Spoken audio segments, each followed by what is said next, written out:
Honorable Prime Minister of the Republic of Armenia, Your Excellency Mr. Nikol Pashinyan, Your Excellency Madam Rabab Fatima, Under-Secretary General, High Representative for the Least Developed Countries, Landlocked Developing Countries and Small Island Developing States, General of the Third UN Conference on LLDCs. Honorable Dr. Lemogang Kwape, Minister of Foreign Affairs of Botswana and Global Chair of the LLDC Group.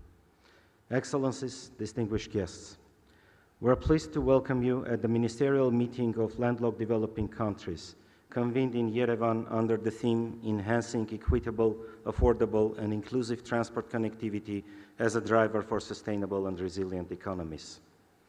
As we're entering the last stage of preparations for the third conference of Landlocked Developing Countries to be held in Kigali next year, this ministerial meeting will serve as an excellent platform to share the lessons learned, as well as to reflect upon the gaps and challenges in the implementation of the Vienna Programme of Action and shape our joint actions for the years ahead. Now, without further ado, allow me to proceed to the opening session of our meeting. I have the honor to invite His Excellency Mr. Nikol Pashinyan, Prime Minister of the Republic of Armenia, to deliver his statement. Honorable Prime Minister, please, you have the floor.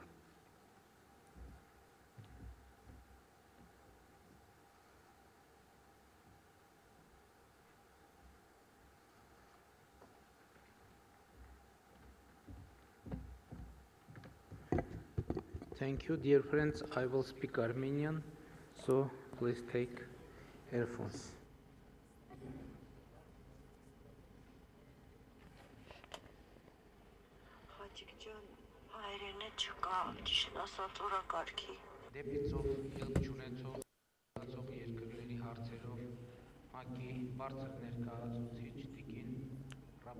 Ms. Rabab Fatima, representative for the least developed countries.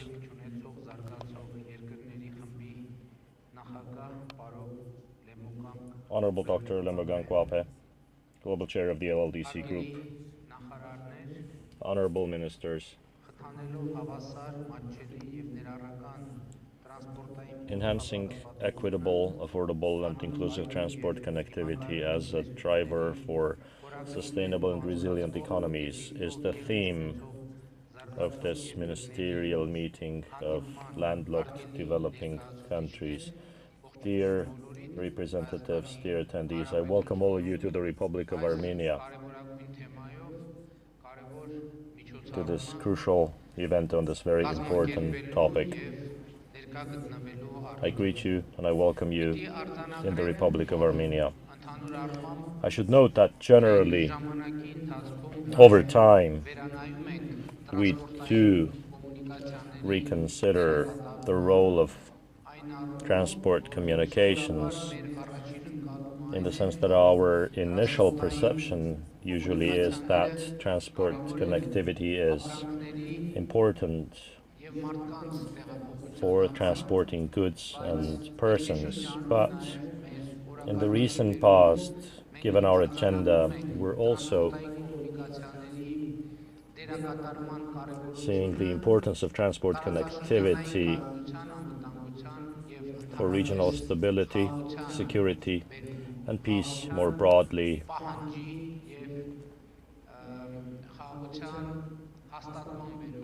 The need for peace and the need for achieving peace, because our belief is, and we have been expressing this belief in all international fora related to this topic, that peace, first and foremost,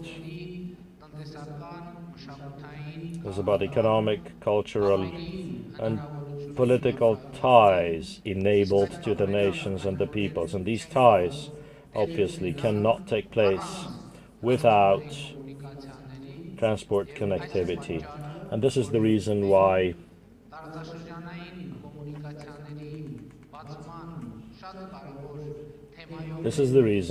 our views on important regional transport connectivity are brought together in the project called the Crossroads of Peace, which is essentially about opening up regional communications and regional connectivity.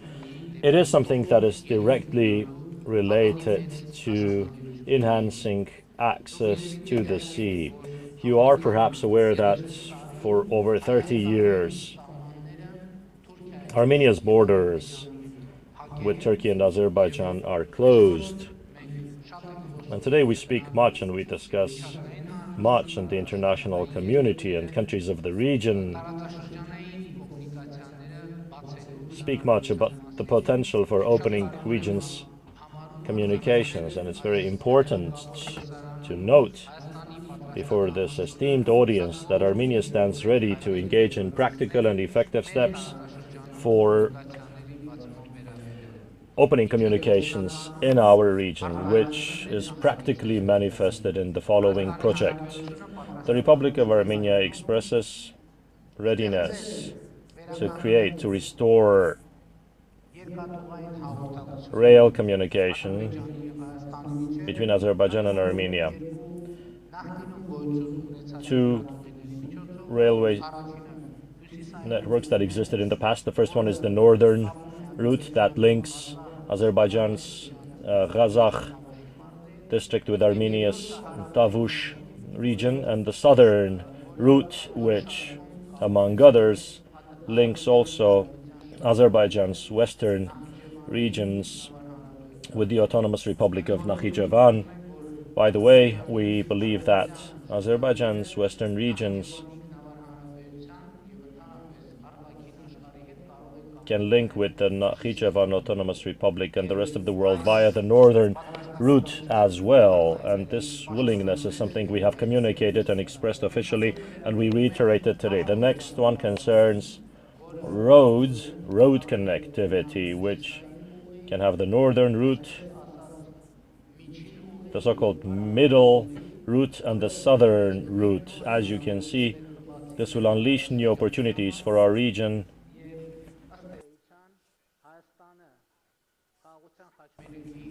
And through the crossroads of peace, Armenia can connect with and connect other countries with a north-south axis and east-west axis. We demonstrate the same willingness in respect of opening the Armenia-Turkey Railway and two Armenia-Turkey roads that operated in the past, rebuilding and reopening these auto routes, which we think will have a significant impact on not just our region, but international economic relations more broadly, and cultural ties and political ties, and more broadly the global security architecture. And it's important, very important to note what the principles are, what principles we think must underlie the Crossroads of Peace project. And it's not just our opinion, these are internationally recognized obvious principles. The first one is that all the infrastructures, including roads, railways, air routes, pipelines, cables, electricity lines, all must operate under the jurisdiction and sovereignty of the countries through the territory of which they pass. The other principle is as follows.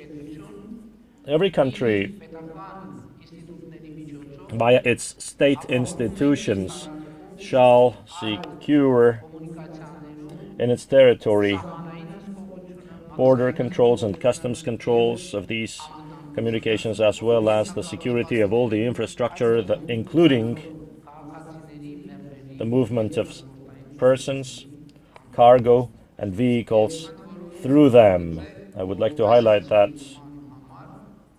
for accomplishing this goal, including security, recently, by decree of the government of Armenia, within the National Security Service, a special unit has been created which is designated specifically with the goal of ensuring the security of regional communications. The next principle is that all infrastructures can be used for domestic as well as international transportation and communications.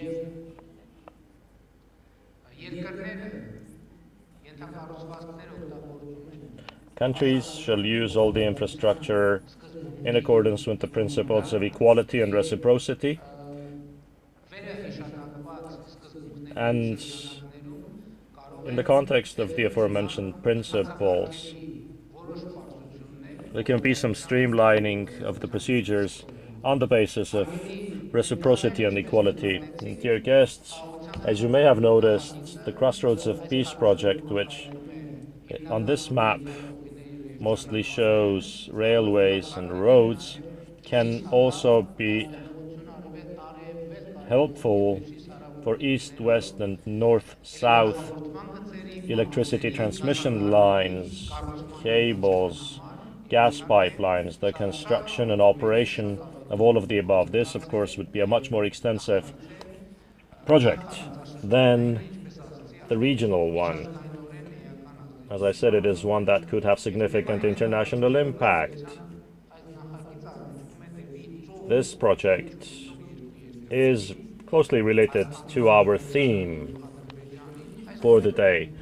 It's very relevant for Armenia and Azerbaijan. We currently gain access to the sea via our friendly, brotherly Georgia and our friendly neighbor, the Islamic Republic of Iran, but we think that the Crossroads of Peace project would enhance Armenia's and Azerbaijan's opportunities of access to the sea, and more broadly, multimodal freight transportation opportunities would be enhanced in these areas.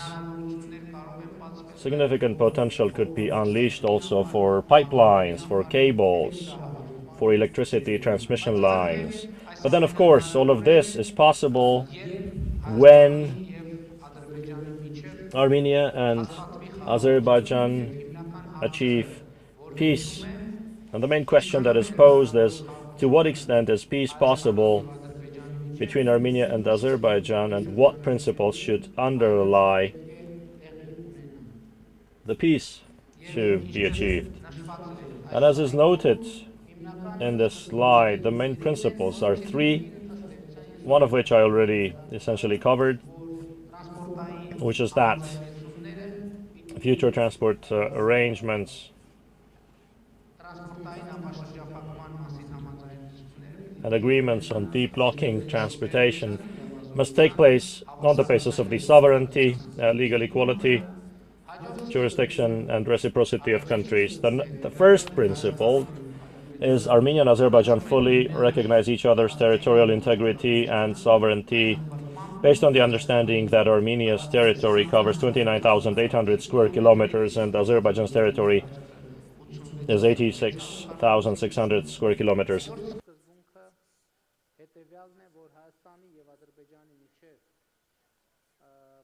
The next principle is that between Armenia and Azerbaijan, the delimitation process must take place in accordance with the 1991 Almaty Declaration.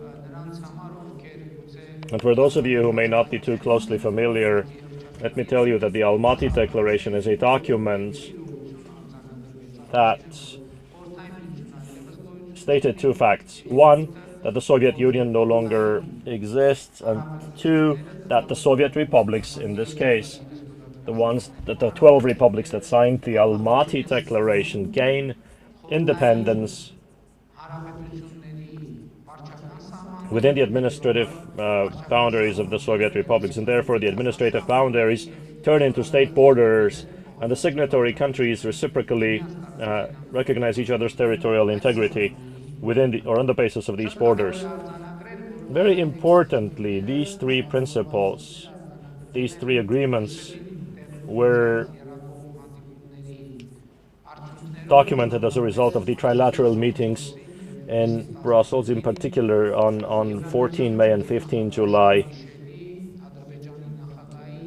between European Council President Charles Michel, Azerbaijan's president, and myself. And if Azerbaijan is not refusing these agreements and understandings, then in the near future the signing of a peace treaty with Azerbaijan becomes very realistic. I would like to highlight that the Republic of Armenia reiterated and reiterates our commitment to these understandings. And the main question that arises is, how likely is it that in the near future a peace treaty will be signed between Armenia and Azerbaijan?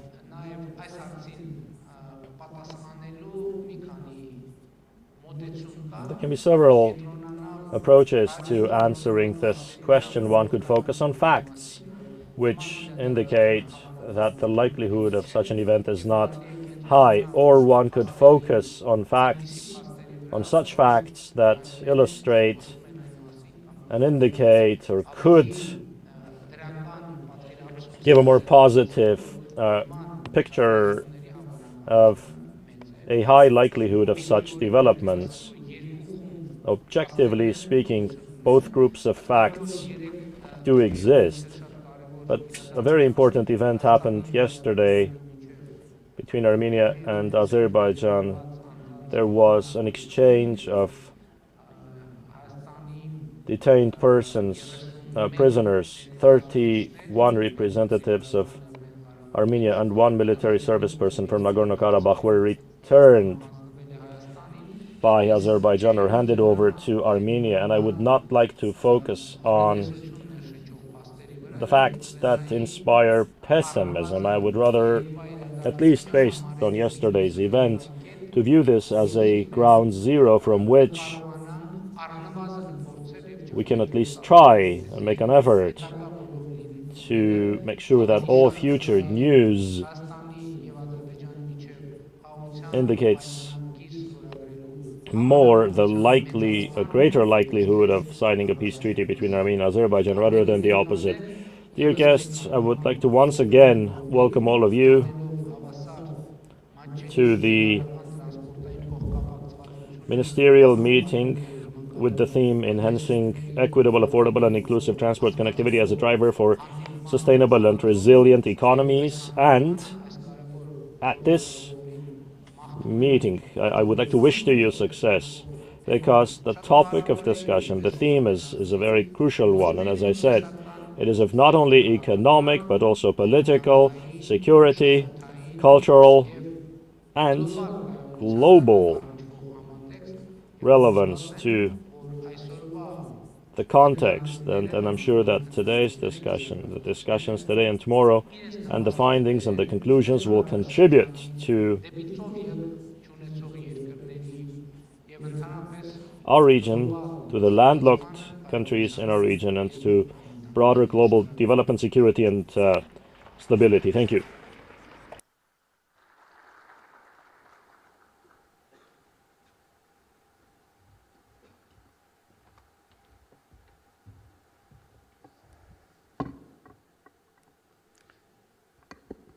I thank His Excellency Mr. Nikol Pashinyan for his statement. I now have the pleasure to invite to the stage Her Excellency Madame Rabab Fatima, High Representative for the least developed countries, landlocked developing countries, and small island developing states. Madam Undersecretary General, the floor is yours.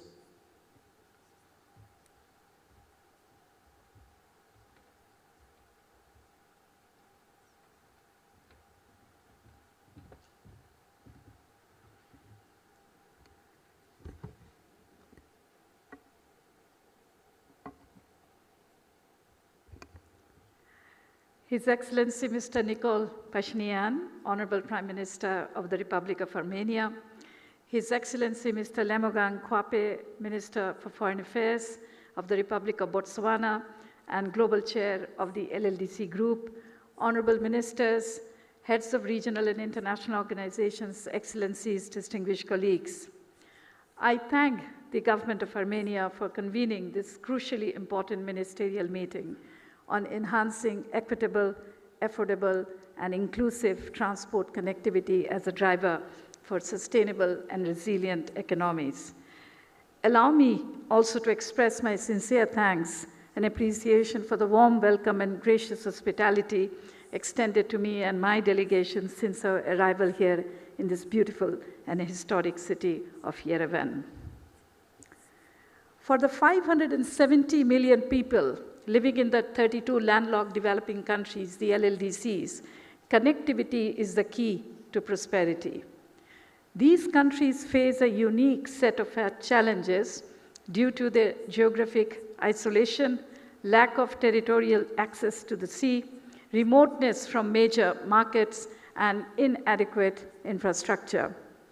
All these structural vulnerabilities have been exacerbated by the lingering impacts of the COVID-19 pandemic, geopolitical tensions, food and energy crisis, climate change, and high indebtedness. Excellencies, LLDCs face connectivity challenges in nearly every regard. On average, landlocked developing countries pay more than double that of the transit countries in transport costs. Trade costs on manufactured goods from LLDCs are about 40% higher than that of the coastal developing countries. 215 million people in the LLDCs are still not connected to electricity. And geopolitical tensions have added further challenges to transit routes, making it more difficult to access world markets. As a result, LLDC share of world trade has fallen in the last decade to 1.1% in 2022, despite these countries accounting for 7% of the world's population. The impact of climate change is making matters even more difficult. This is increasingly undermining development and vital transit infrastructure. It is also threatening hydropower, which accounts for about 40% of electricity sources in the LLDCs.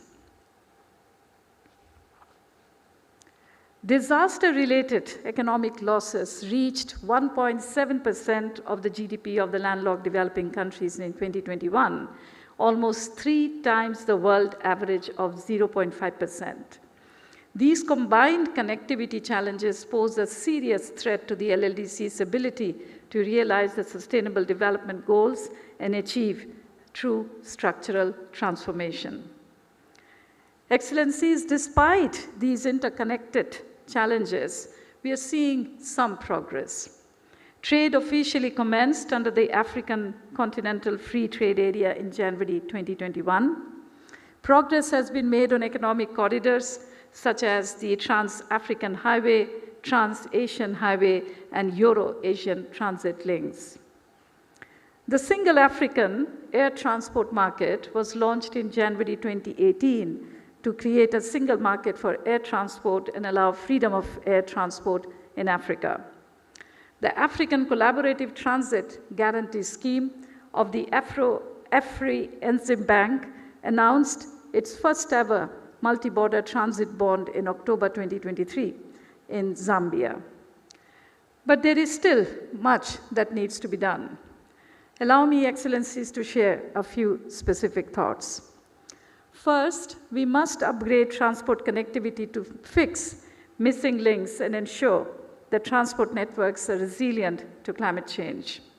The roads in the LLDCs falls far short of the global average for paved road density by nearly 200,000 kilometers, while the railways fall short by 46,000 kilometers.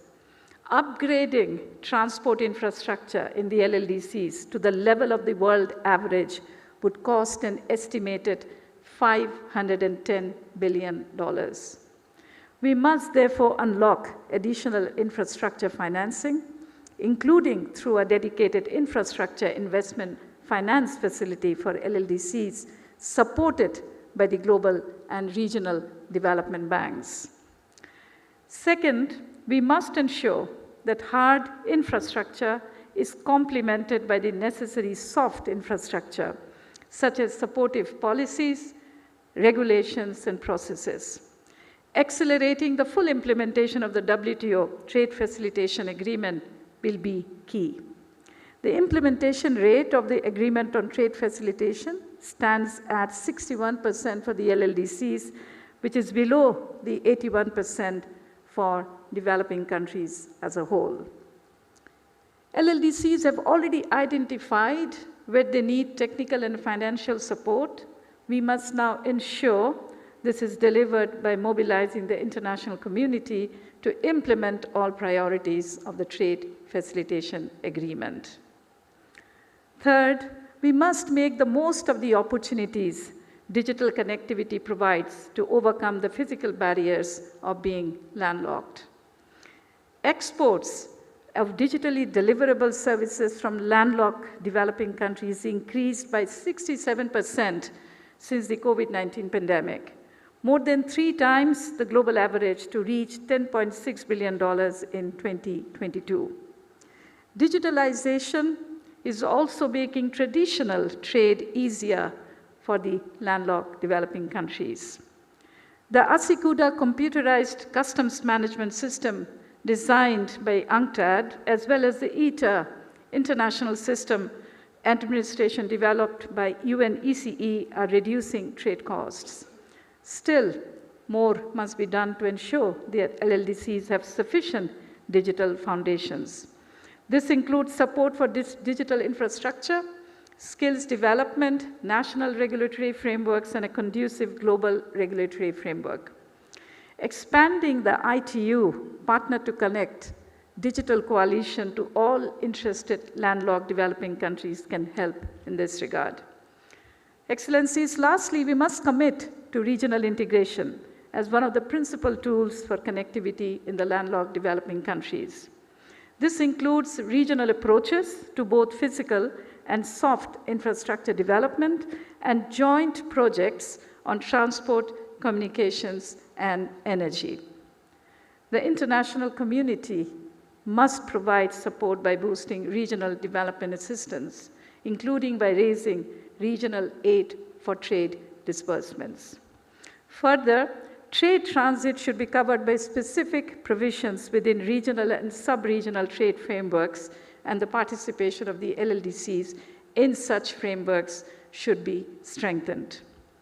Excellencies, over the next 2 days, we hope to cover some of these issues and more and get your important directions and commitments. Excellencies, Honorable Prime Minister, as we come to the end of the Vienna Programme of Action of the landlocked developing countries, we must make every effort to ensure that the next Programme of Action emphasizes connectivity. This ministerial meeting comes at a crucial time ahead of the 3rd United Nations Conference on Landlocked Developing Countries to be held from 18 to the 21st of June in Kigali, Rwanda.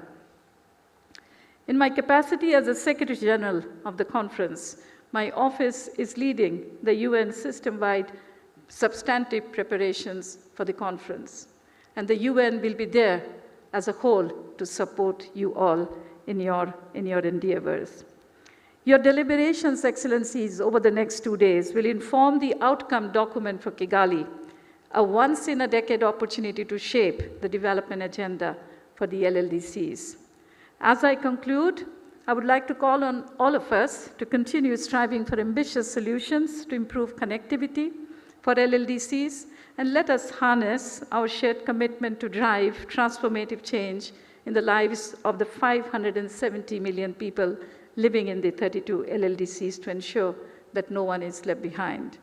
My team and I will continue to support your every effort to ensure a truly impactful 3rd United Nations Conference for the LLDCs. I thank you for your kind attention.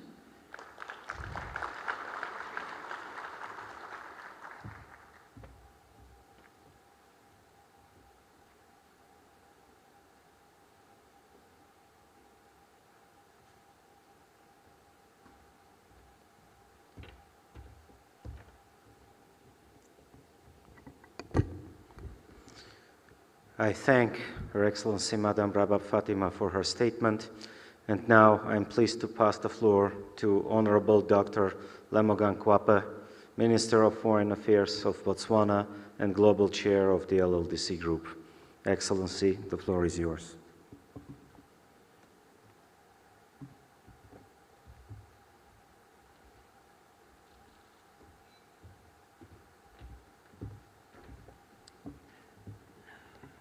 Thank you very much, Program Director.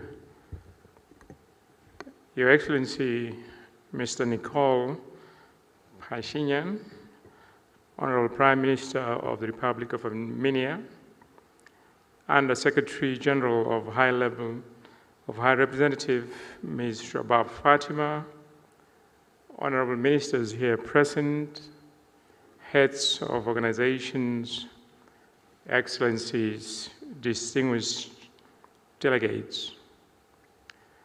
As Global Chair of Group of LLDCs, it is a distinct honor for Botswana to participate and deliver some remarks at this ministerial meeting of landlocked developing countries. The theme is thus apt as it looks at enhancing equitable, affordable, and inclusive transport connectivity as a driver for sustainable and resilient economies.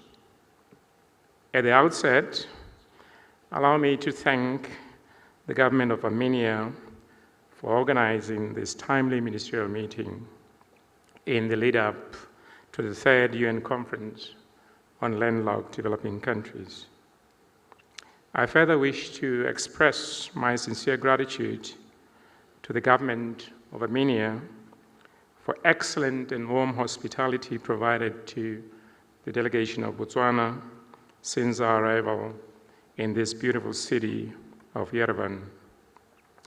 Excellencies, we gather here today to share knowledge and experiences. We are also here to reflect on our achievements and challenges as we draw close to the end of implementation of the Vienna Program of Action. As we look ahead to the new program for the next decade, we recognize that transport connectivity, without doubt, is a lifeline for socio-economic survival of LLDCs. And when His Excellency the Prime Minister drew the succinct connectivity between peace, connectivity, and development, I think that came out very clear, Your Excellency. Dear participants and Excellency, following on the successful ministerial transport meeting held in Turkmenistan in August last year, as well as other UN transport conferences, we emphasize the important role of safe, affordable, accessible, and sustainable transport system for our countries in order to boost growth and achieve SDGs. While the 2030 Agenda for Sustainable Development recognizes that transport connectivity is the key driver for achieving SDGs, it remains a major challenge for us in the LLDCs.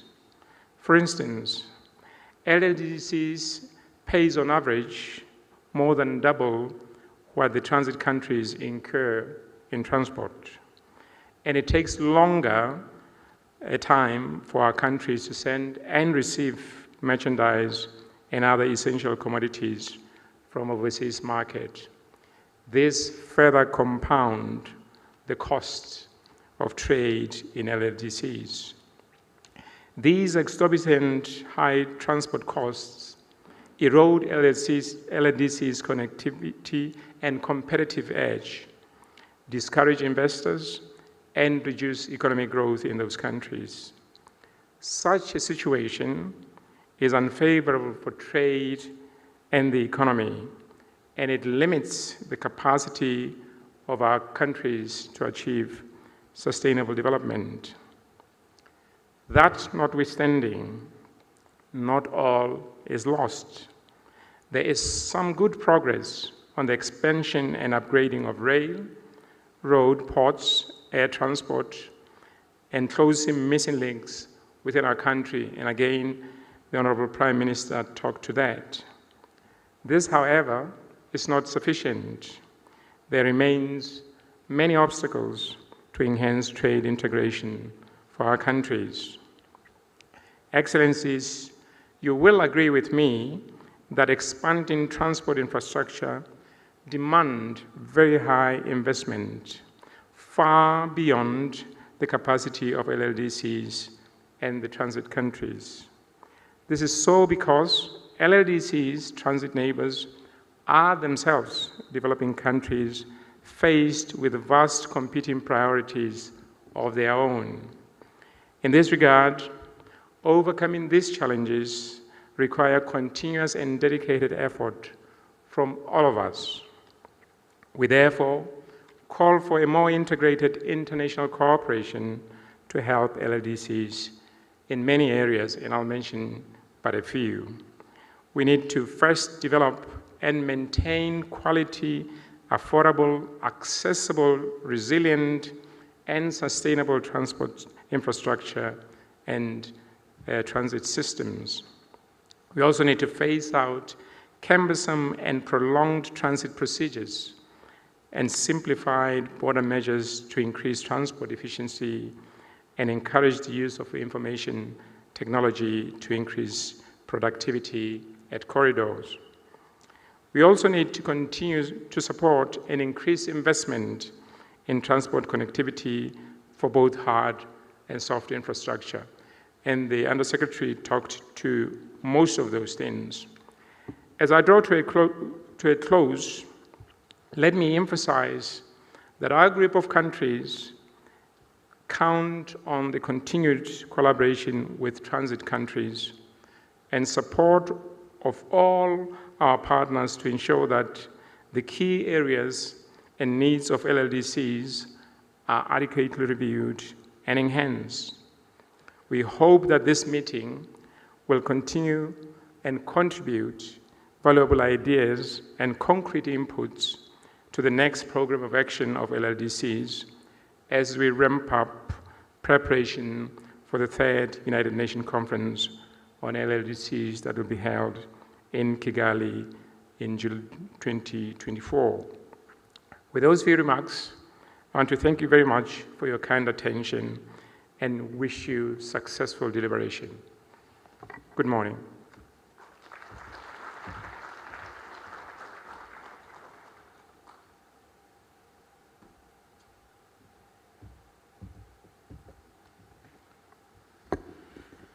I thank Honorable Dr.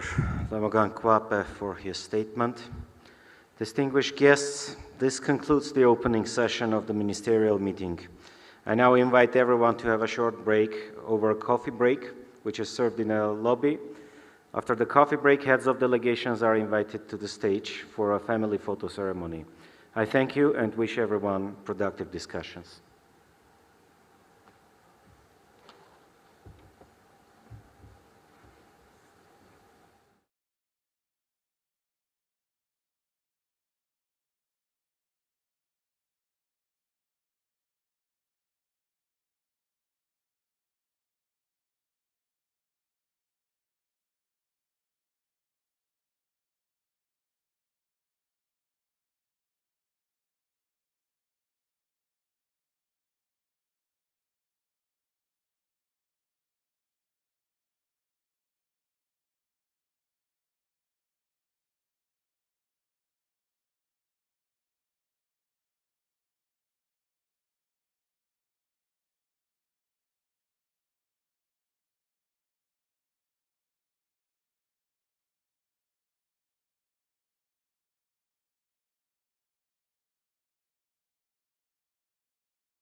hope you're enjoying our meeting so far.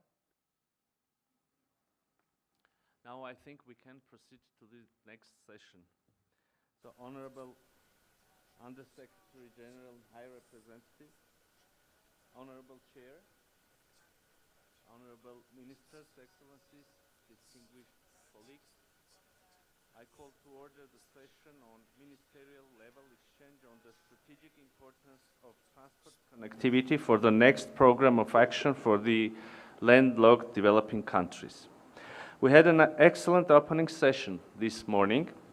Honorable Prime Minister of Armenia, the Foreign Minister of Botswana, who is also the chair of the LLDCs, and Undersecretary General and High Representative already set the scene for our discussions today and tomorrow. The landlocked developing countries are inherently disadvantaged in transit, transport, and connectivity due to their lack of sovereign access to the sea, remoteness from major markets, and inadequate infrastructural facilities. The situation gets further worse due to missing links, poor logistics,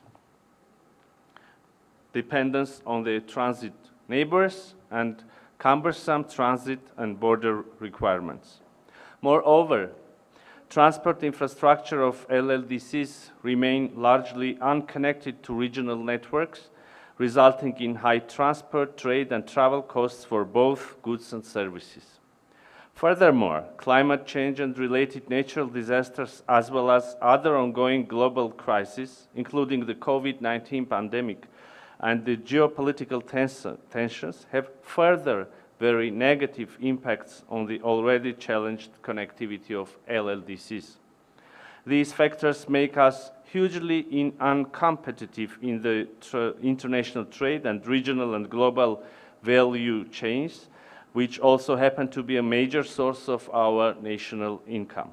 Thus, the high significance of the transit transport for LLDCs cannot be overemphasized and continue to remain a high priority for our countries. In this session, the ministers and other high-level participants will share their national and regional experiences on progress made, challenges and opportunities encountered in improving transport connectivity, the lessons learned in the past decade, as well as the possible way forward for enhanced connectivity and for a transformative program for action for LLDCs in the next decade. The interventions in this session are guided by the following question. What are the key achievements in enhancing transport connectivity in the past decade? What were the challenges faced and lessons learned? What key recommendations, including policies and tangible initiatives, are necessary in the next program for action for LLDCs? Delegations were requested to indicate their expression of interest to speak in this session, and several delegations expressed their intention to make interventions. We therefore have a list of speakers based on the inscriptions. Additionally, if any delegations wish to be added to the list of speakers, kindly indicate your interest to the Secretariat and the conference support team. In order to allow maximum participation by all in the limited time available, I strongly encourage you to keep your intervention to the allocated time as much as possible. As informed earlier, delegations are requested to limit their statements to 3 minutes. I will now speak in my national capacity. Please have your headsets. My speech is going to be in Armenian.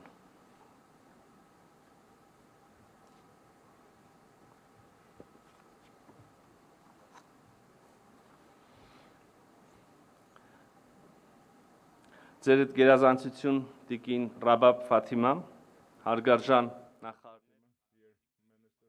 Gentlemen, with your permission, I would like to express my gratitude to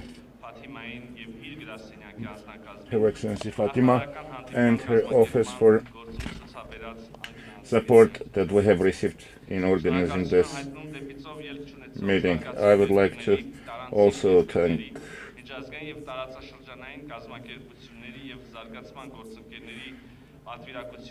representatives of delegations of landlocked countries, as well as development partners and other regional and global organizations for being present at this event,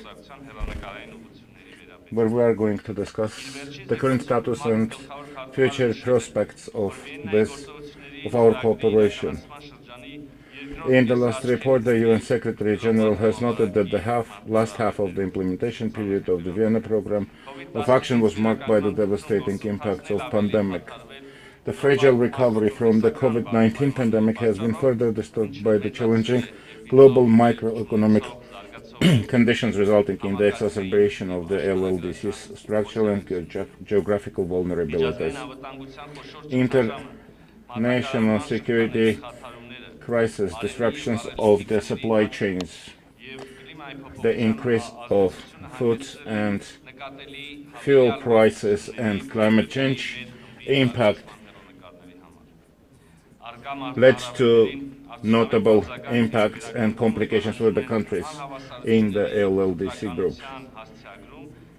This requires also to ensure the inclusiveness and address issues of discrimination for the free movement of people and goods. Political barriers should be relieved, and the right of all nations to develop is an important right for the integration of LLDC countries. LLDC countries towards the third UN meeting of the LLDC countries, it is important to identify priorities that we have identified in the Vienna Programme of Action, including transit policy, building the infrastructure and operation maintenance of this infrastructure, facilitation of trade, territorial regional integration, as well as economic transformation and development. I hope that this event, Ministerial meeting organized by the Republic of Armenia and the UN, will help to generate new ideas that will support the development of the new program of action.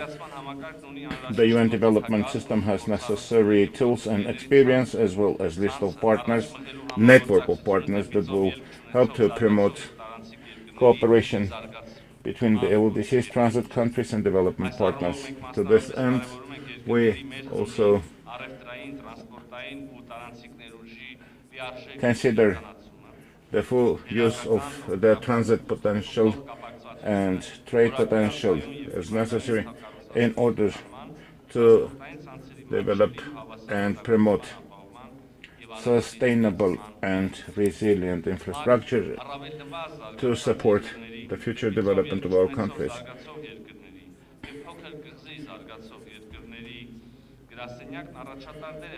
So, the Office of the Landlocked Countries, Least Developed Countries, and the Small Island Development States is playing a crucial role in the mobilization of the capacities of our partners. So we highly appreciate the work done by the office. I would also like to emphasize the necessity to strengthen financial and human capacities of that office, which will provide the possibility to fully implement the mandate it is endowed with. Dear partners, as landlocked developing countries, the borders of which in the last 3 decades were under blockade for the last from the west and east, Armenia is interested in opening and promoting transport connectivity according to the norms of the international law and sovereignty, and full respect towards the sovereignty and autonomy of the states. The Prime Minister of Armenia presented the Crossroad of Peace program, which is the Armenians, one of the pillars of the Armenian agenda for bringing regional peace. It has the goal of connecting north to south and east to the west, and also to human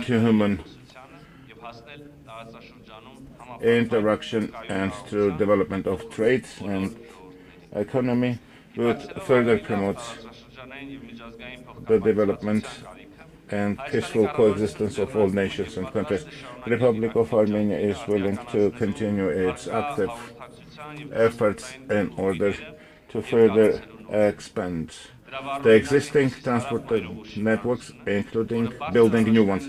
One of the tokens of this is the building of the North-South corridor, which would provide not only easier connection between the north and south of Armenia, but also will help to increase connectivity between the Persian Gulf and the Black Sea, and will become a good connectivity hub for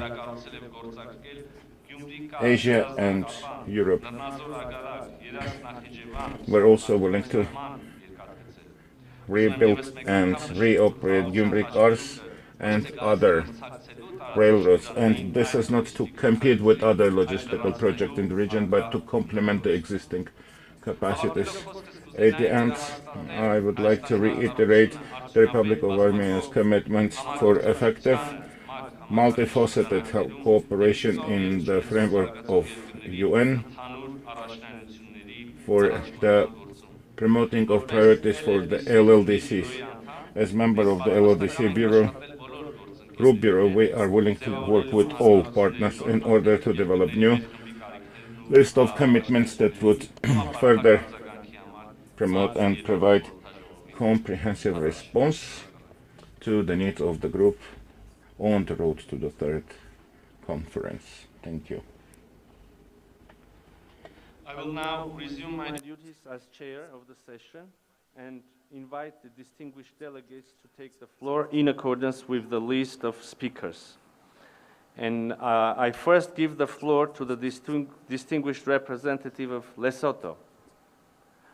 His Excellency, you have the floor. His Excellency the Prime Minister, Honorable Lemogang Kwape, the Global Chair of the LLDC Group, and a kingfolk in every respect for us from the Kingdom of Lesotho, Honorable Ministers and colleagues, the Under Secretary General and High Representative of the least developed countries and landlocked developing countries and small island states, Your Excellencies, ladies and gentlemen. I wish to commence my remarks by thanking the government of the Republic of Armenia for the generosity and the hospitality of co-hosting this important meeting with the Office of the High Representative of the least developed countries, landlocked developing countries, and small island developing states.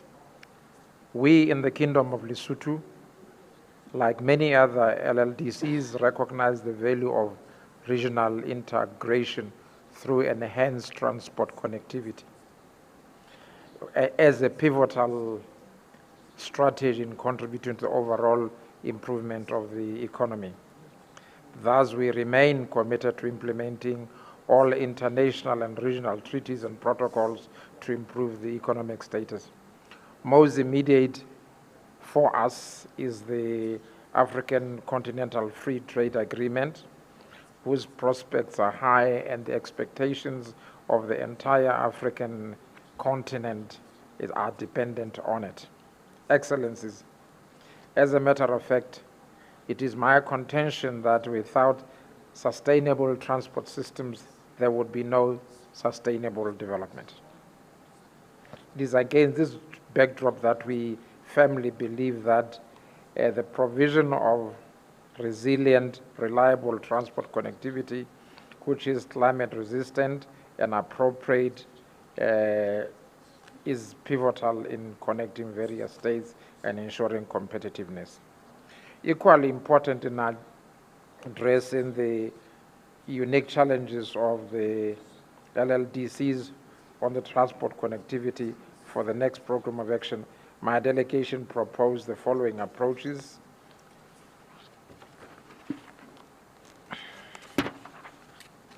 Firstly, in aviation, many LDCs like Lesotho are facing extreme challenges as far as aviation is concerned because of the enormous resources required to provide the infrastructure investment necessary and supporting the related framework. Since this mode of transport usually go far in reaching the interconnectivity, it is vital that sufficient investment is made in this regard. Similarly, the railway infrastructure in most LDCs which are found in Africa is inadequate, and in this regard, we believe that there should be improvements. In this regard, Lesotho is a typical example. We currently, because of our topographic arrangements, stand with a limited railway network that needs to be extended in order to make vast areas of our country opportune for industrialization. We equally believe that improved inter-regional transport network by road are critical in promoting the regional interconnectivity. In this regard, we note that most of the transport networks that have been proposed in SADC region have happened with the exception of the Kingdom of Lesotho, where the interconnectivity between ourselves and the Republic of South Africa, our only neighbor, needs further investment and further improvement.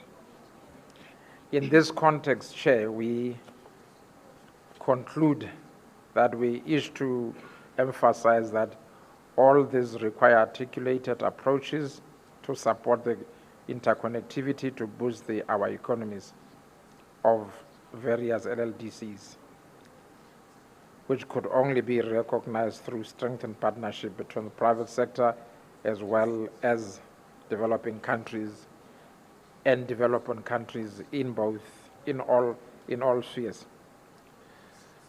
It also requires strong mobilization of both domestic and external financing.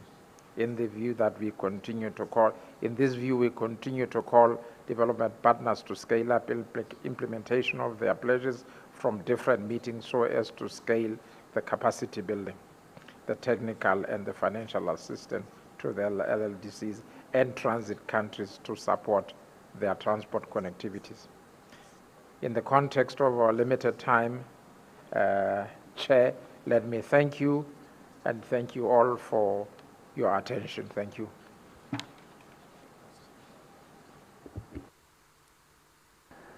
Thank you, distinguished Minister of Public Works and Transport of the Kingdom of Lesotho. Next on my list is Malawi. Minister of Tourism and Republic of Malawi, you have the floor. Thank you very much indeed, Chairperson. Your Excellency, the Prime Minister of the Republic of Armenia, Honorable Kwapi, the Global Chairperson of LLDCs, distinguished ministers, and for purposes of brevity, allow me, Chairperson, to ride on the protocols already observed. Mr. Chairperson, distinguished delegates, I am delighted to be with you today as we come together to discuss a vital mission that goes beyond borders and embodies the core of advancement, which is the pursuit of sustainable and resilient economies in landlocked developing countries.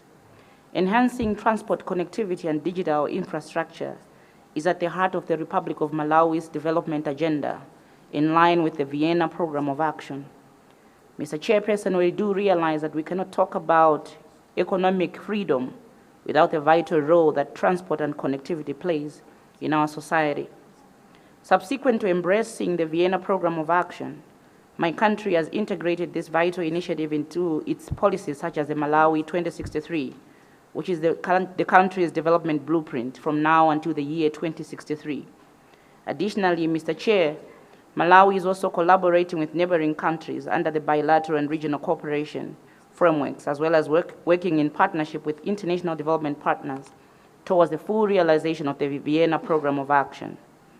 For instance, Mr. Chair, as part of enhancing inland infrastructure, Malawi is in the process of rehabilitating the Bangula Maka 72-kilometer railway line which connects Malawi through the Sena corridor to the part of Beira in Mozambique.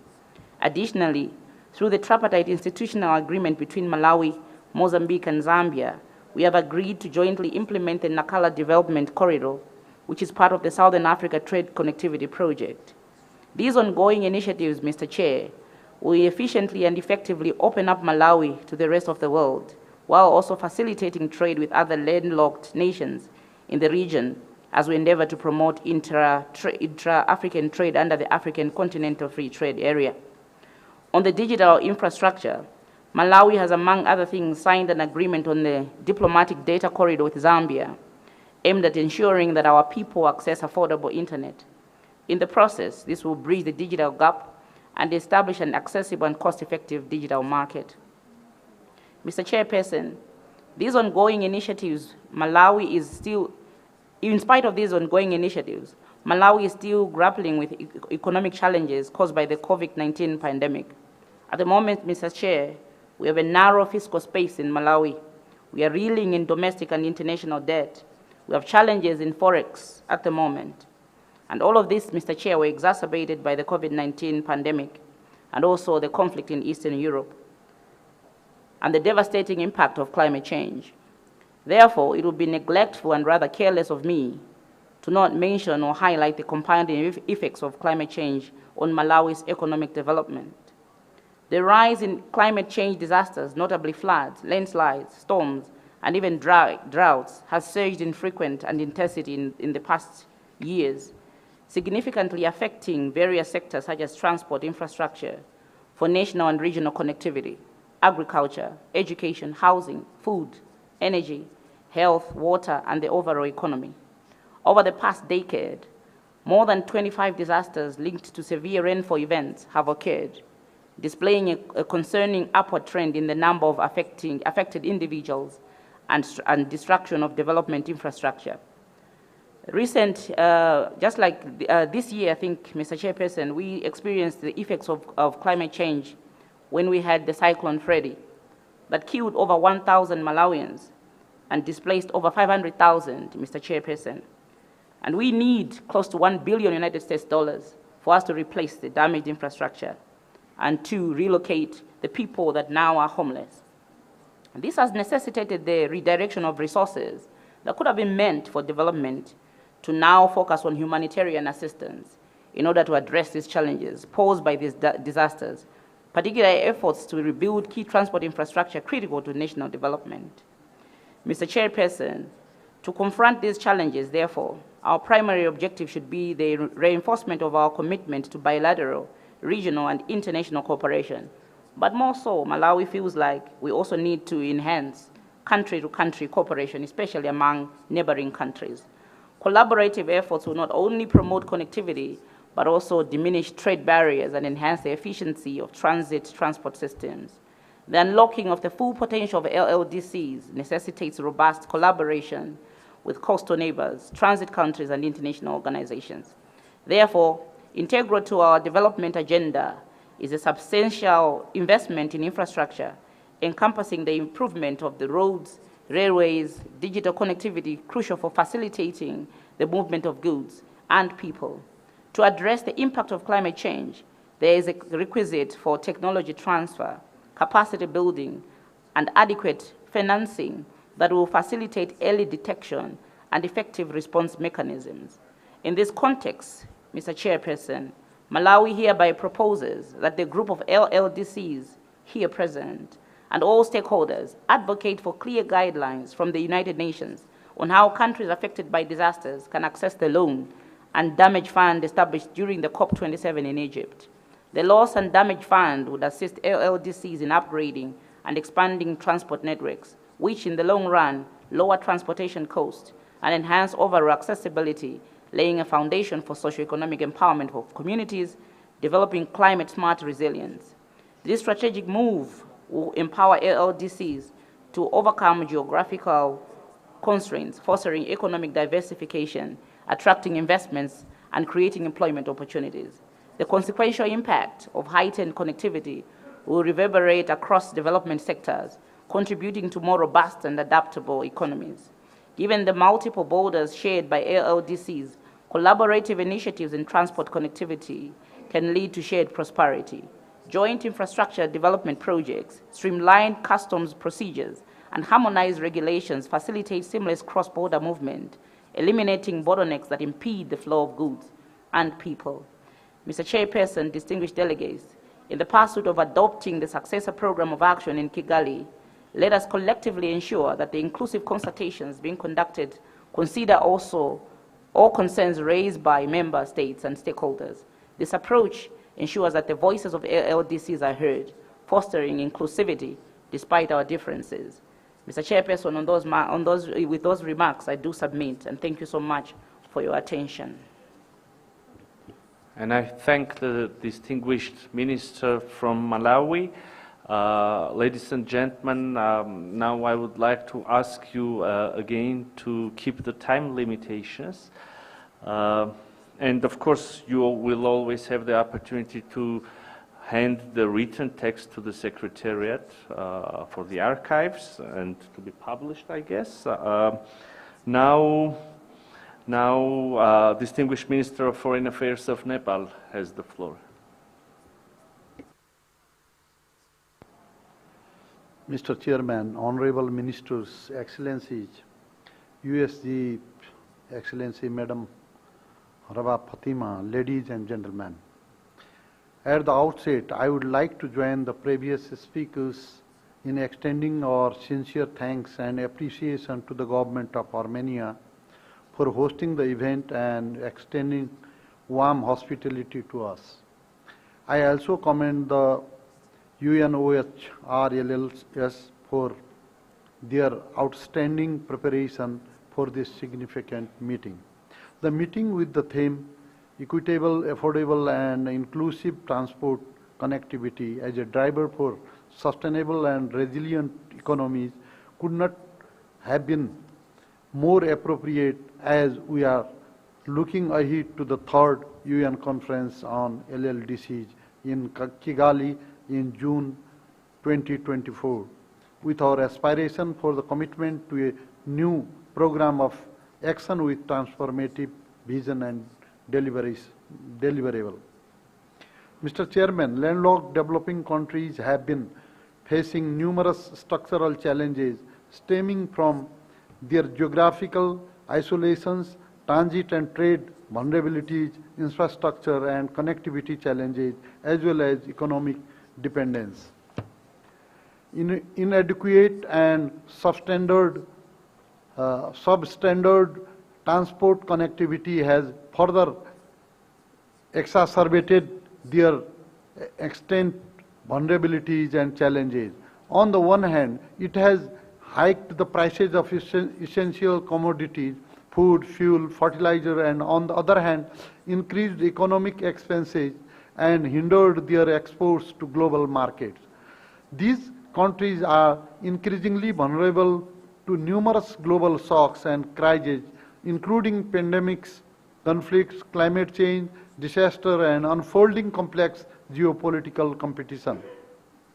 They are confronted with the uphill task of achieving the 2030 agenda and attaining sustainable development goals and target with robust, resilient, and sustained economic growth.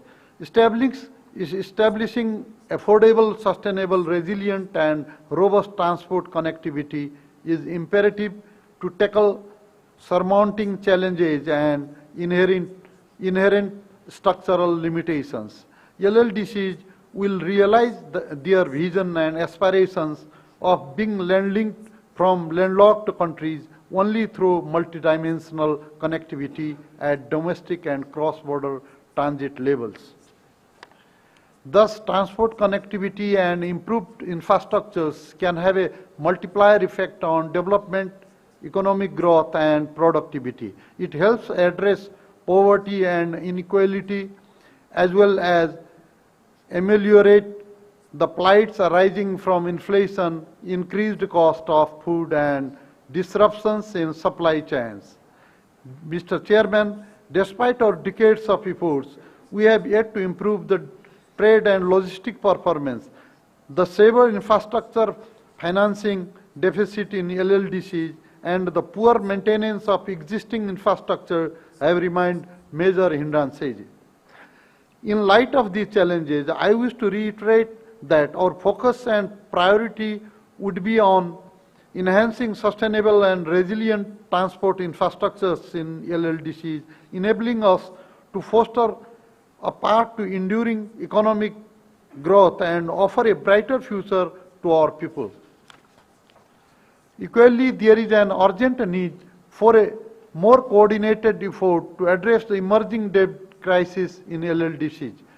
To this end, we need to galvanize strong international support and solidarity on a larger scale for a more significant impact. To attain the global average in physical transport infrastructure and connectivity, we anticipate a dedicated infrastructure financing facility for LLDCs in the international financial system. We must work closely for sustainable financial mechanism from multilateral development banks and international financial institutions for infrastructure development and connectivity. Collaborative efforts with our transit neighbors and multilateral institutions are essential to enhance trade and logistic performance so as to reduce time, cost, and effort. Similarly, it is vital to capitalize fully on immense and unprecedented developments in the field of science, technology, and innovation, particularly the digital tools that have come with the power to transform our industries, economies, and service delivery. Indeed, leveraging the power of digitalization in the most crucial of for LDCs, landlocked doesn't necessarily mean tech-locked. We must stress the need for the development and transfer of technologies to the LLDCs to equip them to fight against multidimensional vulnerabilities and build resilience. I would also stress the need for the more robust aid for trade to enhance our productive capacity, create and strengthen trade-related infrastructures like ports, stores, and linkages, as well as trade facilitation measures necessary for LLDCs to increase their share in the world. Mr. Chairman, Nepal has left no stone unturned in making all the efforts to build infrastructure, ease cross-border movement of goods and services, and promote regional integration. We are fully committed to transforming Nepal into a land-linked country between India and China, building dry ports, inland container depots, and integrated checkpoints along the crucial trade points, bringing together customs, immigration, quarantine, and other facilities. Nepal has transit treaties with both of our neighbors, India and China. We have been able to improve our logistic performance index over the years by reducing transit costs, yet much is to be done to this end. We have rapidly expanded the road network. Still, there is a need for us to improve its quality and navigability. For all these, Nepal has been working closely together with both of our neighbors as well as other partners and the international community to improve transport connectivity in the country.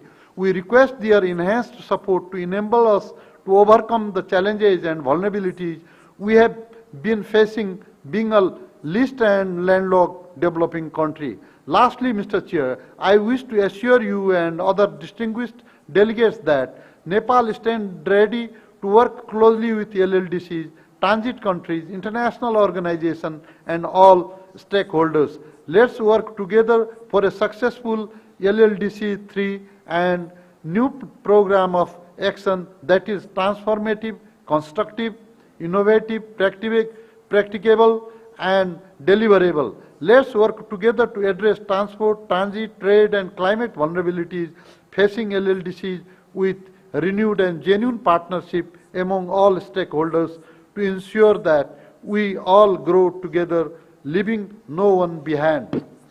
Thank you for your attention. Thank you very much, Minister, for your important comments. Indeed, landlocked does not necessarily mean deadlocked. or at least this is what we hope for.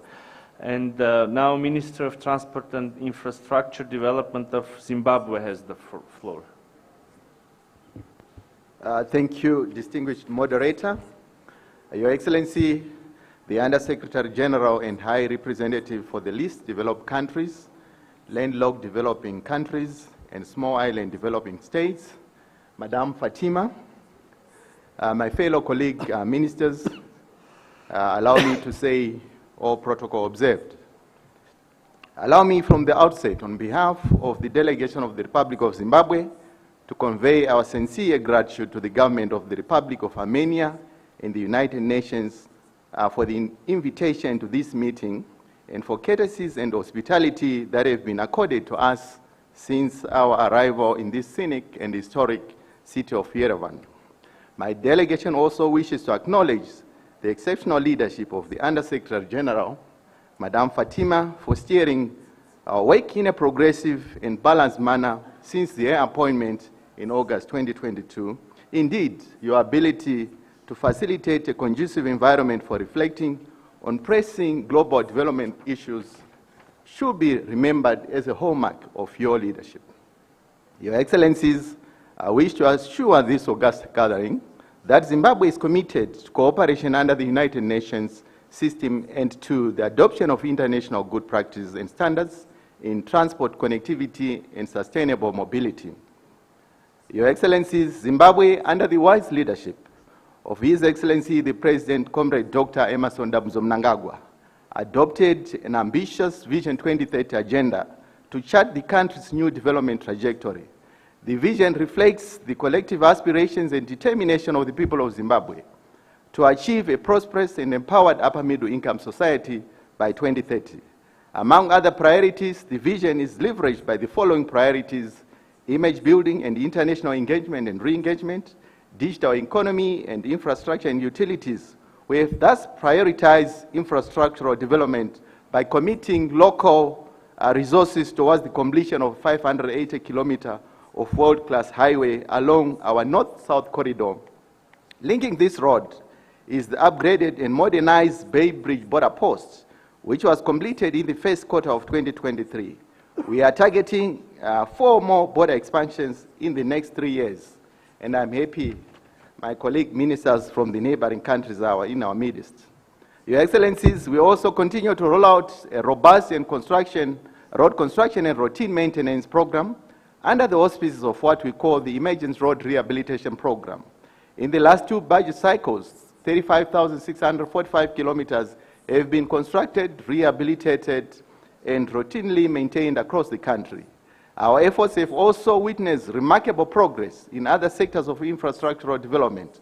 We are building a modern interchange to ensure seamless and quick access into the ever-expanding capital city of Harare. This mega project is progressing well. We are on an accelerated recapitalization agenda of the National Railways of Zimbabwe with a view to enhance our bulky ground logistics. This area remains open for investors and financiers. On aviation, we have recently unveiled the Robert Gabriel Mugabe International Airport, which is nearing completion. We are leveraging on public and private partnerships to upgrade and refurbish 6 more airports in the country.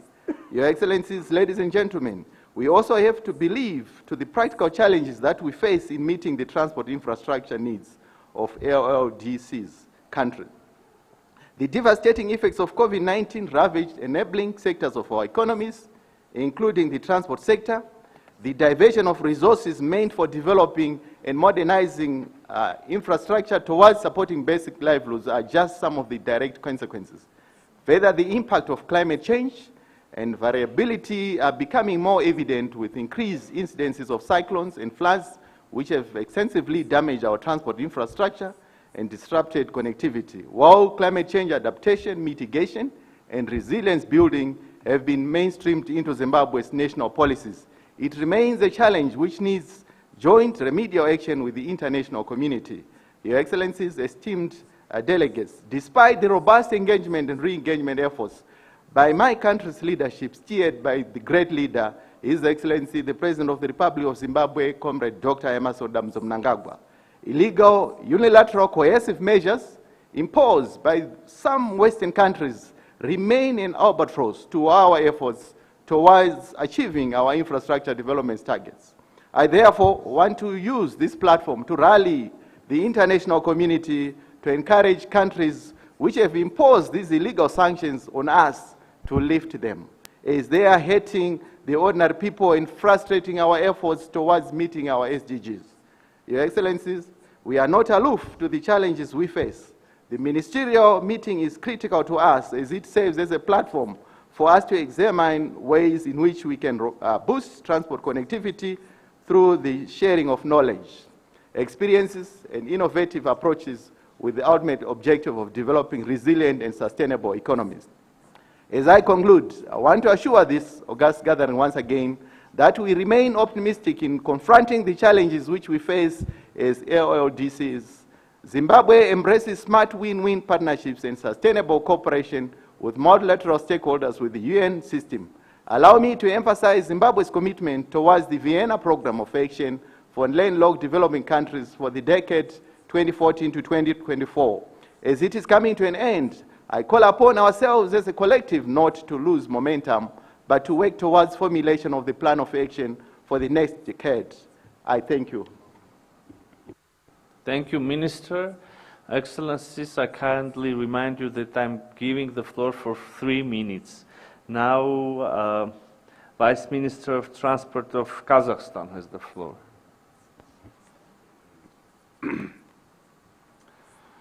Уважаемые высокие гости, уважаемый господин министр, уважаемые дамы и господа, позвольте поприветствовать Esteemed guests, Your Excellencies, ladies and gentlemen, please allow me to welcome all the participants on behalf of the government of the Republic of Kazakhstan and to thank the Republic of Armenia for the warm welcome and the organization of the meeting. This meeting is extremely important as it is a preparative event for the forthcoming third conference. LLDCs have a strong dependence on the infrastructures and transits via other countries. Given the existing gaps between LLDCs and other countries, the issue of the development of the transport connectivity is crucial because it is the factor that will enable LLDCs to become linked to other countries and markets.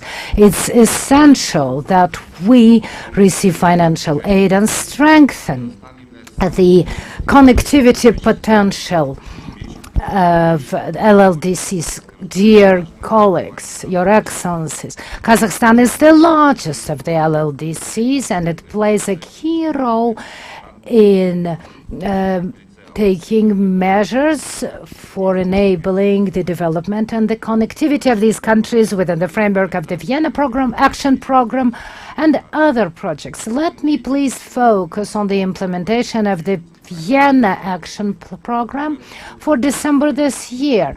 We now see opportunities for the improvement of transportation to Asia and Europe, and Kazakhstan is making a significant effort to enhance the development of the transport potential in the region and the modernization of transport links. Kazakhstan has invested over $35 billion in the regional connectivity, built roads, railroads, invested in seaports, created a network of efficient transit transcontinental routes. 13 international transportation routes cross our country, including 5 auto routes and 7 railroads. And the progress is embodied in a twofold growth of the volume of transportation across our country. With the involvement of logistical operators for a wide range of countries, we signed a roadmap in October last year on the reduction of bottlenecks and the developing of transportation corridors from 6 to 10 million tons per annum. From 2025, we're planning to build new railroads that will allow us to achieve a five-fold increase of transportation turnover. By 2025, at the port in Aktau, we're going to build a container hub and build a grain terminal, enabling it to achieve a turnover of 30 million tons per annum. 11,000 kilometers of roads will be built and renovated. Flight connections between Kazakhstan and the European Union are regulated by a new agreement that will enable the development of tourism and economic links. Last year, we have adopted a concept of the development of the transportation logistical potential of the Republic of Kazakhstan. It's openly available online. You can read this concept. It includes the plans for developing the corridors and the implementation of a project on simplifying maritime transportation. The Vienna Action Plan, dear participants, will end next year, and in June next year we'll go to Kigali to adopt a new 10-year action plan, and I call to the members of the LLDC group to enhance their efforts to use digital technology in connectivity. We have excellent opportunities to use digital technologies to enhance the efficiency of transportation, and it creates a platform that will enable the collaboration of our countries and the fruitful connectivity between us. We are always happy to hear about the achievements of our good friend Kazakhstan. Gracias. Primeramente quisiera agradecer a la Oficina Alto Representante y al Gobierno de Armenia por la hospitalidad y por todo el trabajo realizado para llegar a este momento. Señores ministros, viceministros, embajadores y delegados, voy a tratar de ir resumiendo para poder lograr hacer en el menor tiempo posible. ¿Cuáles fueron los logros en la mejora de la conectividad de transporte? En el caso de Paraguay, la red vial está compuesta por 78.000 kilómetros, de los cuales 66.000 kilómetros son de tierra. En estos últimos 10 años se logró pasar de 4.600 a 10.200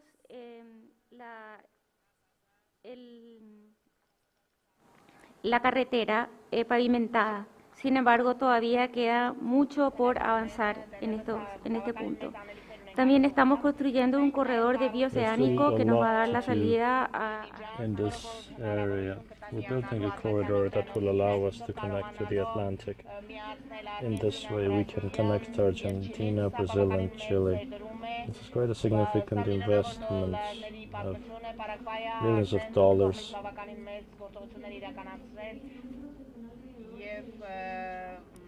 Paraguay has done much. We're about halfway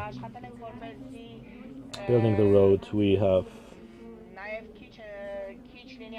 tried to minimize the impact on climate change of these phenomena, but for us to be able to do many more activities that will aim at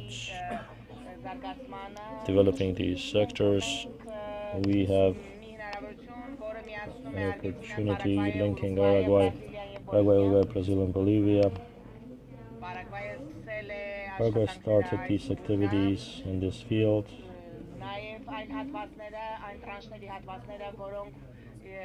Also the segments, the transfers that concern us, as well as the Argentina segment we've worked in this area. We've built bridges.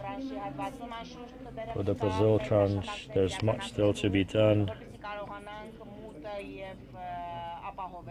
to ensure access as to digitalization tools. We can report progress in this field. In border areas, near border areas also, we've achieved progress. This took place. As a result, we have also achieved progress in trade. What are the challenges that remain? Most of them are financial, access to long-term credit, low interest, long-term credit.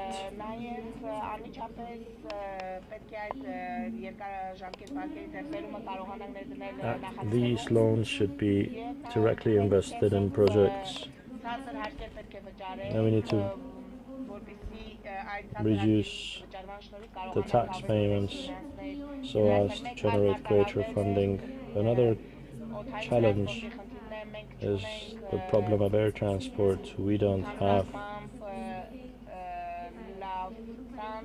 a good network in general. Therefore, certain countries cannot provide certain services because of the inadequacy of these networks. Turning to some other topics, there's a need also to develop the legal contractual framework with the neighboring countries.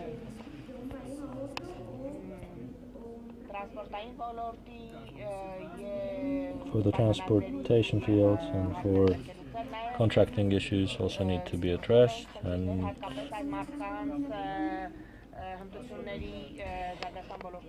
we also need to develop the skills of the people that work in this field, and we believe that the action plan should be very well structured, and it should contain or bring in also the countries which are donors, the donor countries, and the countries that will work to promote multimodal transport and improve the legal and contractual framework and achieve greater results yet. Let me explain. We need to indicate our needs so that all countries can deal with these challenges. We will mention the advantages, the preferences in this list.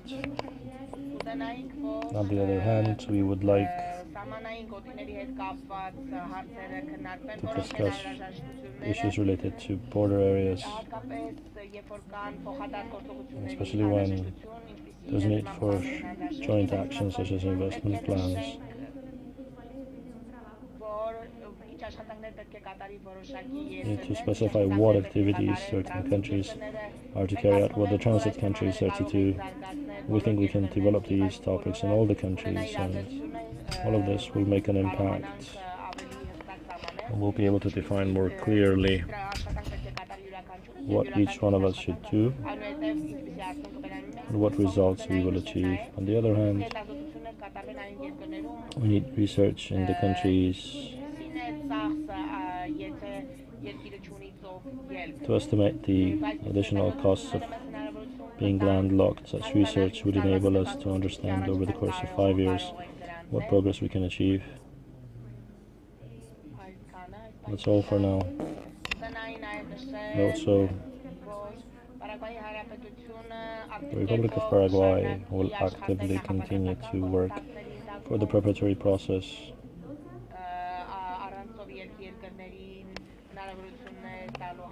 to improve the opportunities for LLDCs. Thank you. Thank you, distinguished representative of Paraguay. Dear colleagues, we also have distant participants. Now we're going to have a video intervention by World Custom Organization, Secretary General of the World Custom Organization.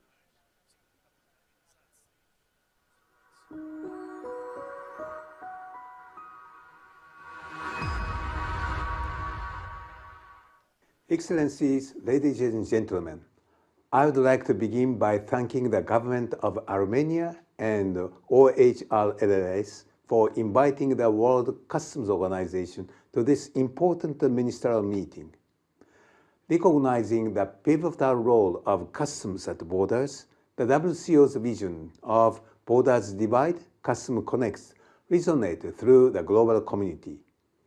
Consequently, the WCO has diligently addressed the complex challenges development needs of LLDCs. This involves fortifying connectivity through the development of relevant standards based on best practices and promoting the adoption of digital technology.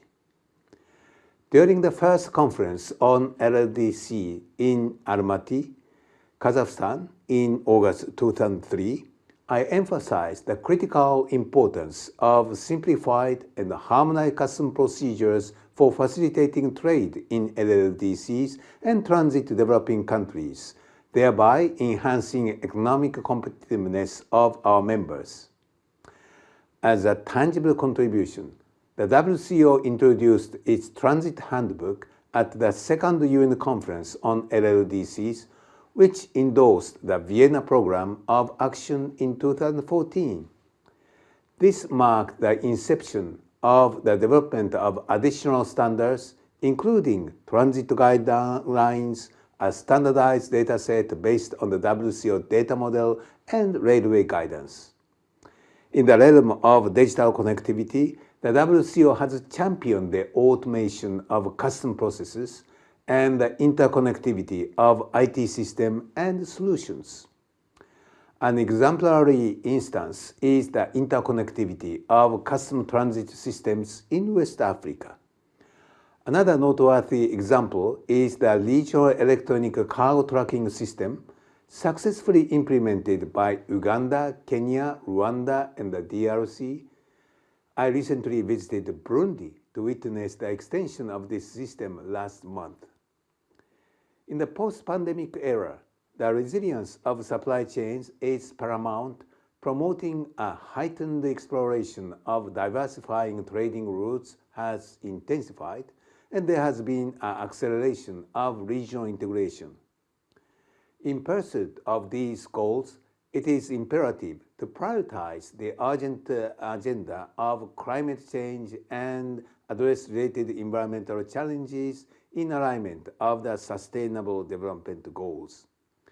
Consequently, connectivity at borders, facilitated by efficient, harmonized, automated, and paperless customs procedures, has become even more crucial for LLDCs.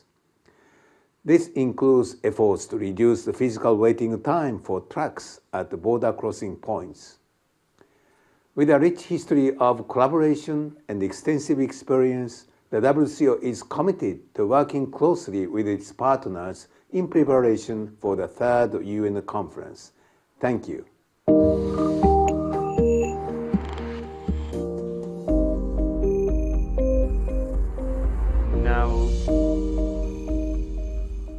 Now, distinguished Ambassador of India to Armenia has the floor.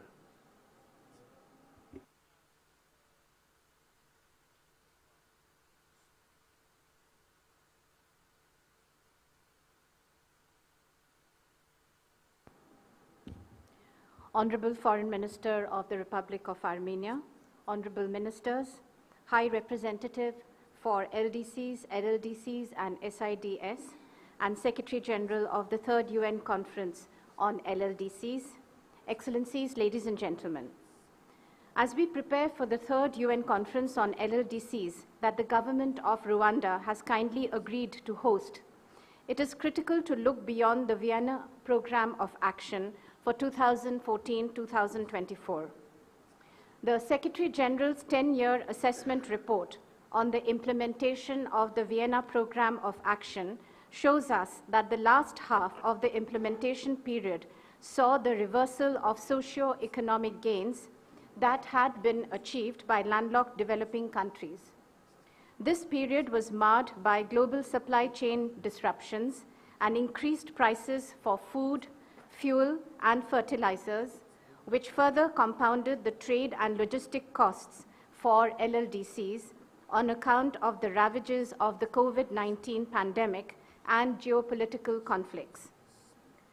Longer-term issues such as trade and transit bottlenecks, unsustainable debt, and natural resource dependencies have been major challenges for LLDCs. As a transit country, India is sensitive to these challenges faced by the LLDCs and prioritizes effective cooperation between LLDCs and transit countries, particularly on transit and trade facilitation, which are critical steps toward making transport and commerce efficient and effective. In fact, during our G20 presidency, India ensured that the aspirations of the Global South, particularly the LLDCs, is placed high on the agenda of the group. This effort was informed by our consultations with the Global South through the Voice of the Global South Summit hosted by Prime Minister Modi in 2 editions. 10 themes were covered during the summit, including inter alia, fostering human-centric development for our one future, together for everyone's growth, everyone's trust, promoting human-centric climate action through individual actions, lifestyle for environment, delivering on financing for development, leveraging technological transformation through digital public goods for benefit of all, encouraging women-led development to achieve SDGs, strengthening international cooperation on countering terrorism. India is undertaking extensive cooperation with LLDCs in the context of its Development Partnership Program and through the India-UN Development Partnership Fund. In the landlocked countries of Africa, for example, we are involved in projects which directly contribute to enhancing the quality of life of the people, from power projects and IT-related projects to major infrastructure and water projects. Closer home, we are working with our neighbors, Bhutan and Nepal, to strengthen economic cooperation and transport connectivity to ensure greater access for these countries to global supply chains. Cooperation is also being discussed in the areas of power, water resources management, inland waterways, and rail connectivity. From India's perspective, the new program of action must build on the successes of the Vienna Program of Action and cross over into new frontiers such as digital public infrastructure. Here, India has proven strengths that we would like to share with our LLDC partners. India's outstanding experience and expertise on DPI has been well documented in the SDG Acceleration Agenda report prepared by ITU and UNDP and launched just last month.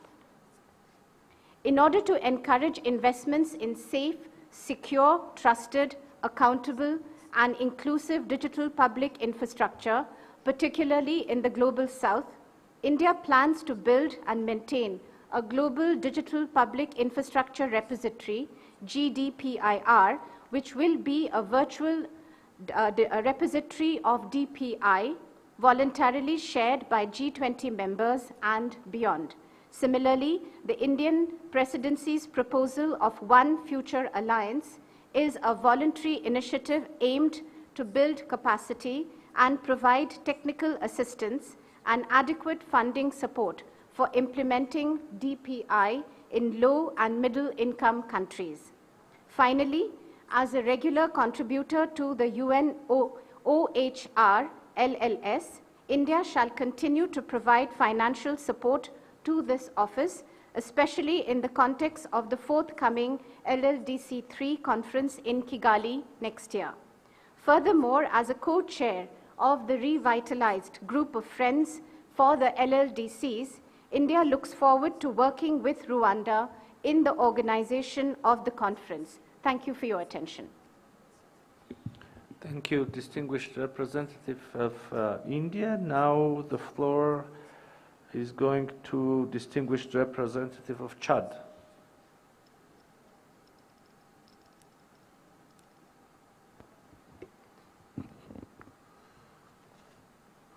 Monsieur le Premier ministre, Messieurs les ministres ici présents dans la salle, chers délégués, membres de l'équipe du Bureau des Nations Unies pour les pays sans littoral, messieurs les organisateurs, chers experts, invités, messieurs les invités, en vos rangs et grades. Tout d'abord, je voudrais, au nom de votre autorité de mon pays, vous apprécier la chaleureuse invitation et vous remercier pour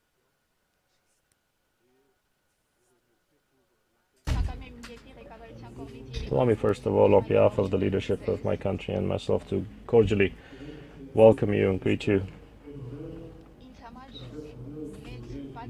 For me, it's a great honor to speak on behalf of our minister at this meeting, to address this meeting on behalf of our minister. This ministerial meeting is important for us. It's a topic of particular importance for our country, a country that is twice an enclave. The country has only 2,300 kilometers of roads, and still many efforts are needed. The closest port to Chad is 1,600 kilometers away. The other ports are between 2,000 and 4,000 kilometers away, and that's why we need to support. The country really does not have railways. The country does not have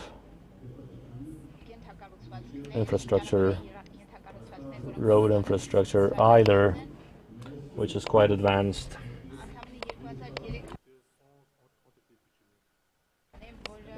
The only road is a road of 2,300 kilometers, which is in satisfactory condition. With this opportunity, we can share our experience and our difficulties, the challenges that we encounter, and we would like the situation to improve for all countries.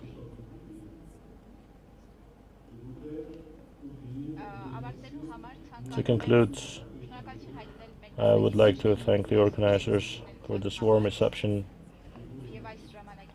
and for their time. Thank you. Now, representative of Kyrgyz Republic has the floor.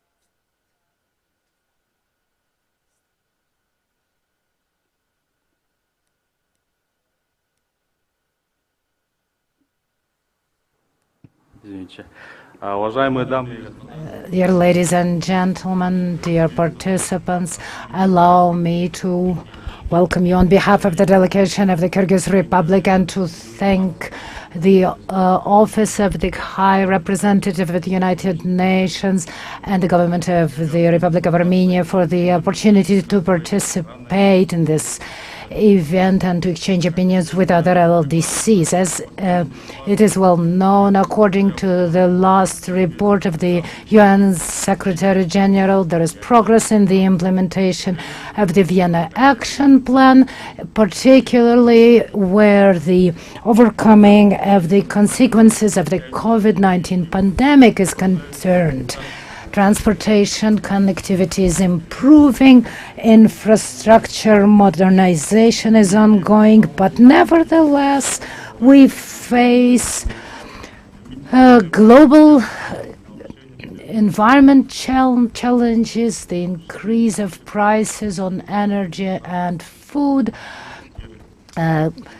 interruptions in transportation, in trade deliveries, all things that prevent us from duly implementing the Vienna Action Plan. The Kyrgyz Republic is landlocked, but nevertheless, in order to increase its transit potential, it pays a lot of attention to the modernization and the creation of international transport corridors and the integration into the networks of Asian and regional transit routes.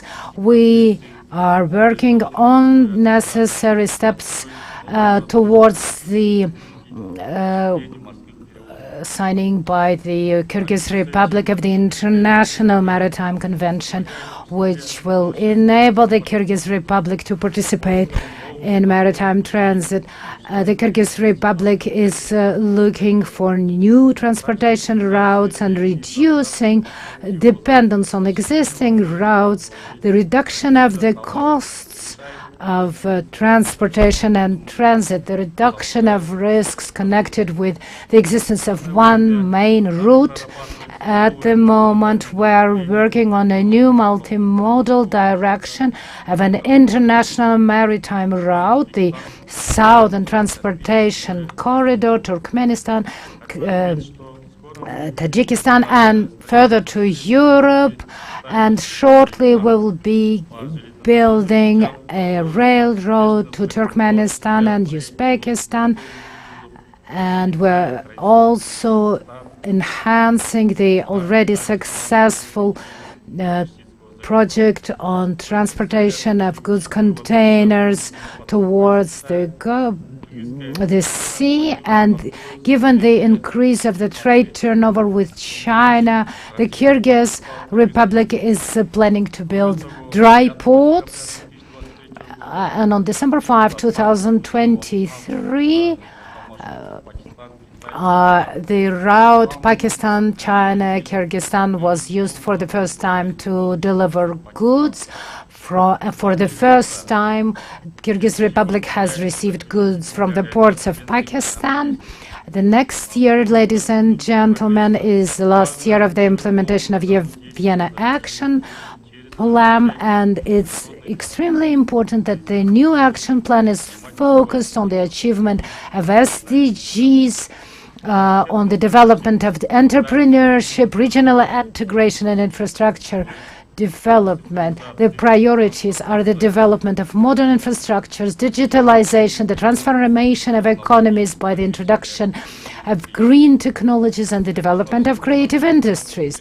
For continued joint efforts to overcome barriers on the way to world trade and the creation of favorable conditions for transportation between our countries, and the enabling of transit for LLDCs will allow them to get access to the resources they need in order to implement the Vienna Action Plan. At the moment, the Kyrgyz Republic is working towards the goal of creating an efficient transportation system that will take into account the geographical situation of our country and our needs in terms of transit connectivity. Representative of ESCAP. Honorable Chair, Excellencies, distinguished delegates, colleagues, I'm pleased to speak at this important meeting at the pivotal moment as we prepare for the third UN Conference on LLDCs. At our recent high-level Euro-Asian Regional Final Review meeting of the Vienna Program Action in Bangkok, co-organized by ESCAP, OHRLS, and UNECE, we were able to recognize the achievements in developing transport connectivity in Asian LLDCs. In view of the considerable gap compared to their coastal neighbors, it is, however, clear that there is an urgent need to further enhance regional transport connectivity. As a Regional Economic Commission, ESCAP's commitment to transport connectivity is embodied in 3 intergovernmental agreements, which together provide a regional blueprint for an integrated intermodal regional transport system. These agreements will foster the transition from landlocked to landlinked, enhancing transport corridors at various levels. In this regard, I'm pleased to note that all 12 LLDCs in Asia have joined the agreement on the Asian Highway Network. 6 LLDCs have become parties to the agreement on the Trans-Asian Railway Network, and 8 LLDCs have become parties to the agreement on dry ports. As the working group on the 3 intergovernmental agreements convened biannually to drive these agreements forward, I would like to share with you the main results of the latest meetings in September as this will illustrate the strategic importance of transport connectivity for the next program action of LLDCs. First, infrastructure development remains a key priority. The Asian Highway continues to grow, with 3 new routes added in Southeast Asia. The Trans-Asian railways are increasingly interconnected, especially in Northeast Asia, including Mongolia and Southeast Asia, but also exemplified by breakthroughs such as the China-Lao PDR Railway, which is a crucial link in the network. We are also extending our technical assessments of transport and logistics centers in countries such as Uzbekistan and Mongolia, and planning to broaden these to other LLDCs. Additionally, we also need to raise the profile of low carbon and resilient connectivity for LLDCs. The working group on the Asian Highway dedicated a session to low carbon, resilient transport infrastructure and agreed to set up a regional inventory of best practices, including sustainable road transport development practices from LLDCs and transit countries. National capacity building workshops on this topic in Azerbaijan, Kazakhstan, and Kyrgyzstan have already taken place, and the first inventory of best practices will be published in early 2024. The digitalization of transport has become an axis of sustainable transport development in Asia. A significant stride is the adoption of a new annex to the Trans-Asian Railway Network Agreement, focusing on electronic information exchange among railways.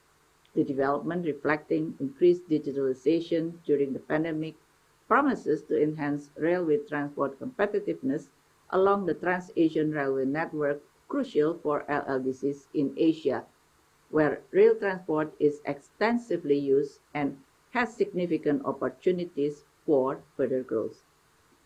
Excellencies, ladies and gentlemen, the diversity of our region, which encompasses landlocked, coastal, and small island states, presents, however, unique challenges.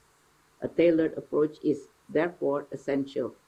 Examples of these include our support for the Kazakhstan-Turkmenistan Islamic Republic of Iran Railway Corridor, jointly with the Economic Cooperation Organization and the Islamic Development Bank, and cooperation with Uzbekistan on a multimodal transport corridor study.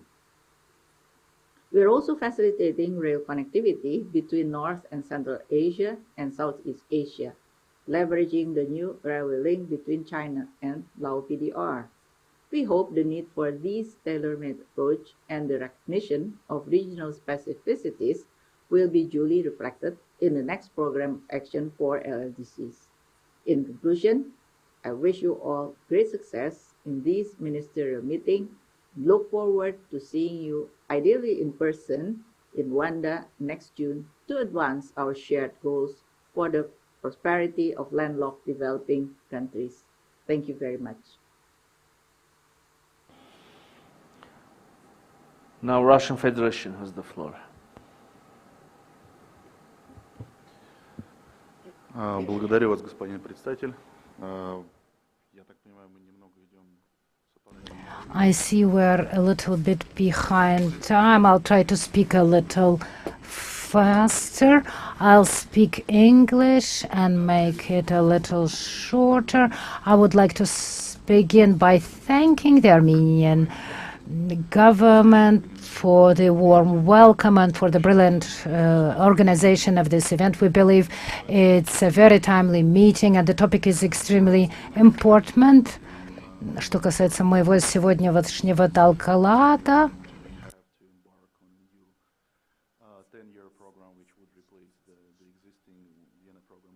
which in turn was one of the most ambitious and important programs implemented by the United Nations in course of the implementation of Agenda 2030, specifically for the countries with special needs and specifically for the countries, the landlocked countries. And as ambitious as it was, originally when it was planned and drafted, the international community did not realize the number of challenges which it would face in the coming decade. including the pandemic, geopolitical tensions, and volatilities in the global markets, which eventually led to the fact that not all of the goals set forward in this program of action are fulfilled in time.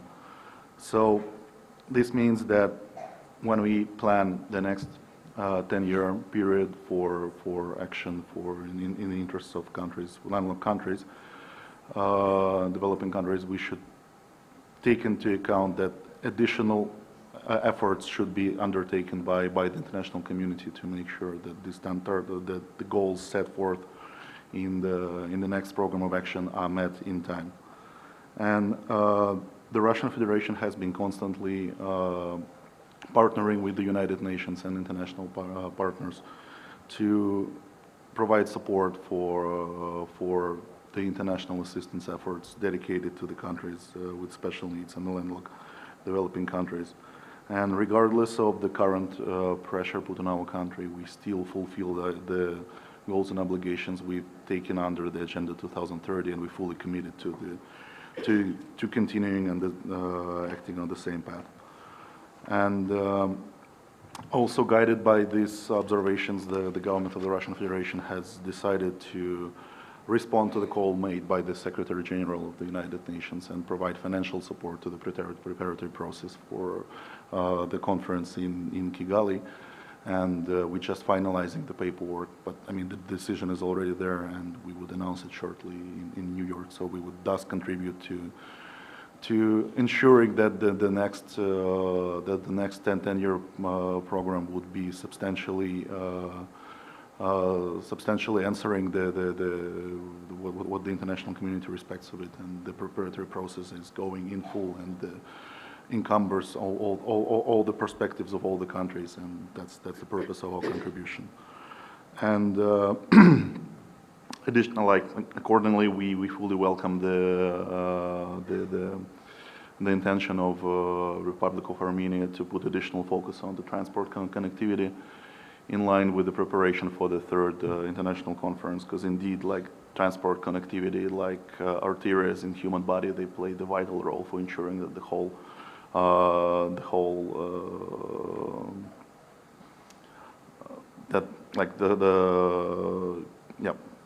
ensuring that the whole system operates well, and any problems set for the international transport corridors, they indeed echo in additional costs for the countries, and as a result, they lose and divert the resources that would otherwise spend for the development assistance. So indeed, land transport is the key cornerstone for ensuring the implementation of this program. And in line with that observations, the Russian Federation calls on to consider like four key elements once the countries would embark on drafting the new program of action.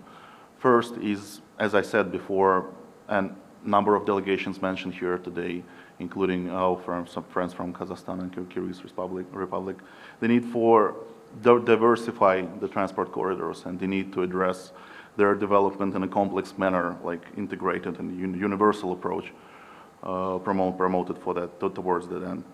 Because the recent developments have shown that dependency on one single international transport corridor may result in inability to divert the traffic and thus face the consequences. So here we promote anticipatory approach, and also the approach that guides the countries and those who take decisions on the international transport corridors to make sure that they do not compete, but rather complement each other.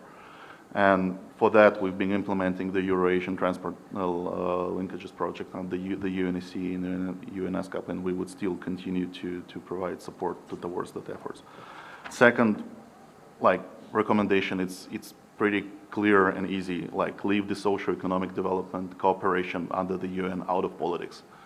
Because that is like the key. I mean, not just mentioning that the intention to settle political scores under the socio-economic cooperation would not bring any result. It also hampers the whole area of work of the United Nations, which is dedicated for absolutely different purposes. And like looking at the example of the UNSC and all of its transport conventions, which currently constitute the global like framework for transport cooperation, they have all been negotiated, agreed, and adopted during the peak seasons, so to say, of the Cold War. So that is the brilliant case how people managed to work on their specific practically oriented results when the whole world was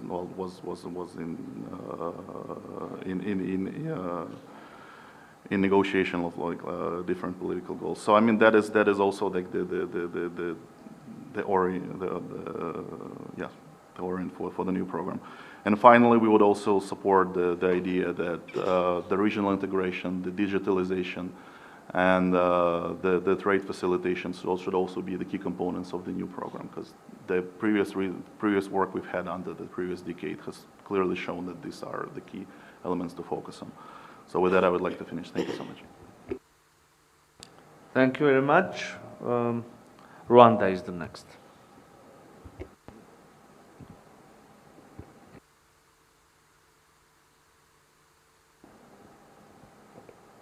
Thank you very much, Minister. Thank you for giving me the floor, but I want to join others who spoke before me to thank you for the hospitality.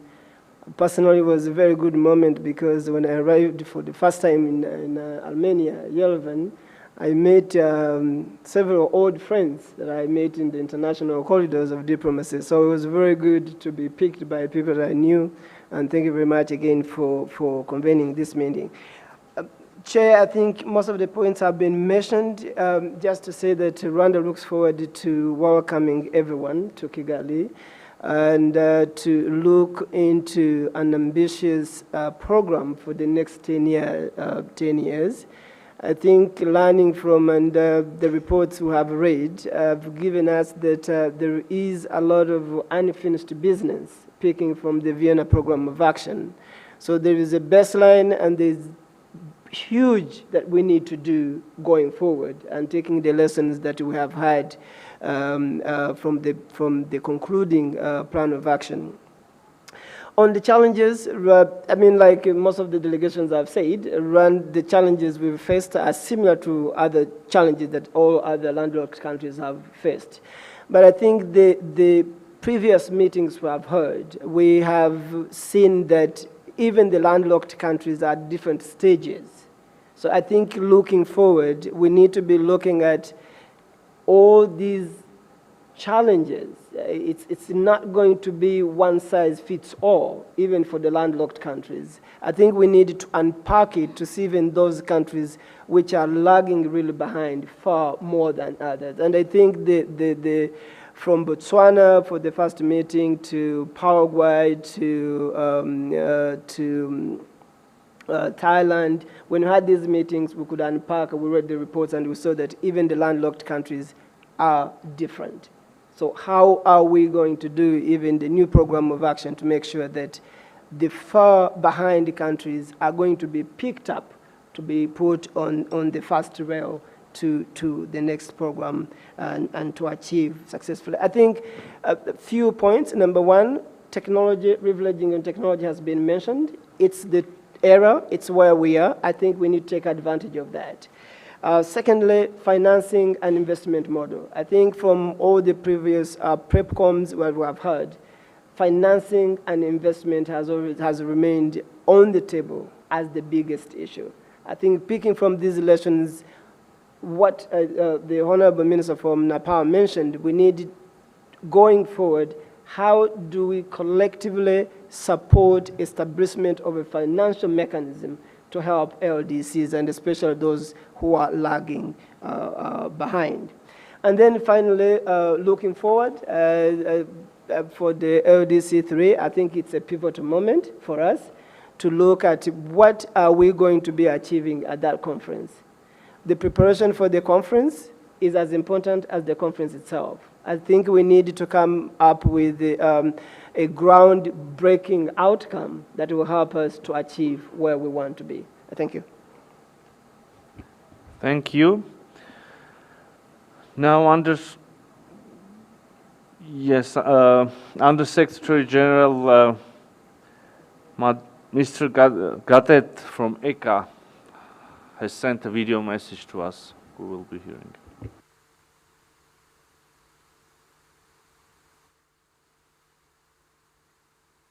Excellencies, distinguished ladies and gentlemen, as we approach the end of the implementation period for the Vienna Program of Action and make preparations for the third United Nations Conference on LLDCs in Kigali, this meeting allows us to reflect on the strategic importance of transport connectivity for the next program of action. Africa is home to 16 of the world's 32 LLDCs, 13 of which are also least developed countries. For African LLDCs, a critical obstacle remains a vast infrastructure deficit. This leads to weakened competitiveness, reduced trade, and an isolation of communities that hinders development. Road transport is the dominant mode of transportation in Africa, carrying 90% of passengers and 80% of goods.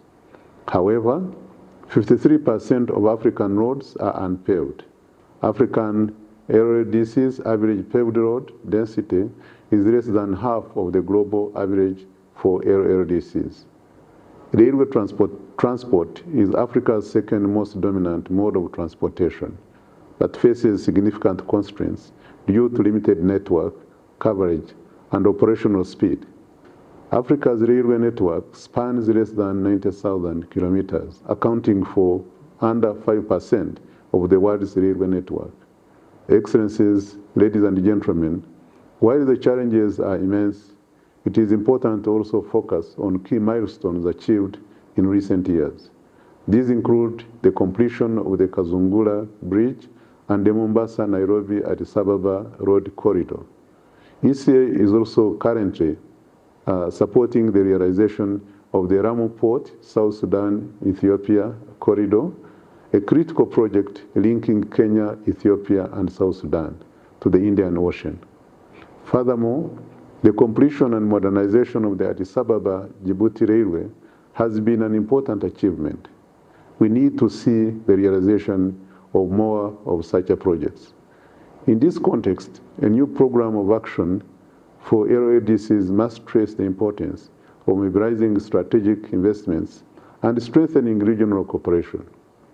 This entails examining how multilateral financing, particularly via multilateral development banks, can better facilitate private capital flows into infrastructure projects, such as through the provision of guarantees and risk insurance. Distinguished ladies and gentlemen, as I conclude, I would like to emphasize that African LLDCs and LLDCs more generally hold immense economic potential. The next year's summit in Kigali provided us the opportunity to assess progress and identify innovative approaches to tackle the challenges that LLDCs countries continue to face. I look forward to fruitful discussions and to seeing many of you in Kigali next year. I thank you very much for your kind attention. I now give the floor to the distinguished representative of Turkey. Thank you, Mr. Chair. Excellencies, distinguished delegates, at the outset, let me congratulate our hosts, the Government of Armenia and the Office of the High Representative, for successfully organizing this ministerial meeting. As a follow-up to the 22nd Annual Ministerial Meeting of Foreign Ministers of LLDCs held during the UN General Assembly, the meeting will be a useful prelude to the third UN Conference on LLDCs to be held in Kigali in June 2024. The theme of today's meeting is both timely and imperative. We need to enhance equitable, affordable, and inclusive transport connectivity as a driver for more sustainable and resilient economies in LLDCs. As the world is struggling with multiple crises affecting all dimensions of our lives, LLDCs are more vulnerable to the socio-economic impacts of the global challenges. We recognize the pivotal role that transport connectivity plays in shaping the economic landscape, particularly for LLDCs.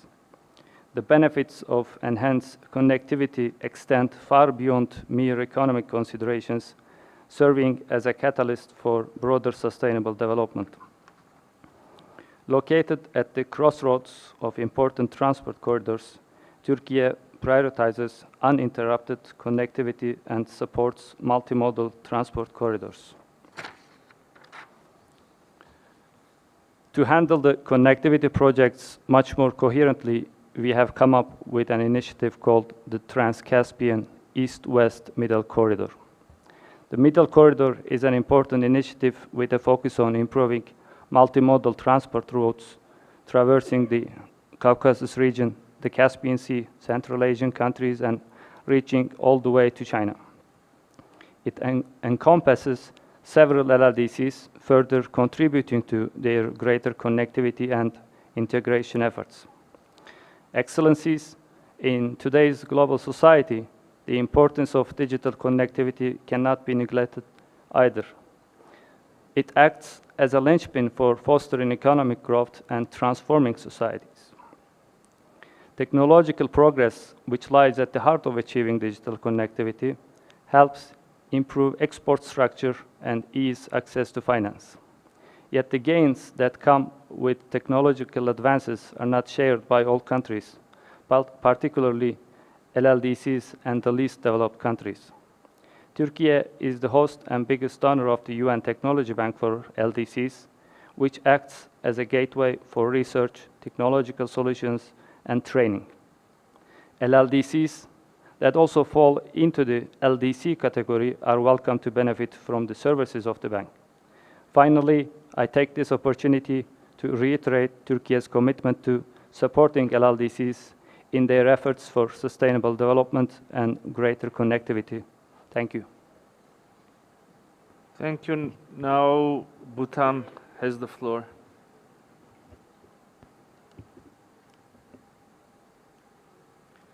Mr.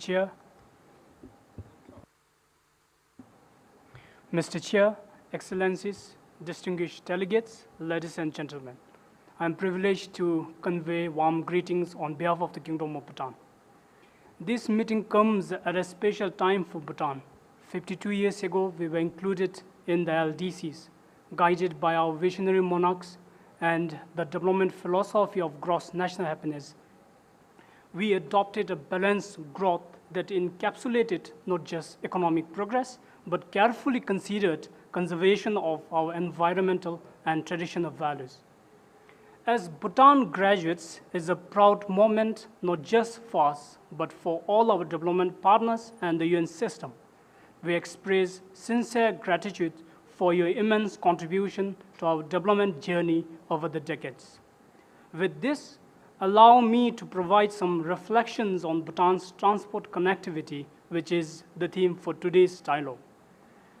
We have made great progress in enhancing transport connectivity. This includes major expansion and upgradation of existing road networks, including development of farm roads and double laning of national highways.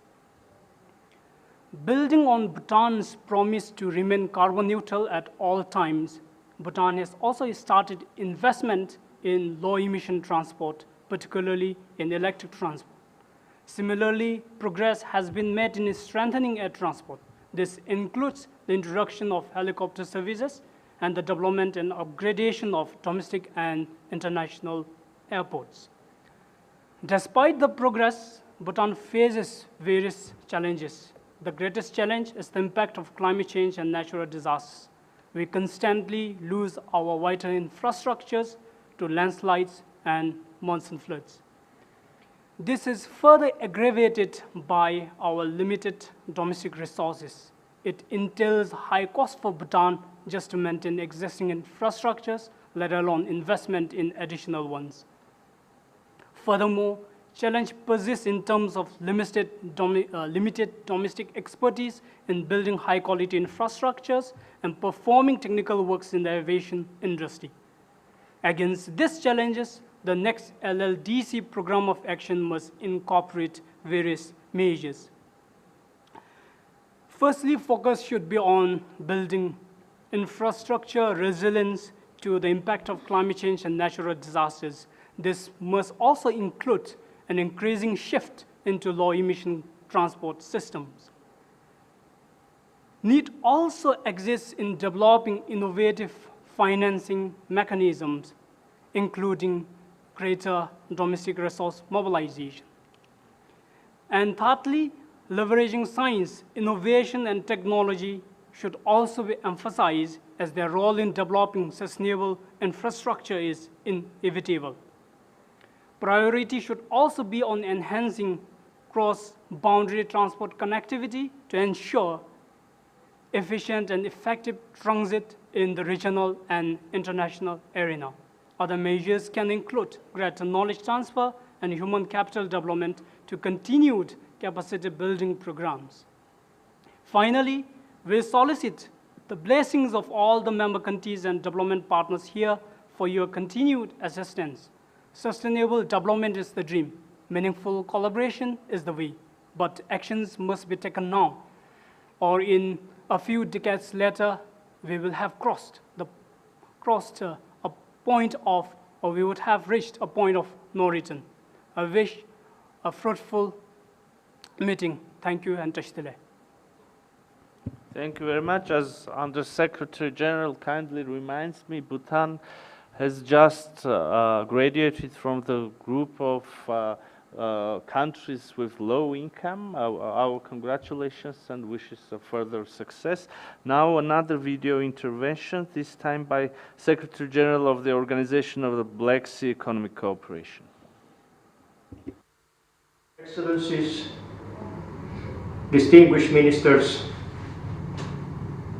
dear participants, in my capacity as Secretary General of the Permanent International Secretariat of the Organization for Black Sea Economic Cooperation, I'd like to, first of all, to express my high appreciation to the government of the Republic of Armenia and to the United Nations Office of the High Representative for the LLDCs for their kind invitation to such an important meeting. I am confident it will offer a most valuable contribution to the 2024 Third United Nations Conference on LLDCs in Kigali. The BISEC organization highly appreciates the international community's efforts to address some of their most pressing concerns. We also attach great importance to the improvement of transport connectivity for the achievement of the UN Sustainable Development Goals, SDGs. Against this background, it seems to me more than obvious that there is no real alternative to cooperation, primarily economic, but also cultural and political one, as a means to facing the multiple challenges involved. Experience has so far clearly shown that strong economic relations and cooperation and integration, be it bilateral or multilateral, has not only been beneficial in terms of economic development, but it helped as well in promoting stability, mutual understanding, and good neighborly relations, that is, security. These were the principles also laid down at the foundation of more than 30 years ago, of the Black Sea Economic Cooperation Organization. Over the years, the Black Sea Economic Cooperation Organization has developed several important regional projects, with particular attention being given to connectivity and the promotion of projects like the Black Sea Ring Highway, the motorways of the sea in the BISEC region, the facilitation of road transport of goods, and the BISEC permit system. These projects constitute some of BISEC's original contribution to the extension of the Trans-European network and the development of Euro-Asian transport links. In this context, it was a great pleasure for the basic permits to participate in the recent training programs aimed at enhancing the capacity of policymakers from landlocked developing countries and transit countries and equip them with the knowledge and skills required to develop relevant policies to promote transport connectivity, climate resilient infrastructure, and, again, transport connectivity as a whole.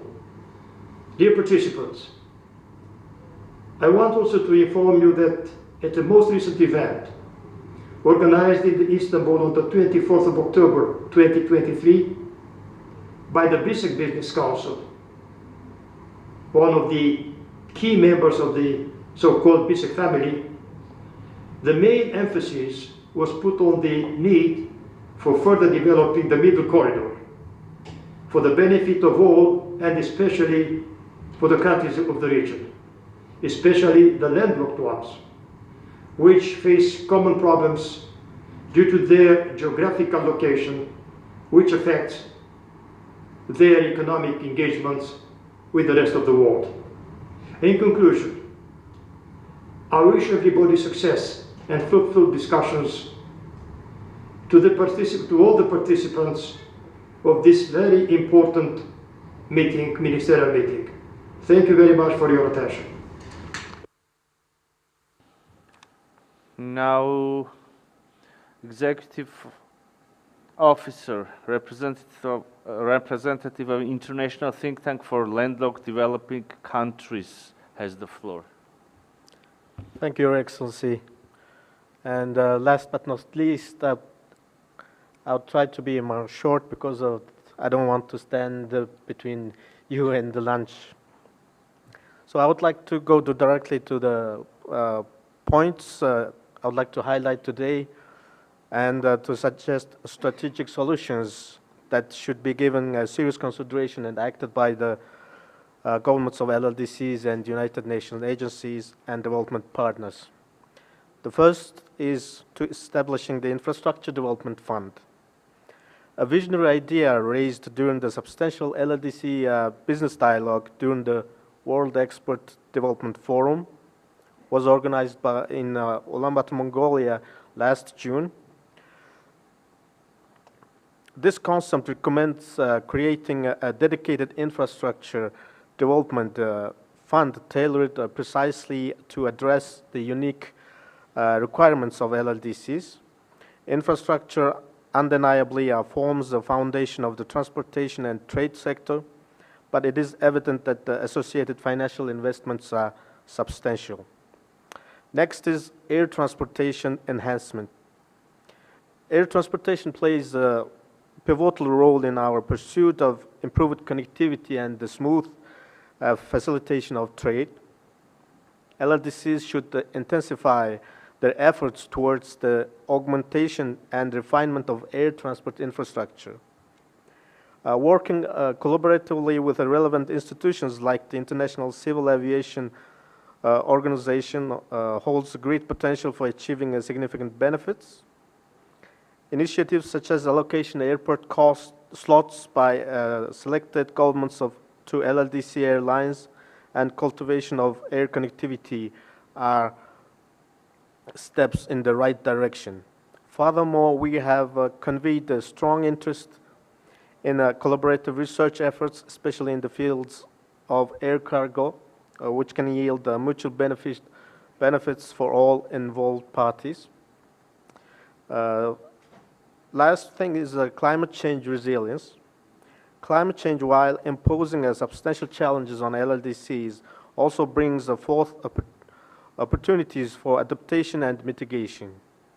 However, LLDCs face tough obstacles in obtaining necessary funding and technology transfers to strengthen their resilience to climate change.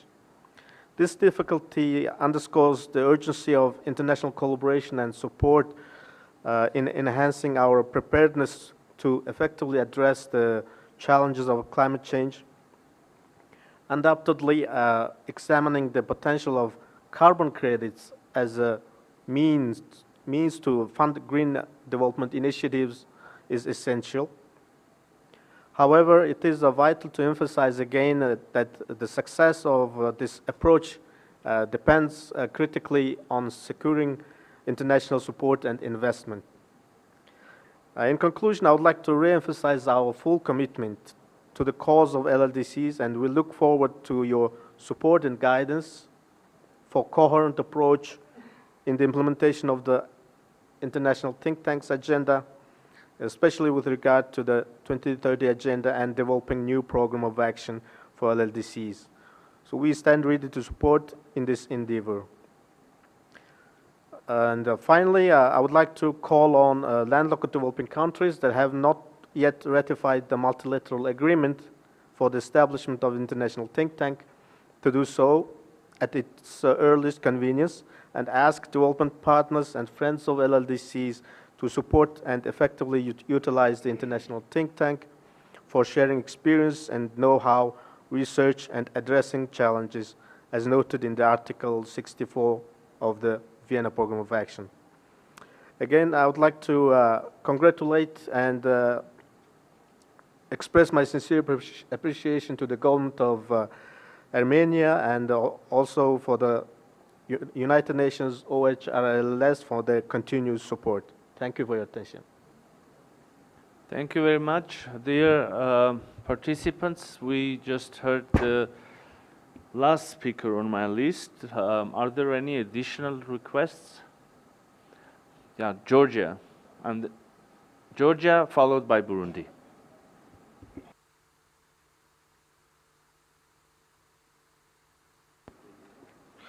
Your Excellency, Minister Mirzoyan, distinguished delegates, ladies and gentlemen, let me first of all use this opportunity and express our appreciation for inviting Georgia for this very important gathering.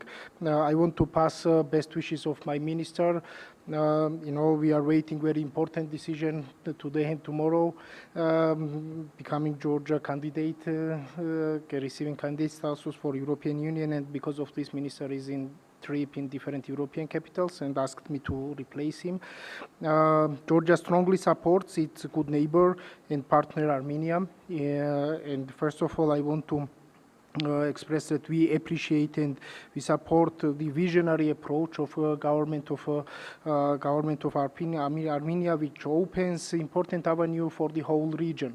Georgia is strong supporter of regional cooperation, and this was duly reflected in Prime Minister's initiative, namely Peaceful Neighborhood Initiative, and we see that the initiatives of government of Armenia are very important.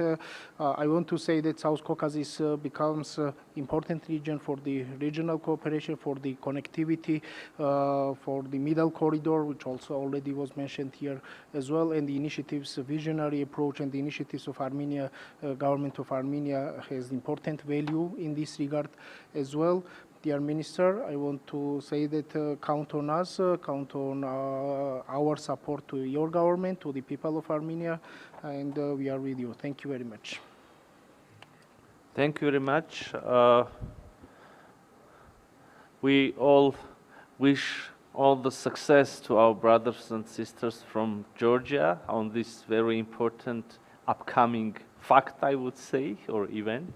Fingers crossed. And of course, I would like also to ask you to convey my greetings to your minister. Indeed, a very small remark, you spoke about the initiative of neighborhood of your Prime Minister of Georgia. We today, earlier in the morning, heard the intervention by my Prime Minister. He introduced the project which is titled Crossroads of Peace. We here heard the representative of Turkey and other countries as well speaking about the middle corridor. So I believe that all these projects, all these initiatives are very well interconnected, and they should be brought to life to the benefit of all our peoples. And now, distinguished representative of Burundi has the floor. Monsieur le Président, je voudrais d'abord remercier le gouvernement de la République d'Arménie pour l'accueil et l'hospitalité légendaire qui nous ont été réservés depuis notre arrivée et pour avoir organisé cette réunion ministérielle en collaboration avec le Bureau des Nations Unies de la haute représentante des PMA, des pays en développement sans littoral et les petits États insulaires en développement. Je voudrais aussi me féliciter des contenus respectivement par son Excellence Monsieur le Premier ministre d'Arménie, la sous-secrétaire générale des Nations Unies. The rich substance that was presented by the Prime Minister of Armenia and the High Representative. I also very much warmly commend the theme of the day, enhancing equitable, affordable and inclusive transport connectivity as a driver for sustainable and resilient economies. Burundi, as a landlocked country, is trying through the northern and southern routes to improve and facilitate local, regional and international levels free movement of persons and goods, making sure that competitive and safe routes operate, which will enhance investments and contribute to sustainable development and poverty reduction.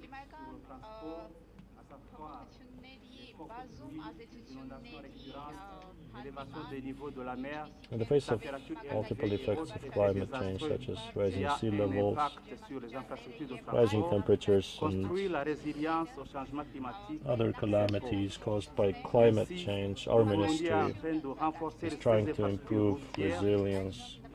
Burundi now has set forth to improve its infrastructure and transportation to make it more resilient to climate change, with the help of the World Bank as well as the African Development Bank, in particular by improving transport resilience in Burundi, which also serves the goal of ensuring that the railway and transportation network brings together, connects Burundi and Tanzania. For landlocked developing countries, the agreement on the financing mechanisms is of key importance. It will enable them to withstand various climate disasters. This financing mechanism will enable our countries to invest in projects that contribute to building a more responsible and sustainable future. So it's important to see how transportation routes and connectivity can contribute to sustainable development. What's very important today is holistic use of renewable energy for the development of transportation networks and ensuring greater access to the roads where Africa can benefit to build a more sustainable future in this way until the end of the decade. Besides, the use of the renewable energy in the transportation network is very important to comply with the Paris Agreement, the goal of which is to limit rising temperatures, because transportation on a global level is responsible for 1/4 of harmful emissions. They need to be curbed by 2050. à combustion interne d'ici 2040 s'impose pour les remplacer par les véhicules électriques ou solaires. Gradual À l'heure elimination où la communauté of internal internationale combustion se remet engine progressivement de vehicles, la replacing them pandémie, with les investissements electric allant vehicles is also very vers les important. transports durables et générant des emplois décents With et des investments opportunités that will help pour les communautés isolées to aboutirait produce à rendre les more electric transports plus vehicles, résilients. Je vous remercie. which would enable us to make the whole transportation system more resilient and more sustainable. Thank you. Thank you very much. Ladies and gentlemen, I would like to express my appreciation to all ministers and heads of delegation for their invaluable insights and contributions to this discussion. Your inputs will be reflected in Chair's summary as well as in the report of this meeting. I would also like to appreciate Madam Under-Secretary General's efforts to help me to facilitate this important discussion. Now this ministerial level exchange is concluded. The meeting is adjourned and we will reconvene here at hopefully 2 p.m. after the lunch break. Thank you.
ministers, excellencies, ladies and gentlemen, I now call this meeting to order.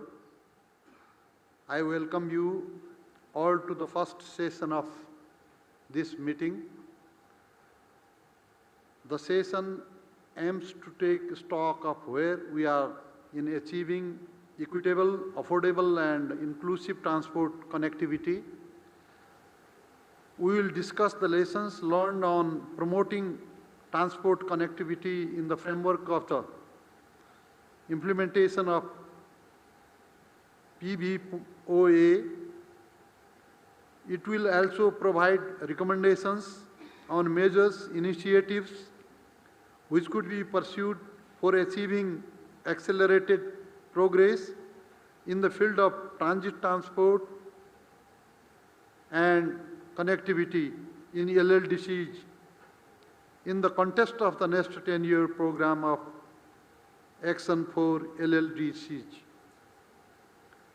We have a distinguished keynote speaker and a panel of distinguished speakers who will help address the questions outlined in the program under this session. The keynote speaker is allocated 7 minutes to deliver his address, and each panelist is allocated 5 minutes to make his or her presentation.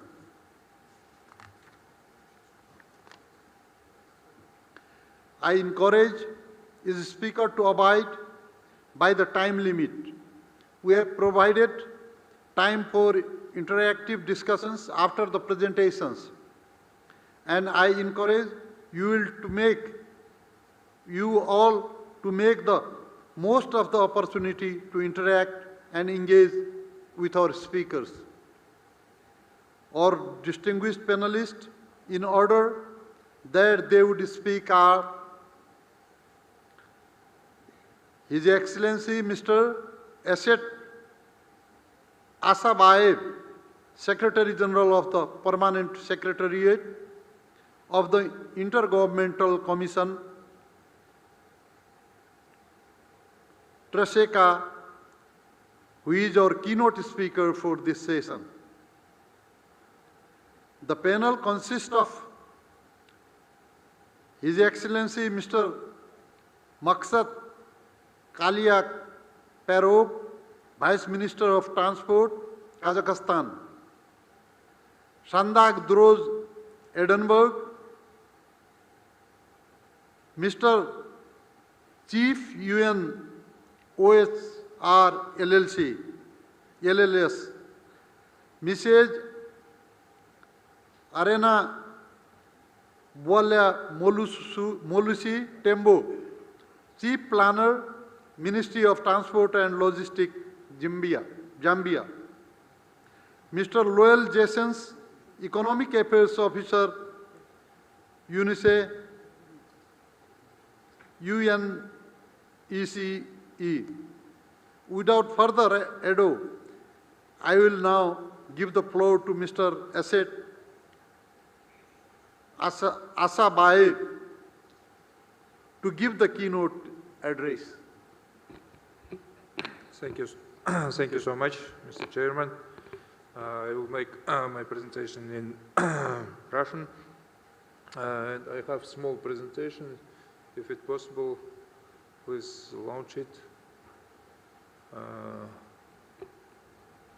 Oh, okay. Yeah. Thank you so much.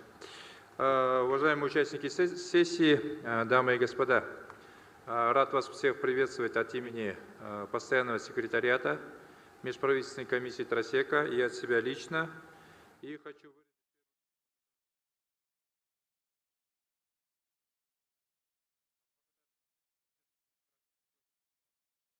of the Republic of Armenia and the Office of the High Representative on the least developed countries, the developed LLDCs and the small island developing nations for today's invitation to this event in the hospitable country Armenia. I'm happy to participate in this session dedicated to lessons learned on transport connectivity during the implementation of the Vienna Programme of Action, because the freedom of transit and the development of transport infrastructure are key to the development of LLDCs.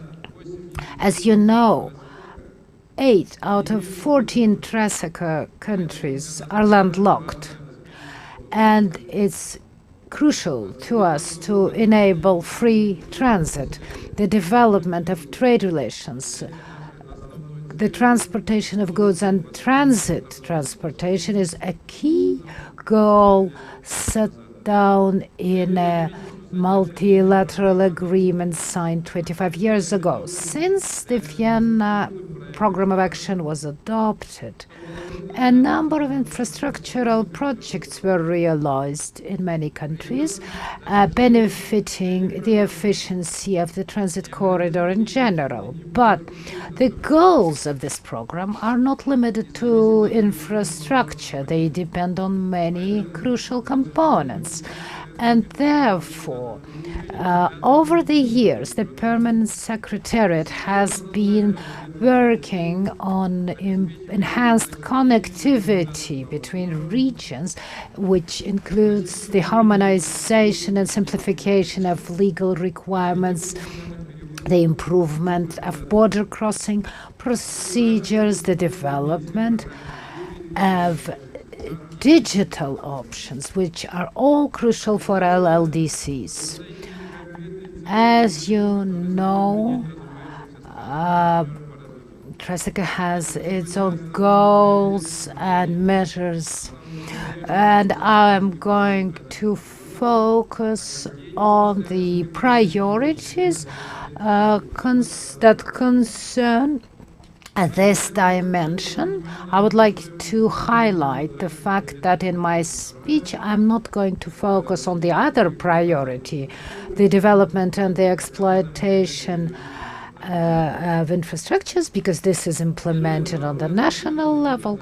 So the legal aspects of transit transportations. In the first dimension, countries need to join international, regional, and sub-regional conventions, become signatories of these conventions that are relevant to transport connectivity. And we work actively on the implementation of additional protocols.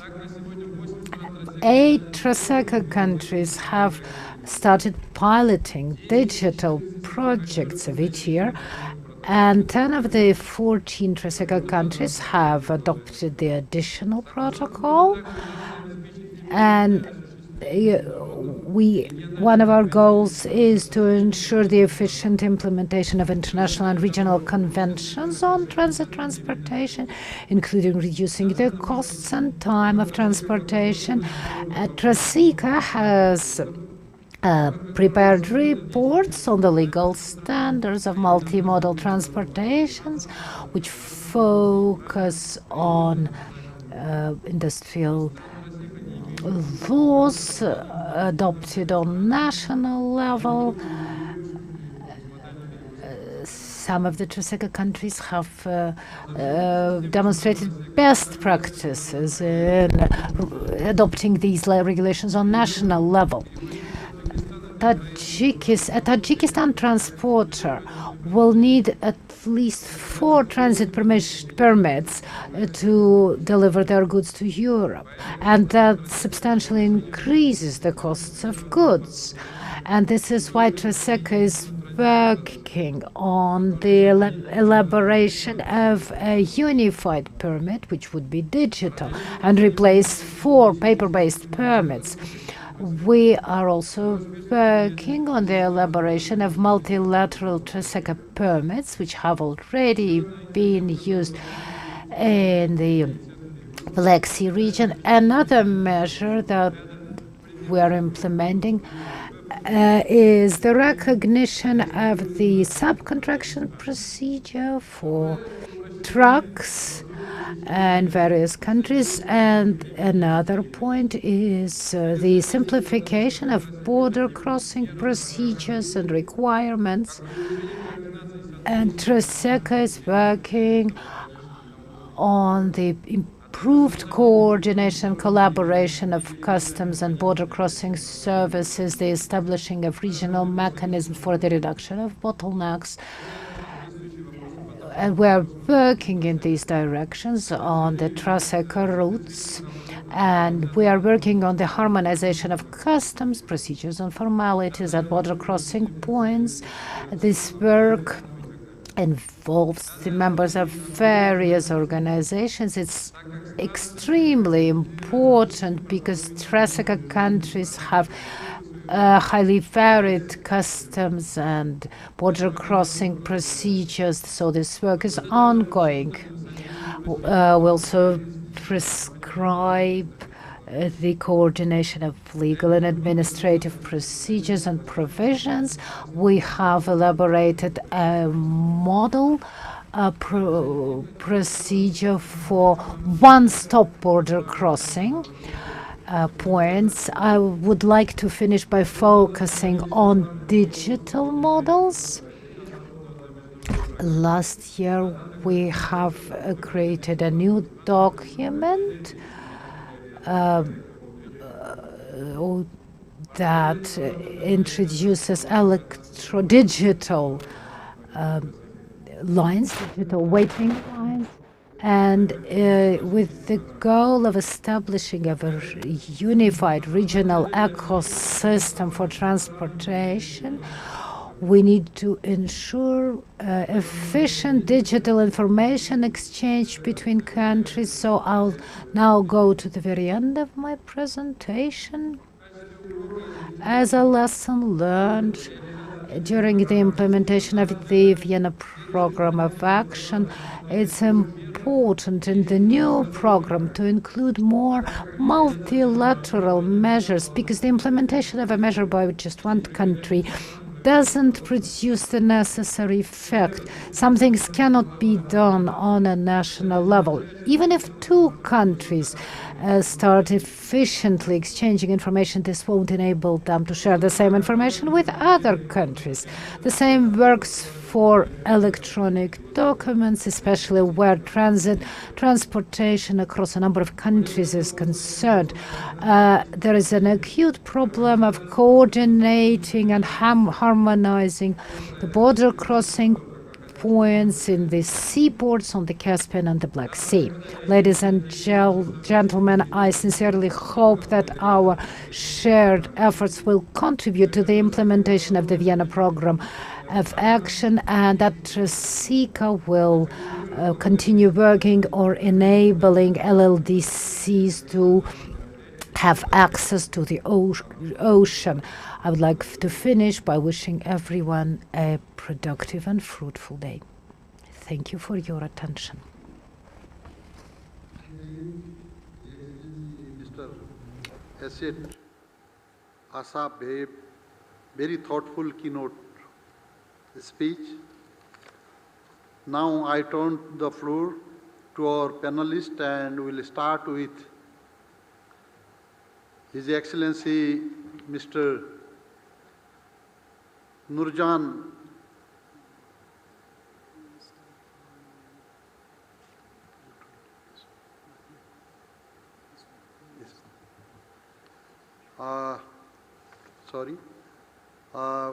we'll start with His Excellency Mr. Sandak Druz Stedenberg, Chief UNOHR LLS. Thank you very much, Mr. Chair. I have a PowerPoint presentation. Can you put up my presentation on the screen?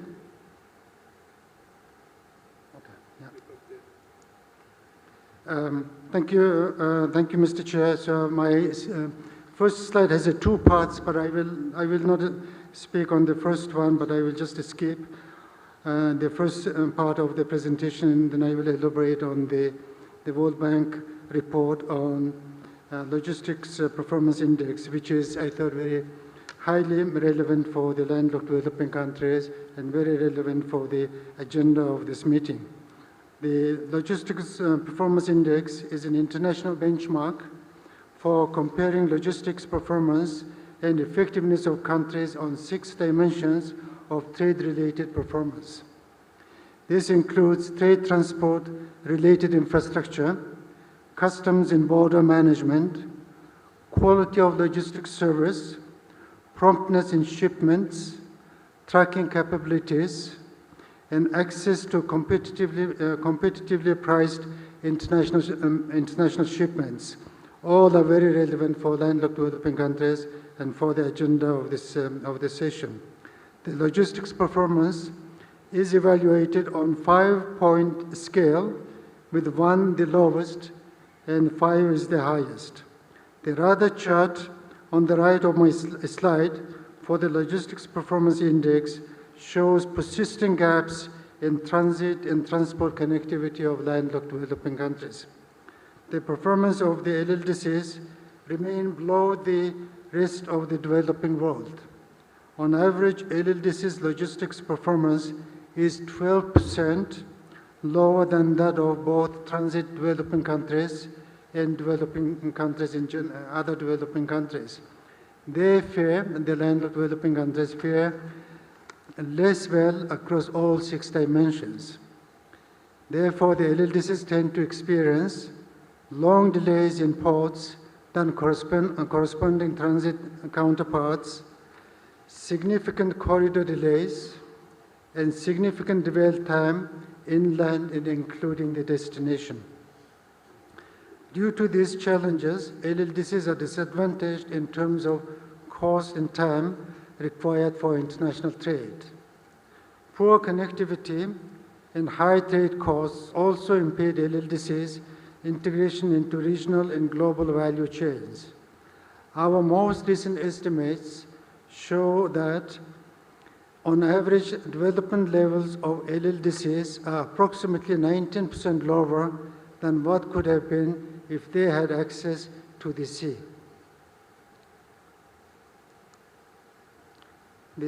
Since the adoption of the Vienna Programme of Action, tangible progress made in terms of the infrastructure development for landlocked developing countries. Many LLDCs have put significant emphasis on infrastructure development in their national development plans. They have national infrastructure plans, allocate significant resources to develop their road, rail, air, waterways, ports, ICT, and energy networks. Several LLDCs have joined important regional and sub-regional transport networks and corridors to complete missing links and expand transport infrastructure. However, despite this progress, transport networks remain largely constrained both in terms of quality and quantity due to the high scale of investment needed for infrastructure development and maintenance, inadequate skilled human resources, and new technologies. For LLDCs as a group to reach the global average density of paved roads, our estimations show that nearly 200,000 kilometers of paved roads would need to be constructed. Railway networks in LLDCs are characterized by missing links, aging tracks, and inadequate maintenance. Compared to the world average, LLDCs also have lower air transport connectivity, which is vital for supporting supply chains and tourism due to the lack of investment again and the limited liberalization of air services. While ICT connectivity has improved in LLDCs over the past decade, internet usage remains low, with only 35% of their population using the internet in 2021, almost half the world average of 63%.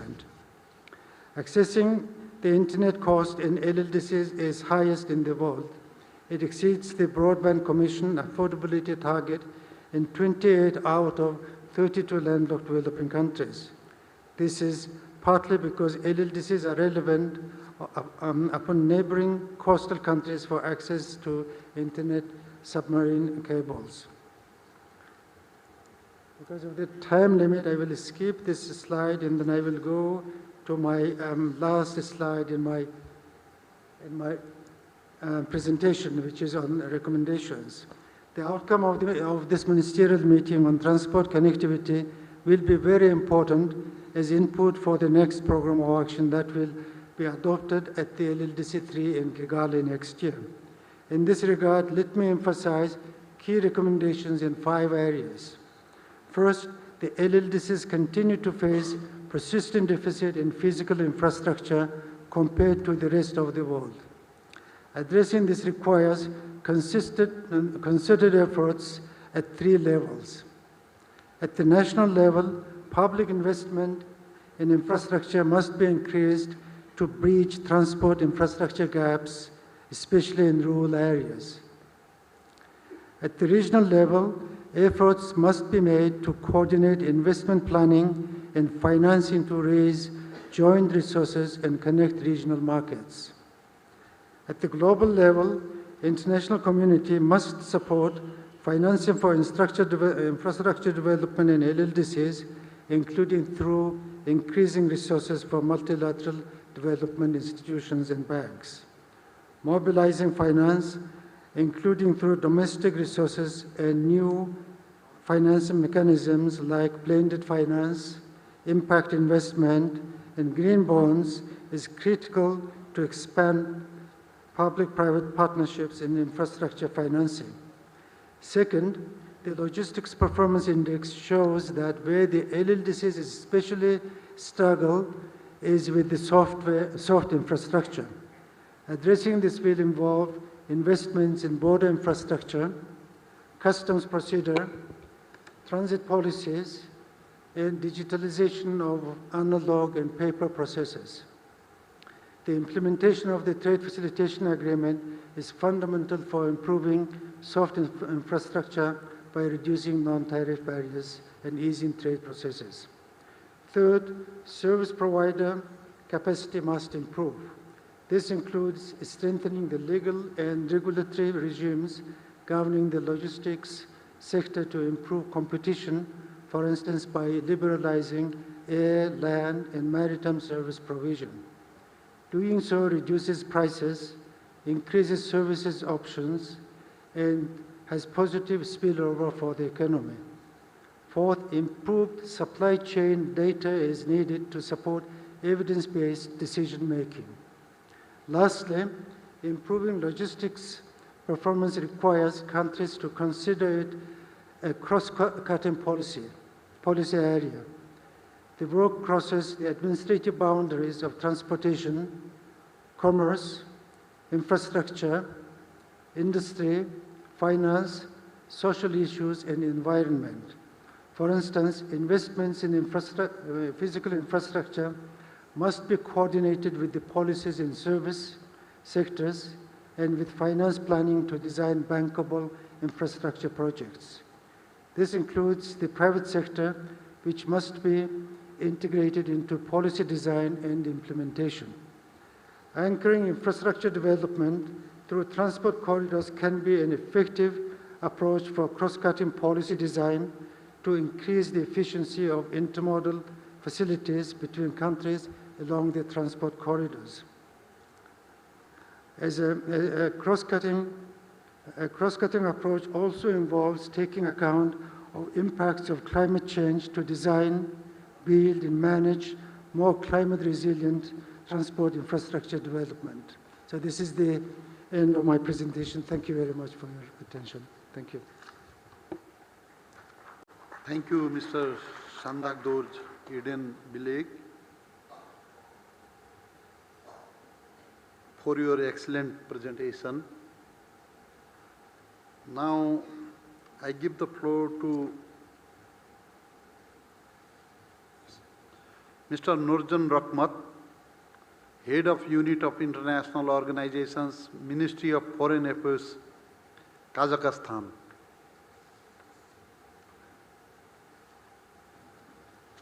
Thank you.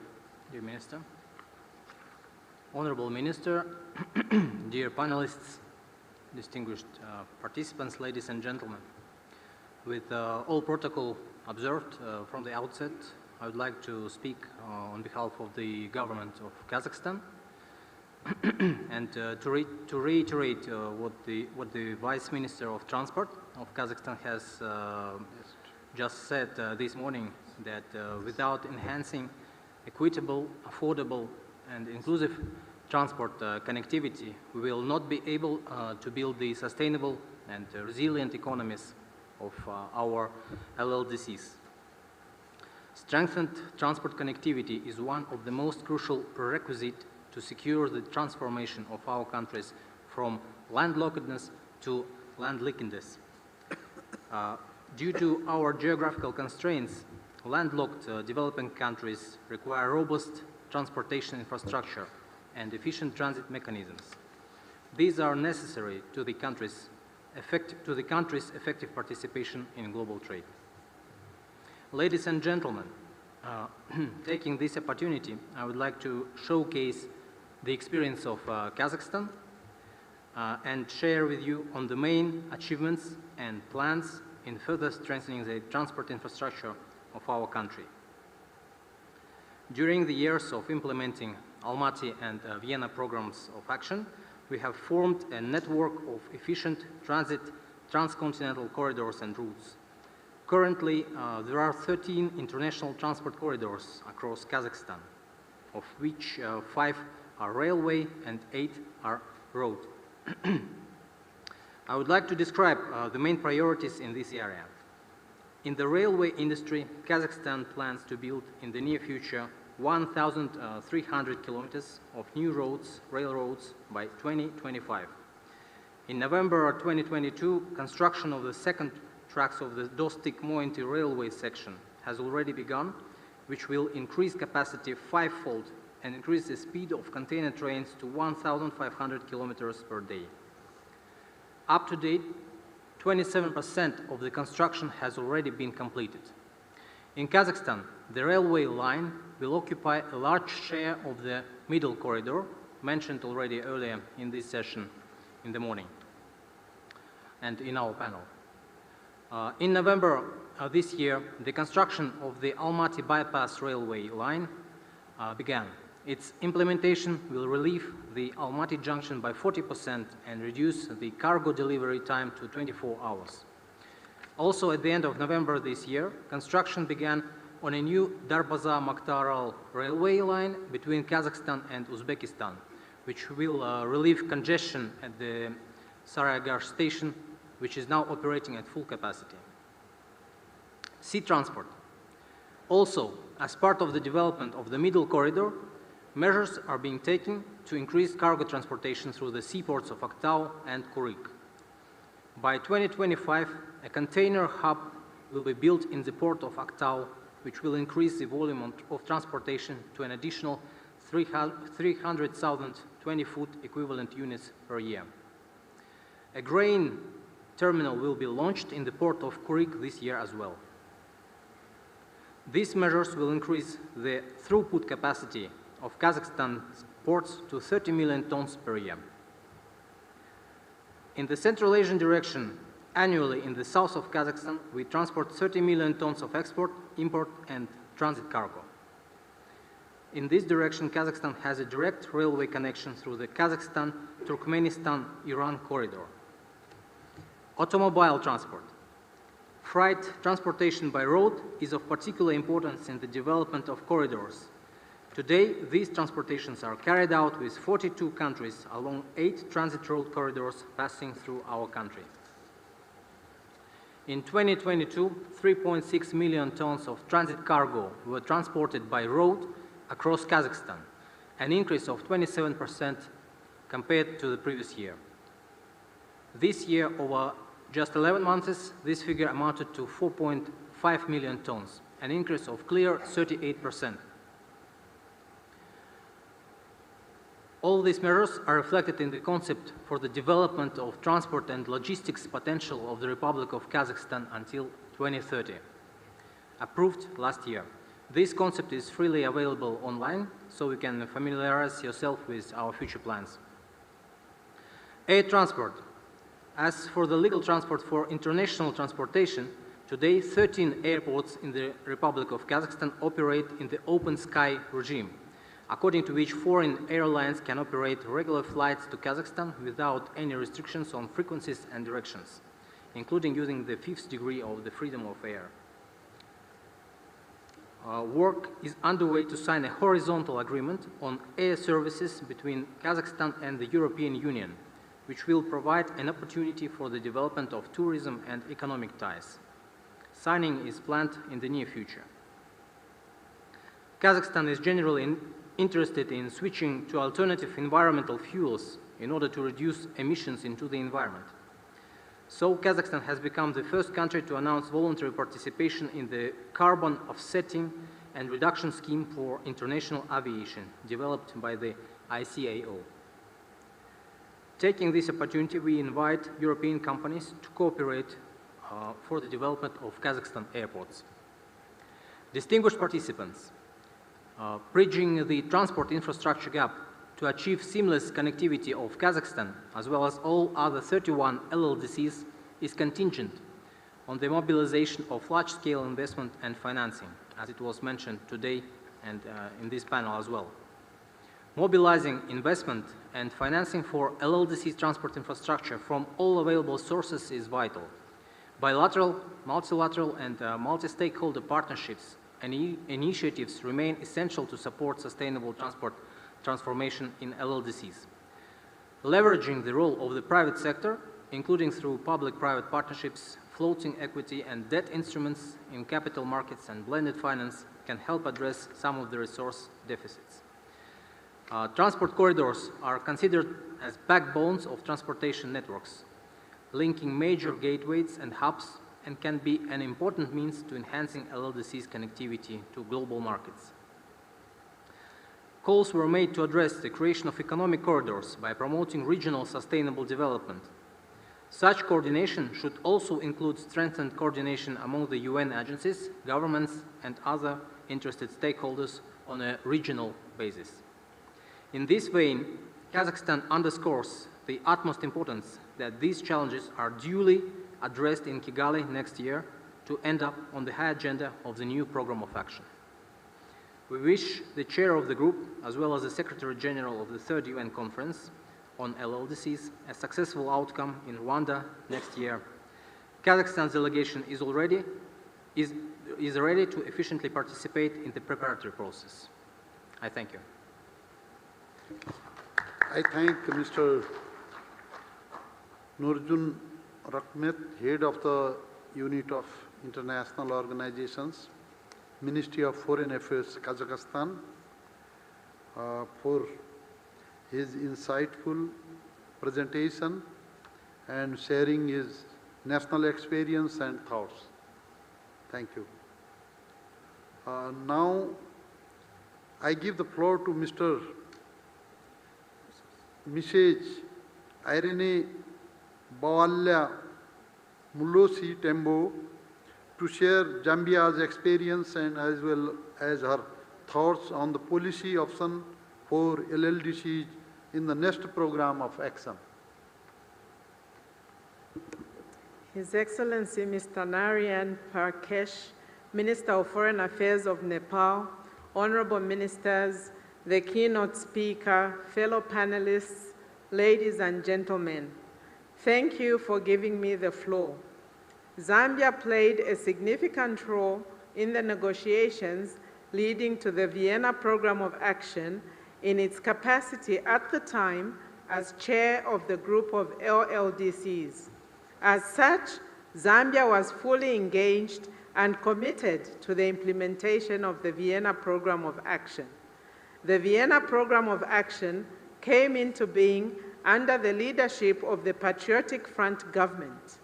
The New Dawn administration, under the United Party for National Development, took over power through the general elections of 2021 through a peaceful transition and continued with the implementation of the Vienna Program of Action with the vision of wanting to transform Zambia into a land-linked country.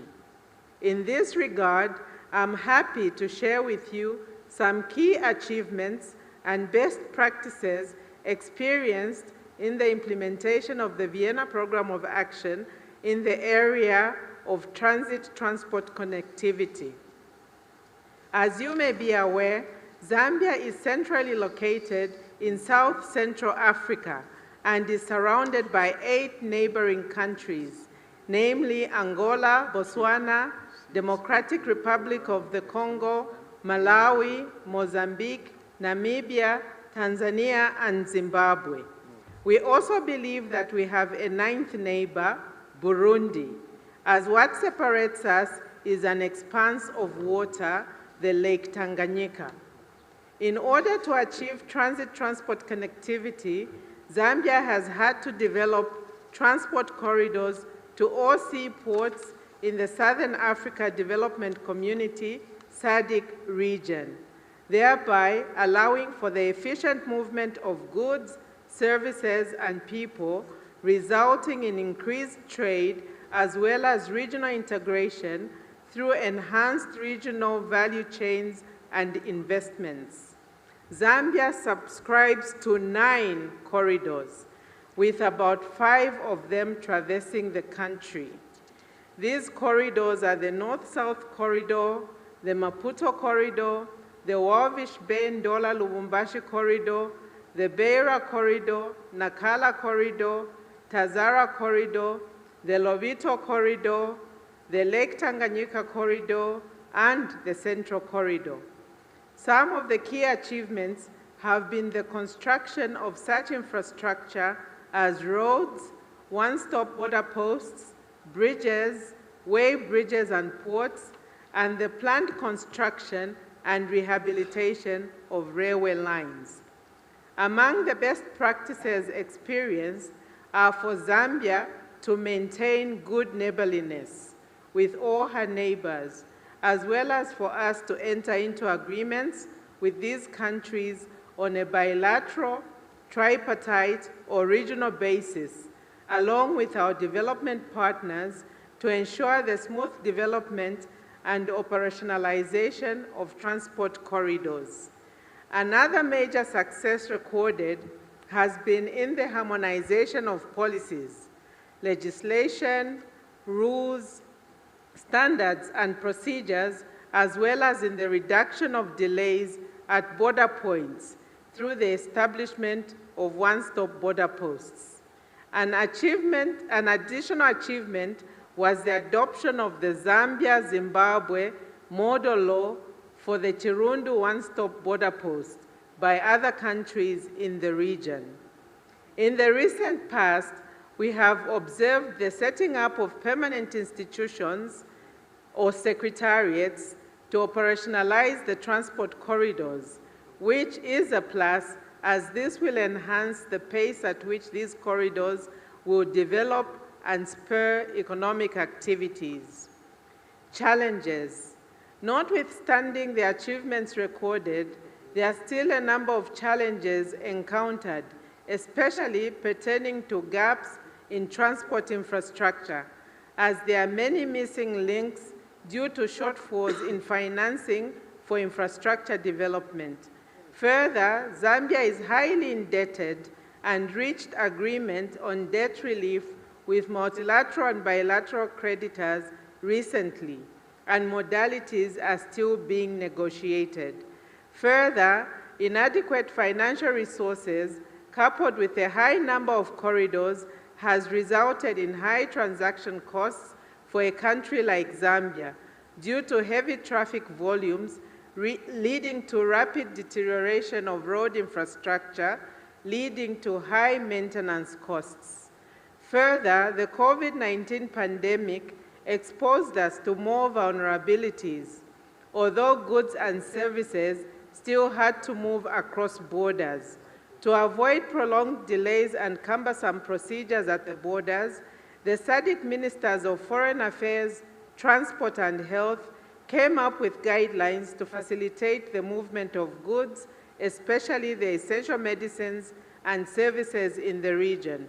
In addition, the use of ICTs was enhanced, and the private sector were encouraged to use ICTs for tracking goods as well as for pre-clearance of goods for customs. Measures, initiatives to accelerate progress in the fields of transit, transport, and connectivity in LLDCs in the context of the next 10 years. Based on the lessons learned, the following could help accelerate progress for LLDCs in transit transport connectivity in the next 10 years. 1, there's need for enhanced financial support for the LLDCs for transport infrastructure support at concessional rates.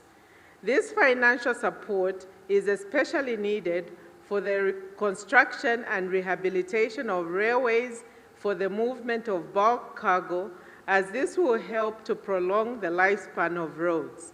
3, there's need for capacity building for technocrats in LLDCs in transport and logistics and other related fields to promote safe and efficient movement of goods in transit, as well as promote international logistics hubs. 4, there's need to promote synergies and harmonize regulatory frameworks between LLDCs and transit countries. 5, there's need for LLDCs to sign up and accede to international instruments that assist with transit and trade facilitation. 6, there's need to promote public-private partnerships for the development and maintenance of transport infrastructure. 7, there's need to increase the use of ICTs in LLDCs in transport networks and systems.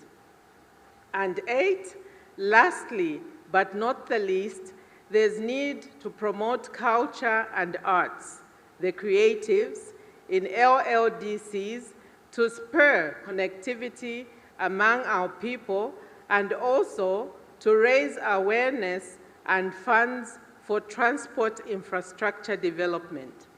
I say this because my daughter and her peers only knew of Armenia because it's the country where the patriarch of the Kardashians emigrated from. I thank you. I thank Mrs. Tembu for her insightful presentation. Finally, I give the floor to Mr. Roel Jensens to also share his reflections and suggestions on what kind of measures, initiatives could be pursued for achieving accelerated progress in the field of transit, transport and connectivity in LLDCs. In the context of the next 10-year program of action for LLDCs based on the lessons learned from the Vienna program in this regard.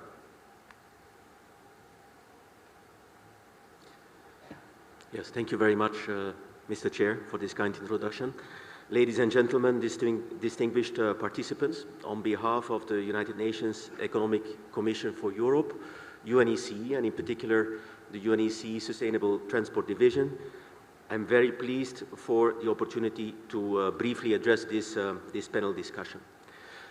Just to let you know, tomorrow we will be joined by the UNEC Executive Secretary, who will provide further statements. During this statement, I would just like to focus on 3 points, on achievements, if you wish, that we at UNEC see happening in our region over the last decade. And again, I'll be making these points from the perspective of the UNEC region, which indeed, we often refer to as the Euro-Asian region, stretching, from Europe to China. Point number 1, the past 10 years, we have witnessed a steep increase in volumes of inland rail freight transport between Europe and Asia. And this has indeed already been referred to by several of the previous panelists, as well as this morning during the ministerial segment. Now, this increase in rail freight transport that we have witnessed, it happens basically to two main routes or clusters of corridors, the Northern Corridor or the Trans-Siberian Corridor and the Trans-Caspian or Middle Corridor. Now for the period 27 till 2022, we have seen a steep annual increase of volumes in terms of tonnage, in terms of TEUs. Year-on-year increases sometimes reached 50% or more of rail freight volumes.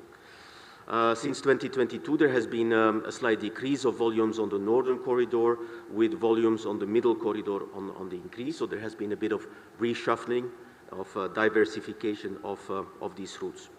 Now, the point that I'm trying to make is that whereas 10, 12 years ago, at the outset of the Vienna Programme of Action, there were hardly any intercontinental rail freight movements between Asia and Europe. And today we are facing a very different situation, both in terms of volumes, in terms of frequency of services. We had an excellent keynote statement, by Traseca, that has indeed been, together with UNEC, together with other organizations, at the forefront of supporting governments in making this happen. Now, many of the countries that are on these routes are LLDCs, are landlocked, and obviously they benefit from this increase. Not only in terms of transit, but also by being able to provide transshipment services en route, and ultimately in bringing and in being able to bring their own products to international markets.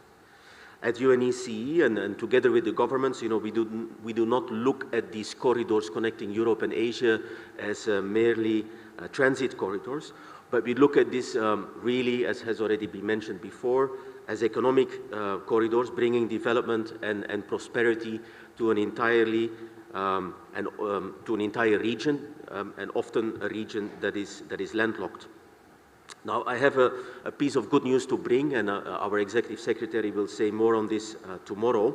But a few weeks ago, a brand new convention on the contract for international carriage of goods by rail has been adopted by the UNEC Working Party on Rail Transport, and it will be forwarded to the UNEC Inland Transport Committee at its next session in February next year, for the opening for signature by all United Nations member states. So not just UNEC member states, but all United Nations member states, including, of course, from the other regions that have a lot of landlocked developing countries. Now, with this convention, and if and when it enters into force, cargo carriage by rail between Europe and Asia will be made easier, quicker, and cheaper, thanks to the adoption of this new United Nations Convention, and unifying the applicable legal rules of specific regions. Now, until now, rail transport of goods from Asia to Europe was not covered by one uniform legislative system, which to some extent put rail at a disadvantage compared to other means of transport. And here I think of road transport, and in particular the Convention on the Contract for the International Carriage of Goods by Road, the CMR Convention, but also maritime transport, which is covered by the Hague Visby rules, and air traffic, which is covered by the Montreal Convention. So again, at UNEC, with the adoption, the approval of this new legal instrument on rail transport, we believe that we will be adding a lot of value, that we will make, that we will be creating transparency, predictability, to the rail freight forwarders that operate on Euro-Asian railway lines, but again also beyond, given that the convention would be open to accession of countries from any region. Now, a second point that I wanted to make, and this is something that we have really seen happening a lot since the adoption of the Vienna Programme of Action. This is digitalization. Our economies across the globe have digitalized at high speed, and this includes, of course, the transport and the logistics sector. When referring to digitalization, we include also automation, we include the exchange of digitized information, and also AI, artificial intelligence, just to name a few of the latest things that we have seen happening. Now it's clear that digitalization is going to have an impact, and possibly a radical impact, on the business ecosystem in the transport sector. And here I should emphasize that it is important to make sure that we as governments, we as an international community, get this digitalization process right. And what I mean by getting it right means that, what is important from our perspective and from our experience is that, you have interoperability of systems. It's good for countries to develop their national system, but it is even more important that these national systems are interoperable, with the systems that are being used in neighboring countries. It is also, when I talk about interoperability, I also mean interoperability between sectors, between the transport sector, the trade facilitation sector, customs and border crossing facilitation. One should not be digitalizing processes in a vacuum.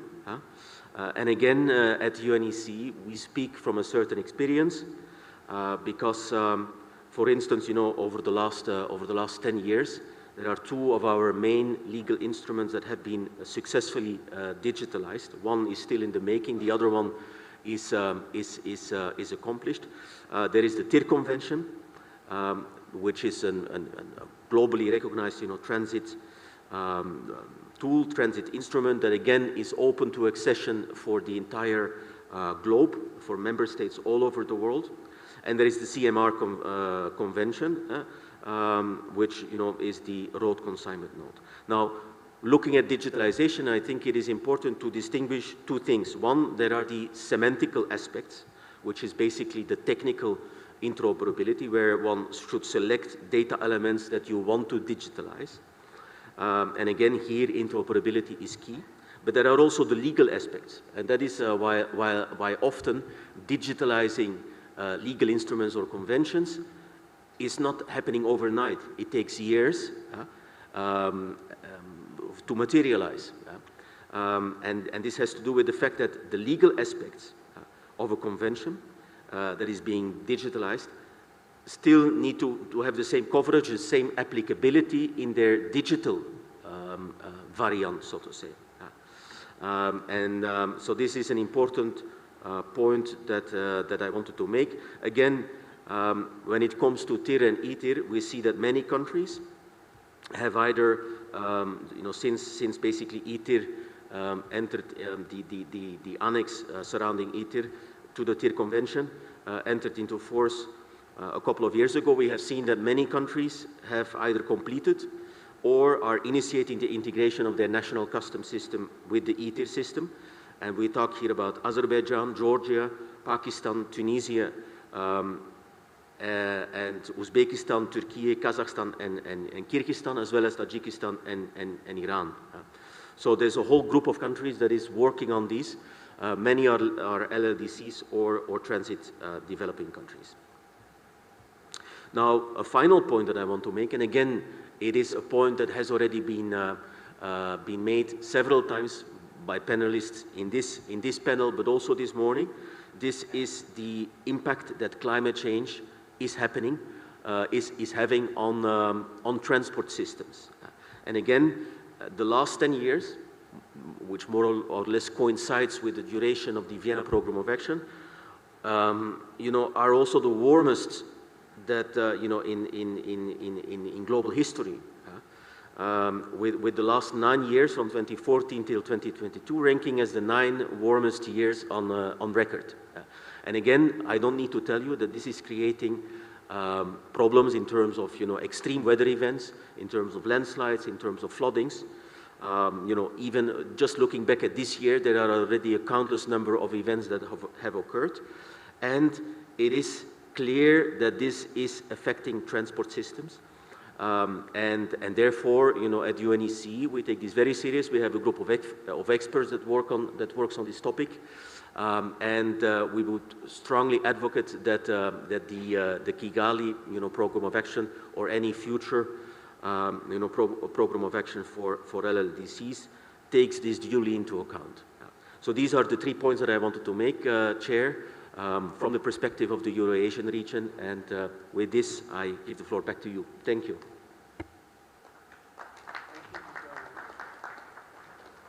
Thank you, Mr. Royal Jensens, for his excellent and thought-provoking presentation.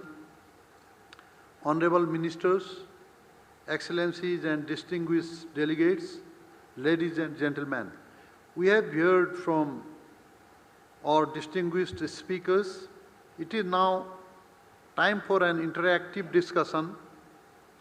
It's a time to hear from you what your thoughts are on this topic and your ideas on what the next program of action should be include. This is also an opportunity to ask questions to the speakers. Should you need any clarification? Due to limited time, I kindly request that you limit your interventions to only 2 minutes. Participants will indicate their intention to take the floor by raising their flags.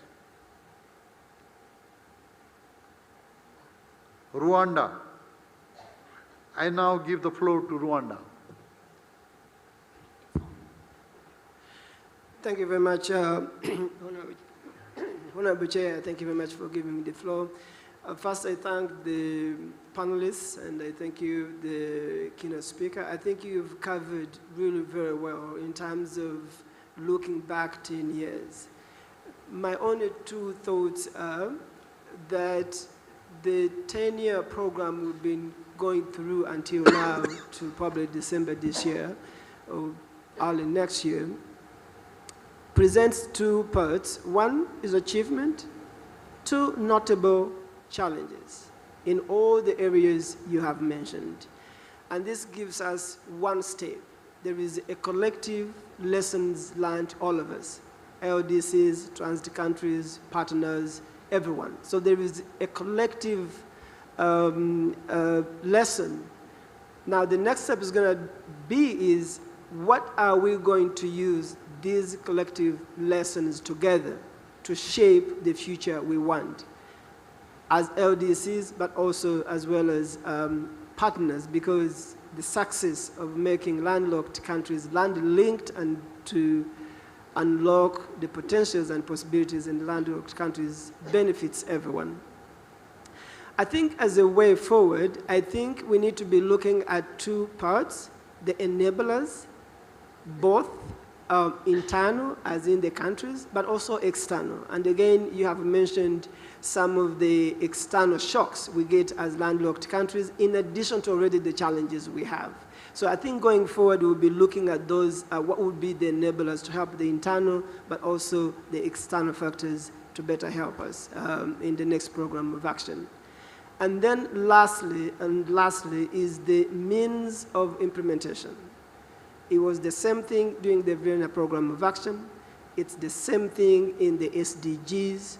Goal 17 has been one of the most challenged in terms of means of implementation. Now, going forward, how are we going to unpack this for better performance in the next program of action?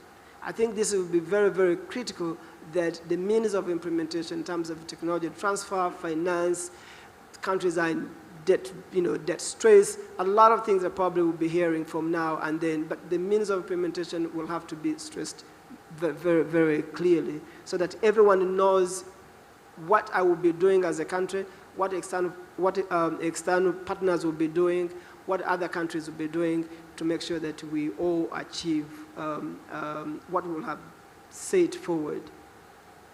And then what you mentioned, I think, in terms of climate resilience, I think we need to be looking at it in this context. One is protecting future investments in infrastructure, meaning that in every infrastructure project, we need to make sure that our planning takes into account climate resilience. Failure to integrate that, then you will not be able to protect the investment you will have put in the future investments in infrastructure. And I think that would be very, very critical. Last, and I'm sorry again to keep the mic for long, is what is going to be the role of international organizations. I think we need to see international organizations not only doing advocacy, we need to see them as part and parcel of implementing this program. And I'm happy that Madam USG has been really engaging the resident coordinators in terms of future plans on how they are going to be helping LDCs to see how these programs translates into actionable results, I think, going forward. Thank you very much.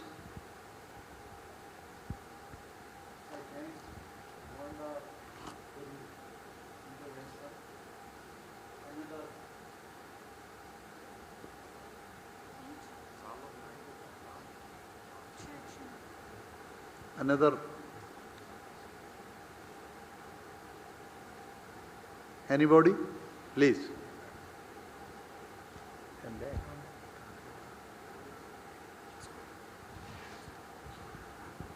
Thank you, Chairperson, and good afternoon. My name is Musiri. I'm from Botswana. I have a question, a short question, directed to the last speaker from UNEC. You mentioned that there is a new legal instrument on cargo by train. I just wanted you to maybe make elaboration on that as to what it entails, and if possible, where we can maybe have access to that so that we understand it much better. Thank you.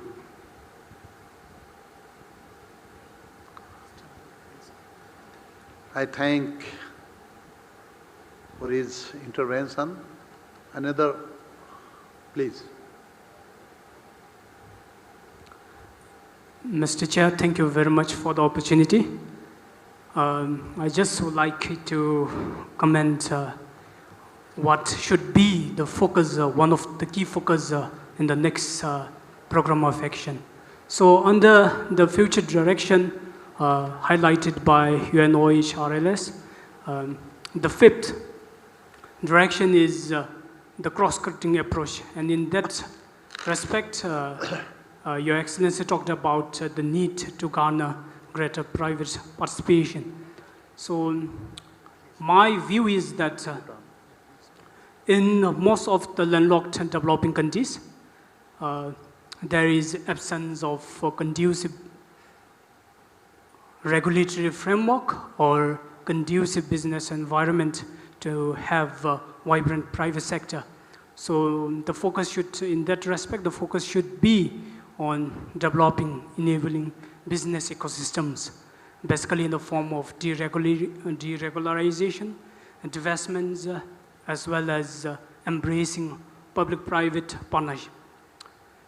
On the other side, even in the absence of enabling and conducive business environment, the challenge is the limited capacity of the private sector in most developing countries. Because the private sector in most developing countries are in a nascent state of the development. And in that respect, what I foresee is the importance of intergovernmental cooperation and collaboration in developing the capacity of the private sector in the developing countries. And with regard to the climate change, I would like to second the view raised by Excellency from Rwanda.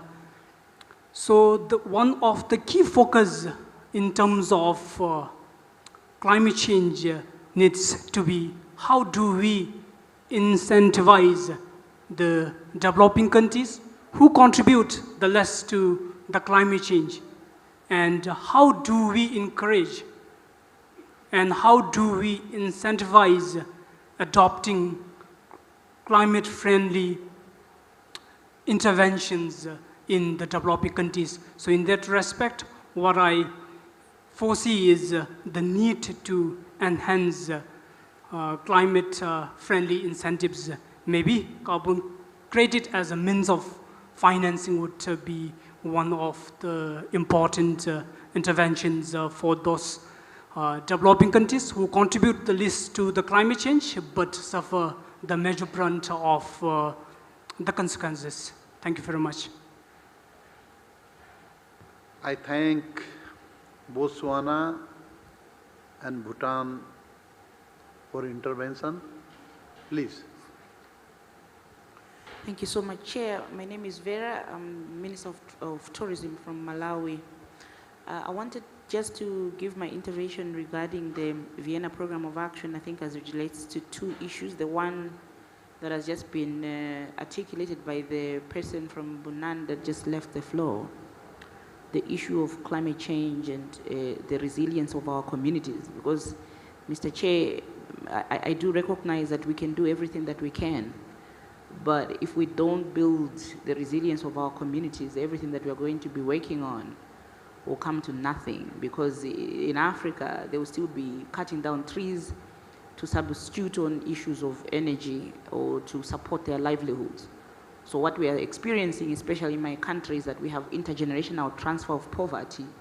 People that are turning to the environment for a source of livelihood, they're raising children in poverty that are getting themselves pregnant at the age of 13, 12, and they're reeling in poverty as well, so the cycle continues. So we need to break those kind of cycles and barriers, and how do we do that? Because if we don't recognize the fact that we don't get those people, those communities involved in everything that we are doing, we'll be sitting in these forums, Mr. Chair, and then we'll be achieving nothing really. I also wanted to address the issue of climate change. This issue is pretty much new as far as we are concerned, especially in Africa and in Malawi, but I think we just realized that our counterparts from the East and some from Europe have always known about this carbon credit issue and everything. And like what the previous speaker was saying, we get to bear the burden of climate change effects in Africa, and yet in terms of gas emissions, we emit less. But Mr. Chair, what is happening is that, be that as it may, we are supposed to be the ones benefiting from carbon credit, and we are not. As a matter of fact, at the moment, I'm handling an issue where an American-based company stole over $20 million of carbon credits from a Malawi organization. That's Malawi people money, and we are trying to trace it back to say we want our money back. But it's because we negotiated poorly, because we didn't know some of these things. So I think what basically I'm saying, Mr. Chair, is the recognition of the Vienna Program of Action, or any program of action, or the Kigali one, on the uniqueness of each and every member state in terms of our vulnerabilities and where we stand, or strategic positions of our country. Lastly, Mr. Chair, is the issue of infrastructure, ICT infrastructure as it relates to socio-economic agenda, education, women empowerment, youth empowerment, job and wealth creation of African people, especially young people. Like in Malawi, 76% of our population is young people, and I want to believe that that is the same that is obtaining in every other African country as well. But Mr. Chair, related to internet access or ICT development, apart from the infrastructure, we are talking about low levels of low usage rate of internet, owing to access to smartphones. They are very expensive and highly inaccessible to poor people. But even if they could be made very accessible, we don't have access to electricity. In my country, only 13 to 15% of the population has access to electricity. And so how can they use smartphones in that regard? And then coupled with low levels of education or literacy, it becomes a little bit challenging. So what is happening, Mr. Chair, we are disenfranchising a larger population of people that need to be part and parcel of our socioeconomic development agendas. And we're not able to do that because of these problems. And my take, Mr. Chair, I think based on what the speaker from Kazakhstan was talking about, how do we look at the uniqueness of each country when we are addressing these issues in the Vienna Program of Action, or looking at what has been and looking to the future? how do we address the vulnerability and uniqueness of every country so that when we move forward, we leave no one behind. I thank you so much, Mr. Chair.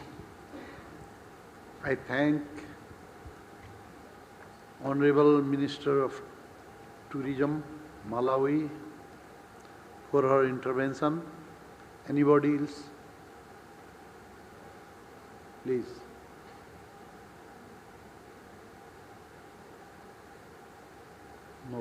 Nobody. Excellencies and distinguished delegates, ladies and gentlemen, we have heard the last speaker in this panel discussion. I wish to thank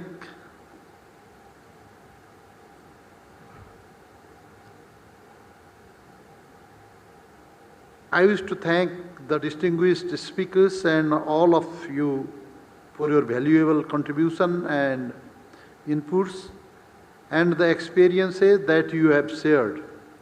This will be reflected in the summary of the meeting. With these few words, I would like to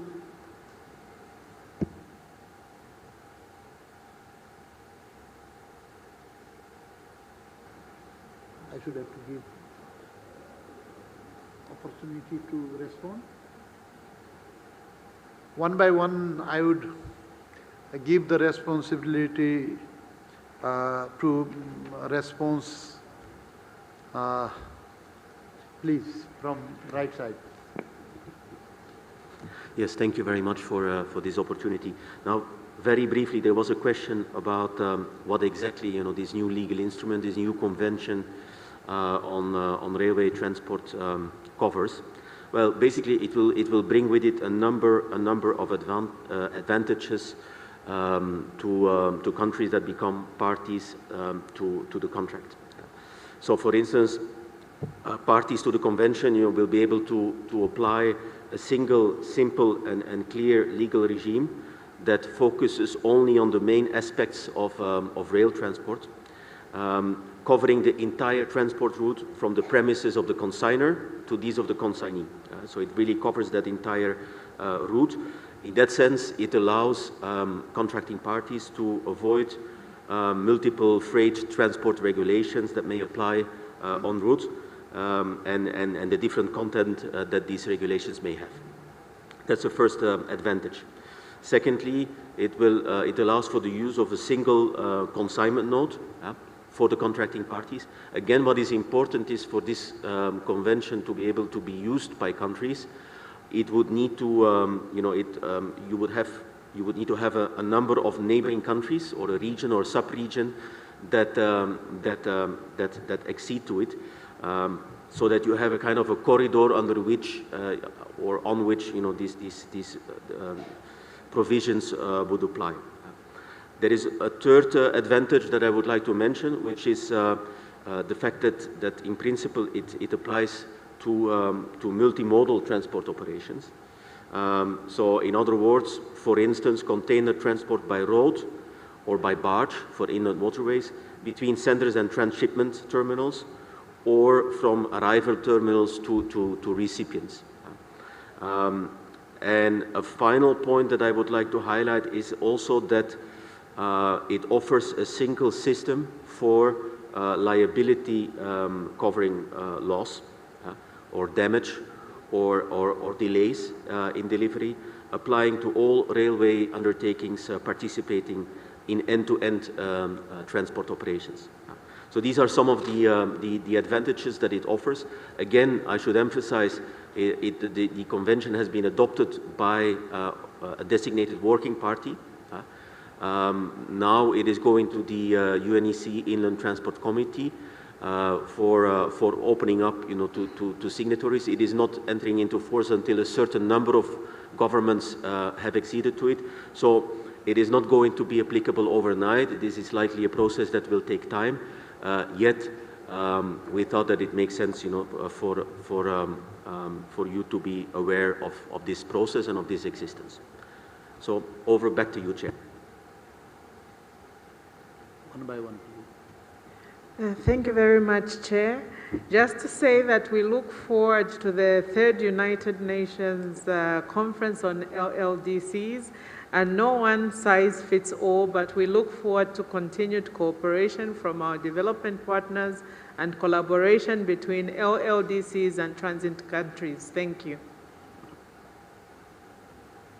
Да, спасибо большое. У меня лишь небольшие дополнения, что в действительности я хотел поддержать представителя Руанды. Он отметил важности присутствия в следующем плане действия как участников этой международной организации. Я думаю, это абсолютно правильно и необходимо эту идею поддержать.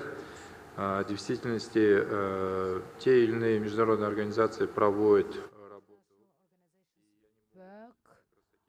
with us, and they could help with the implementation of initiatives.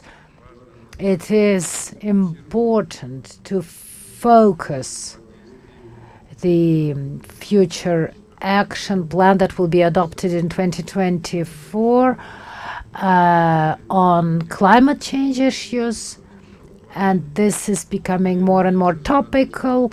But at the same time, we have to look at the finances, at the means. We heard representatives of many countries today to speak about current pressing issues, humanitarian challenges, the need for means and resources, and without financing, we cannot talk about dealing with future challenges if we have survival problems. That's very difficult. We have to highlight the need for financing, the means for the financing of the future program. And of course, there is a topical issue of making a realistic evaluation of the current program in order that the next program can be more efficient. Thank you. Thank you very much, Mr. Chair. And I think also I wanted to very briefly react to the very useful comments and questions raised by the distinguished representative from Rwanda. But I think he mentioned that very strong follow-up review mechanism is very important to ensure the accountability for landlocked developing countries, transit developing countries, and development partners. So I think that should be the future program of action should have the built-in review and follow-up mechanism. So that is very important. And then also the outcome of the conference itself is very important. So I think everybody is saying that we should have the ambitious program of action, but at the same time, I think we should have the measurable and implementable and feasible program of action so that we can measure the progress made in the implementation of the program of action. Also, the distinguished representative of Rwanda also mentioned the importance of the UN system organizations and international organizations. So that is very important aspect. I think we are our office, the Office of the High Representative for LDCs and LLDCs, has the interagency consultative group consisting of more than 40 international organizations in the UN system organizations. So these organizations are very important stakeholders for the conference, and then they will play a very important role for the follow-up for the implementation of the program of action. The Secretary General will be playing a very important role to mobilize the UN system organizations. That effort will start in Kigali. The Secretary General has already decided to convene the meeting of the principals of the UN system organizations in already Kigali in order to consult on the implementation and the follow-up of the Kigali program of action to be adopted at the Kigali conference.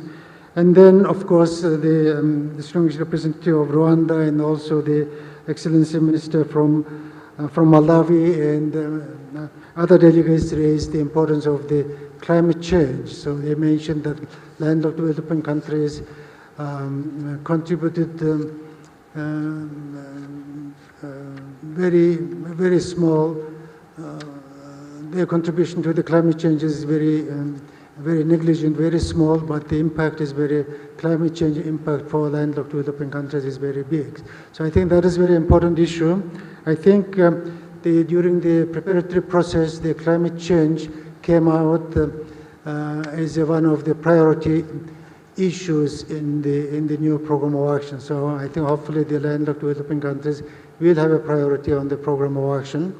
So now the chair of landlocked developing countries, Botswana, in our office convened first time the high level, the meeting of the at the level of head of state and government of LLDCs in the sideline of COP 28 for the first time. So they decided to to establish negotiating group, the formal negotiating group of landlocked developing countries for the climate discussion. So I think that the issue will be a very important issue, and then also the infrastructure development also should take into account the climate resilient infrastructure development. And then my last point is I very much support the points made by the distinguished representative of Bhutan in terms of the private sector. Yes, private sector is very important stakeholder for the development of landlocked and developing countries. The most private sector in landlocked developing countries, micro, small and medium-sized enterprises. They have the limited capacity. They don't have the access to finance. They don't have access to the technology. So I think they need a very strong support. So I think the private sector should be one of the key elements and should be considered one of the key stakeholders for the implementation of the new program of action. So indeed, our office also organizing the private sector track. So that we will organize the private sector track during the conference, and then I think there will be very strong reflection of the importance of the private sector in the new program of action. So these are a few points I wanted to add. Thank you, Mr. Chair. Please. Thank you for giving me the floor again. I just would like to note that all the questions were quite vibrant, and it's difficult indeed to have an exact response right now, otherwise we wouldn't be sitting here in this panel. It's good to hear about the plans of the OHRLS to have a meeting of the UN principles in Kigali. I think it's related to the issues raised with regard to the climate change and the coordination among the UN agencies. It's very important. Kazakhstan actually is an advocate of such an approach, of having strengthened regional coordination among the countries of the region as well as among the UN agencies. It's very crucial in order to have a general efficient picture of what countries actually need in order to address the challenges lying ahead of them. In this vein, I just would like to underscore that within the LLDC group, we have a good experience of elaborating a roadmap. It's a good mapping of all the projects which the UN agencies and other international organizations actually gathered and are implementing or planning to implement within the LLDC member states. So I believe we could further elaborate and research on that. With regard to the gender issue, a very good question raised by the Honorable Minister from Malawi. I think when we talk about the economic growth within the LDCs, or in particular, as we spoke today and tomorrow, we'll speak tomorrow about the transport connectivity and infrastructure enhancing, the gender aspect here is very important because women by nature constitute half of the population of any country. So if we don't speak and advocate and take real practical measures in gender empowerment, including all the vulnerable groups of population, including children, we cannot really talk about the efficient, sustainable growth. So in this regards, I believe it's very important to take into account all these questions and our deliberations during these 2 days. I hope we will have these practical outcomes, having a good impact on the outcomes, which I also hope will be quite practical in Kigali next year. And speaking on COP28, just recently finished its work in Dubai, so I also agree that we need to take into account the outcomes of COP28. Thank you. Thank you all for your valuable contribution. With these few words, I would like to conclude this session. I once again thank the keynote speaker, panelists and other participants for a very useful session, who provided us with valuable, very pragmatic and useful suggestions and insights on the theme. I believe that their ideas can enrich the new program of action for the LLDCs. I thank you all and declare that this session is closed. Thank you.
Thank you so much, and thank you for coming on time.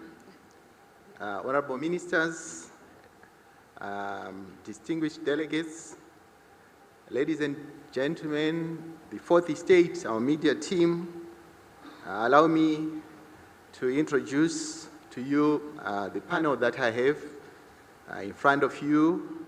I'm Felix Tapiwa Mona, Minister of Transport and Infrastructural Development from the Republic of Zimbabwe. And I'll have my esteemed panel that is going to deliberate the issues before us this afternoon.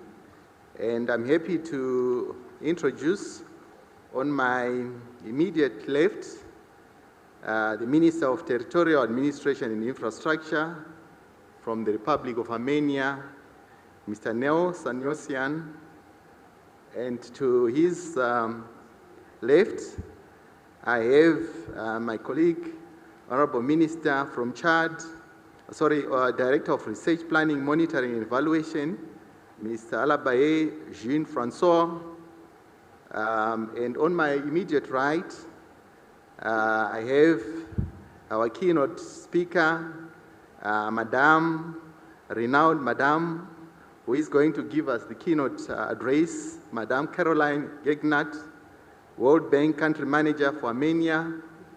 And on her immediate right, I have got the Deputy Minister of Transport, my colleague Minister from Tajikistan, Mr. Nemadzoda Farouk.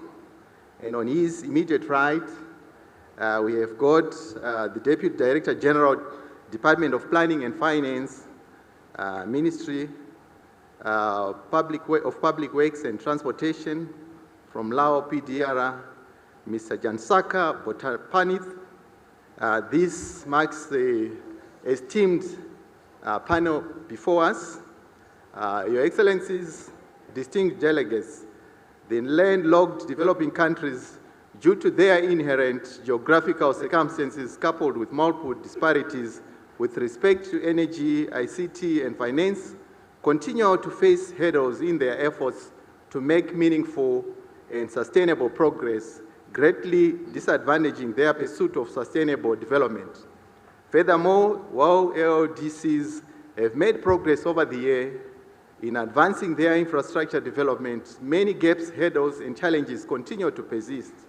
Climate change, as we are all aware, has continued to increasingly impact on our group of countries, derailing progress and further destroying the already limited infrastructure. Climate change is a major threat to transport infrastructure and services in LLDCs due to the increased risk of disasters, including flooding, storms, drought, cyclones, heat waves, and other extreme climate events, but also due to the long-term impacts of temperature increase, sea level rise, changing precipitation. The session will discuss and seek to identify mechanisms and approaches that could contribute to building resilience through resilient infrastructure, hard and soft in LDCs. We will explore existing gaps in infrastructure and practice and determine how best, as part of a new program of action, these gaps can be resolved and bridged. To kickstart our discussions in this session, we have this esteemed panel that will present to us, and I'll allocate time to the keynote, about 7 minutes, and then to our panelists, the other panelists, 5 minutes. And as it has been the practice with the previous sessions, there will be an opportunity for an interactive discussion which has to be vibrant and robust. After the presentations, I also encourage you all to make such insightful contributions. Without further ado, let me introduce our distinguished panel. As you have seen, and in particular the keynote speaker, who I alluded to earlier on, that she's the renowned World Bank Country Manager for Armenia, Madam Caroline Gegnat. Over to you, Madam. Thank you. Thank you very much, Minister, for this very kind introduction. And you are much more generous than the organizers. They allocated me 7 minutes for my keynote speech, which I think will be plenty, and it's much more interesting to hear from the panelists how they're addressing the challenges coming from climate change in infrastructure investments in their country. So let me start by saying it is an honor to be part of this ministerial meeting where we share knowledge and experience around infrastructure development and maintenance, finance mobilization, and building resilience in landlocked developing countries. This is a great platform to hear perspectives from different countries and to map cooperation opportunities. As the Minister was saying, landlocked countries face unique challenges due to their lack of direct access to the sea with higher transport and trade costs, which hinders their economic development and integration into the global economy. In a world increasingly shaped by globalization, trade, and interconnectivity, the main question is how countries can find innovative ways to turn their geographical obstacles into an added value, and there's no simple answer to this. The World Bank recognizes the importance of improving connectivity for landlocked countries. Over 1/3 of all investments in technical assistance undertaken by our Transport and Digital Development Global Practice are focused on enhancing connectivity and regional integration in landlocked countries. Yesterday, COP28 closed in Dubai, and the role of supporting climate-resilient infrastructure was one of the main topics discussed. Climate change is making the connectivity challenges that landlocked countries face even more costly and complex, forcing them to adopt comprehensive strategies that prioritize investments in sustainable infrastructure such as roads, transportation, trade connectivity, and digital facilities. Yet, as significant as these needs are, the costs of insufficient action will be even higher. In terms of negative impact on human health, reduced food production, infrastructure impacts, and other economic costs, it has been estimated by our colleagues at the UN that the benefit-cost ratio of climate-resilient infrastructure investments is about 6:1 due to the magnitude of the costs involved. So it is an investment worth making. What should policymakers prioritize to make connectivity infrastructure climate resilient? Climate considerations must be streamlined into public investment management for new infrastructure investments, public procurement rules, and public-private partnership frameworks. Similarly, spatial planning frameworks and building codes must take climate risk into account. To inform climate-smart planning, high-quality data and the capacity to use this information are crucial. To minimize the loss and damage to existing infrastructure, the data monitoring and data information platforms are needed to help citizens and public officials respond quickly to extreme weather events and reduce their social impact and economic costs. The capacity of stakeholders to respond appropriately to disasters must be built. Finally, additional infrastructure investments may be needed to retrofit existing infrastructure or add redundancy to the overall system to ensure that social and economic activity can continue uninterrupted during climate crisis. No country can shoulder these investments without enlisting the private sector. Worldwide, a $15 trillion financing gap needs to be filled to cover the sustainable infrastructure investment needs for low and middle income countries. If we want to achieve the UN's development goals and our collective commitments under the Paris Agreement on climate change until 2040. Private sector participation is needed to catalyze innovation and competition and to leverage financing opportunities. Yet when the private sector is asked what it would take for them to invest more in climate-resilient infrastructure, their main complaint is that there are no shovel-ready projects to finance. The availability of global private money is not the problem. Pension and sovereign wealth funds alone sit on an estimated $31 trillion in assets. But very little of that money is invested in infrastructure assets, because even the most private sector-led infrastructure project requires significant public sector planning and permitting. Most projects require years of design, cost-benefit analysis, technical, environmental, and social impact studies before they are tendered. So how can public money best be used to facilitate the flow of private capital into resilient infrastructure projects? A recent World Bank IFC report points to 3 main barriers that national governments need to consider. There is too little country-level climate risk and vulnerability data that can guide the decision-making of investors. National capital investment gaps to achieve adaptation goals are often not quantified, making it impossible for investors to see where private investment is needed. And perceived or actual returns on infrastructure investment are low. So what is the solution to these obstacles? To clarify the risks, governments have to invest in vulnerability data, make it widely available, and embed climate risks in their capital investment planning. Public finance can also be used to fund the analysis of the risks to incentivize private investment. To encourage the participation of the private sector, governments need to invest in and communicate national adaptation investment plans to help investors identify investment opportunities. And to address the fear of low returns, we have to strengthen financial incentives for private participation through blended finance, credit enhancement, and other risk reduction or revenue boosting measures. At the World Bank, we have developed a number of products that can support governments in leveraging private investment for climate-resilient infrastructure investments. Our country climate and development reports help clarify and quantify the costs and challenges, as well as benefits and opportunities from climate change, with a particular focus on infrastructure investments.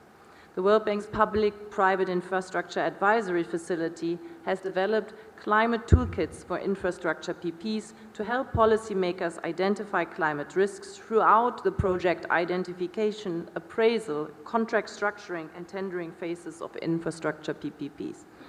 And the Global Infrastructure Facility, a G20 and World Bank initiative, supports the capacity of governments for sustainable infrastructure project preparation. In addressing the resilience challenges posed by climate change, it is important to note the crucial role for collaboration and joint projects, and of course, knowledge exchanges like today's. It is only by pooling our efforts that we can consolidate our collective ability to navigate global uncertainties. Thank you very much. Thank you so much. Another round of applause for Madame Gegnat. I'll allow the other panelists to go through their presentations, and then I will engage thereafter. So at this juncture, allow me to invite Mr. Sanosian, Minister of Territorial Administration and Infrastructure, to give his remarks. Over to you, sir. Շնորհակալություն, հարգելի պարոն նախարար Մոհոննա, Տիկին Գեգինատ, հարգելի գործընկերներ։ Այսօր գլոբալ տնտեսական միջավայրում In the current economic situation, the role of the developing countries is increasing, and economic and social safety issues are becoming important. And in this context, Armenia is developing a new agenda which requires clear assessment of the country's capacities, better management of resources, and ability, development of safeguards to be resilient to external shocks. The government is implementing large-scale road construction and transport infrastructure development activities. Reforms which we have been planned have the aim of providing safe and accessible infrastructure that will promote the increase of international trade, and transportation will also support external and internal trade and promote the regional development. So the problems that 32 LLDCs faced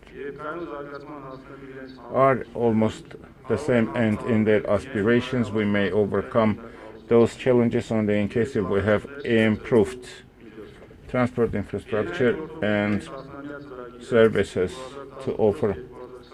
So Vienna Program of Action for 2014-2024, as well as Addis Ababa Program of Action 2015, aims to develop transport infrastructure, facilitate the border crossing procedures, and support the LODC's transit potential.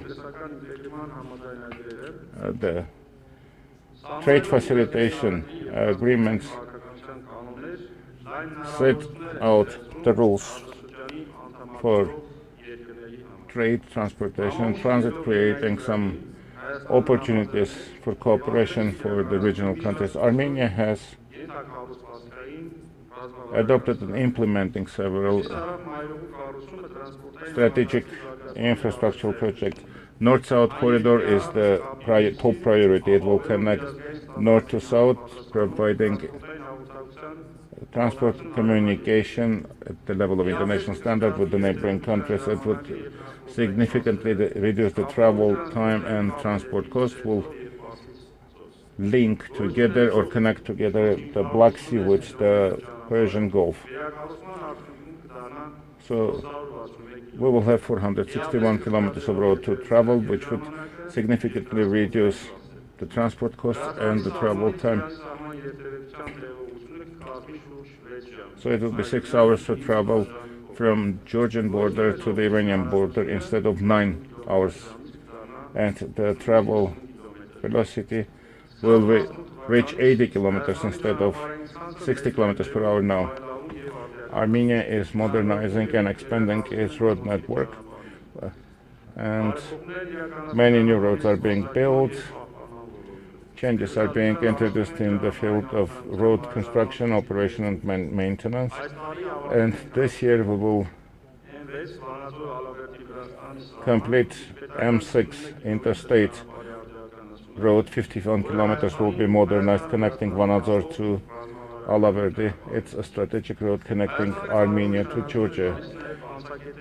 Armenia is also paying attention to the modernization of border crossing points and increasing its throughput. We have modernized all 3 border crossing points with Georgia.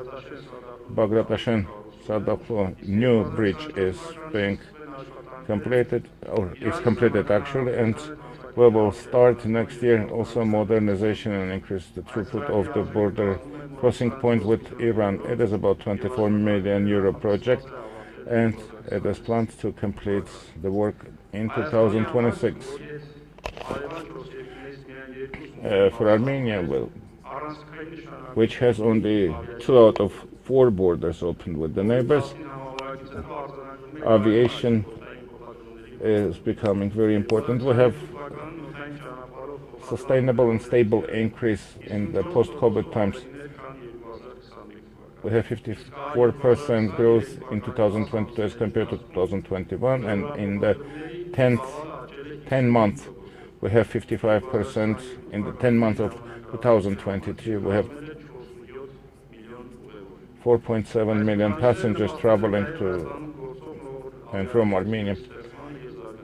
It was supported by the creation and registration of new air companies. We have 5 air carriers with international flights registered in Armenia. Armenia, being a landlocked country, is fully fledged member of Maritime Convention of the UN, which gives us an opportunity to use the ports of our neighbor and partner countries. We are now developing special law which would provide an opportunity to have ships sailing under the Armenian flag. It will help us also to increase the connectivity, create new connections with the regional countries, and establish permanent and sustainable peace in the region. And for these purposes, on October 26th, during the Tbilisi International Conference, we have presented this year the Peace Crossroads project. So we are willing to rebuild all those infrastructures which would ensure transport connectivity in north-south and east-west vectors. Armenia is ready to have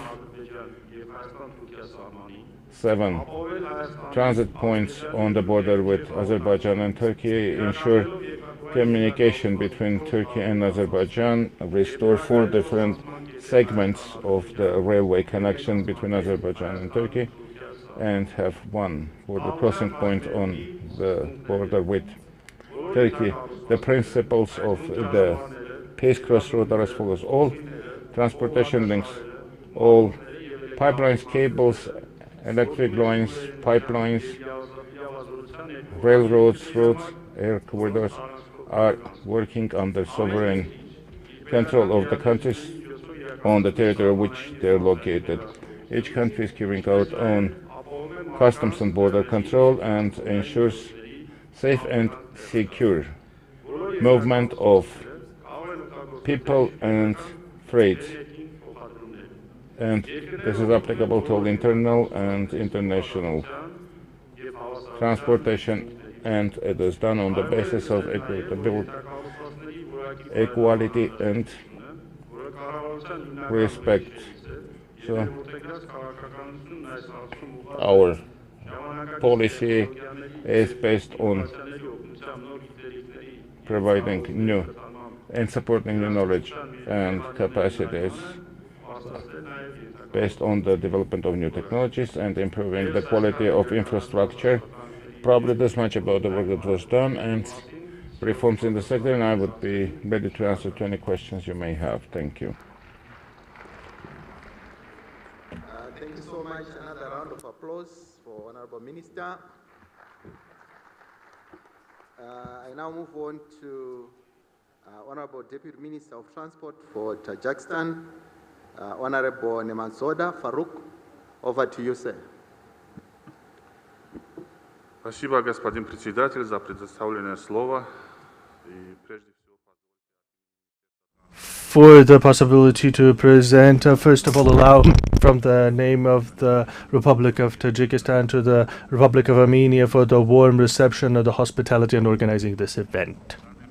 This event gives us the possibility to discuss issues of transport development, logistics development, and for the development of the transport system to secure international cooperation, introducing ecologically sustainable transport systems and between the countries, between landlocked countries. Organizing transport cooperation on a regional and international level is an important condition for international stable development.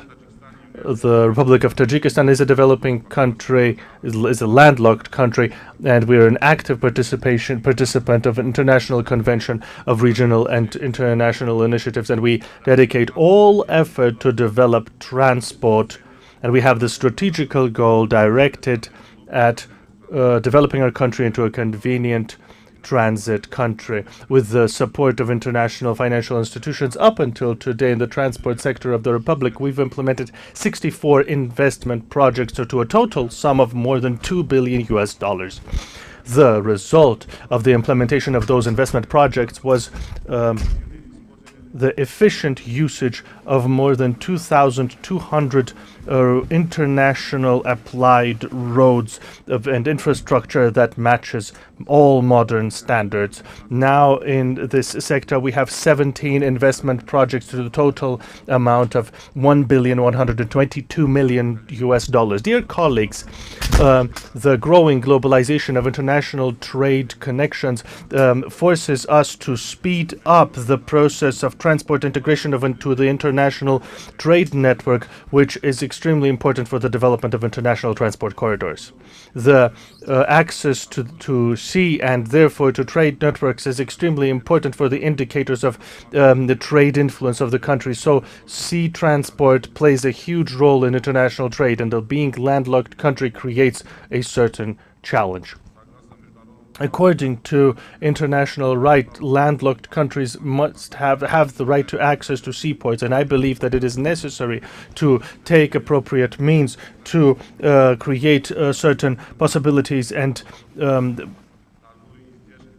certain additional possibilities for landlocked countries was created by the WTO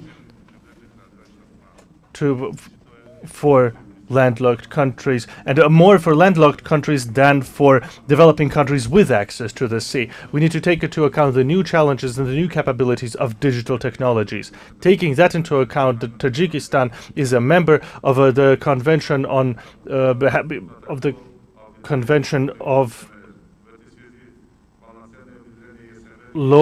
cargo transport, and we have ratified this agreement, and we believe this agreement to be extremely important.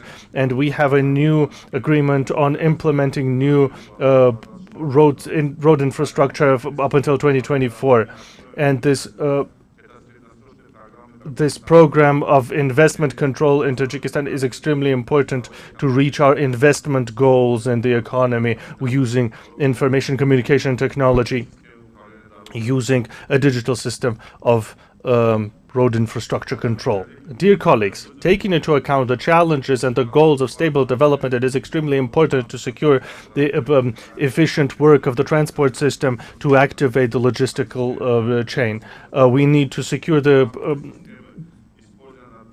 competition ability of the transport system, securing the development of our trade relationships, taking into account the logistics system in the region. We need to take into account that the existence of logistical centers in the region are extremely important to utilize the logistics potential of the country. So taking into account the measures adopted within the program of securing the necessary development of transport infrastructure for international and logistics system, we believe that it is important to utilize the following proposals. We need to utilize new technologies for international transport to lower financial expenses for for cargo transport. We need to secure a transparent information system within transport services. Third, we need to use innovative methods and to have we need to improve the system of procedures moving dangerous and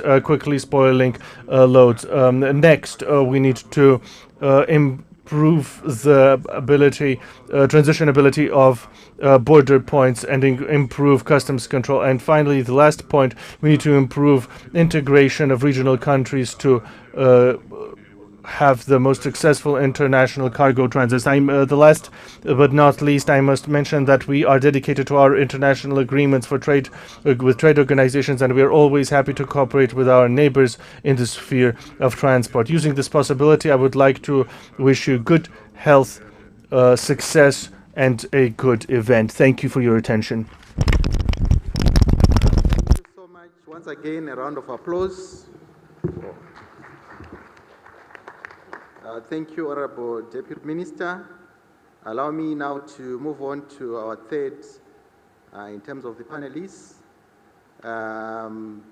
presenter, Mr. Alayabai Jean-Francois, Director of Research, Planning, Monitoring and Evaluation from Chad. Over to you, sir. Ok. Bon, je parle du Tchad. Le Tchad, c'est un pays très vaste en Afrique centrale avec 1 284 000 km². Et nous avons au total 6 pays frontaliers. En ce qui concerne le programme de Vienne, depuis la mise en œuvre du programme de Vienne, eh bien, le bitumage à partir de 2014, le bitumage de route est passé de 2391 km à 2115 km à 2391 km. Et la plupart des routes sont restées des routes en terre. Donc tout ce que nous avons fait comme évolution au courant de cette mise en œuvre du programme d'action de Vienne, ça fait 2315 à 2391. Il n'y a pas de voie ferrée au Tchad. Sinon, pour l'instant, tout ce qu'il y a au Tchad actuellement, ce sont les projets d'études de faisabilité, des chemins de fer entre le Tchad et le Soudan, le Tchad et le Niger, le Tchad et le Cameroun. Ces études de faisabilité sont en cours. En matière d'échange, nous avons les voies de désenclavement. Le Tchad est situé à 1700 km de voies de la mer, le point le plus court. De Lagos, nous avons 1900 km. De Cotonou, ça fait 2000 km. De Lomé, nous avons 2100 km jusqu'au port. Au Soudan, nous avons 3350 km. Les ports libyens sont situés à 3500 et le port d'Alger est à 4300. À ce jour, le port qui est plus utilisé au Tchad, c'est le port du Cameroun, à Douala. Ce port est situé à 1700 km. Et tous nos échanges, 85% de nos échanges, que ce soit en importation ou en exportation, passent par le Cameroun. Et ce qui fait que ça devient trop cher, puisque nous n'avons pas d'autres débouchés. Vous voyez, donc, le tableau qui suit montre, durant toutes ces années qui sont passées, le corridor Tchad-Cameroun, le corridor Tchad-Libye, le corridor Nigeria-Tchad, le corridor Soudan-Tchad. Vous allez voir sur le tableau qui est présenté. Il n'a pas présenté le tableau. En matière de connectivité, il y a au niveau intérieur. Au niveau d'intérieur, il y a un travail à faire parce que l'enclavement du pays est aussi bien à l'intérieur qu'à l'extérieur. Nous avons très peu de routes praticables en saison pluvieuse. Au niveau extérieur, dans la sous-région, il y a le pays travaille avec les autres dans la communauté CEMAC. C'est-à-dire qu'en suivant les règlements de la CEMAC qui sont mis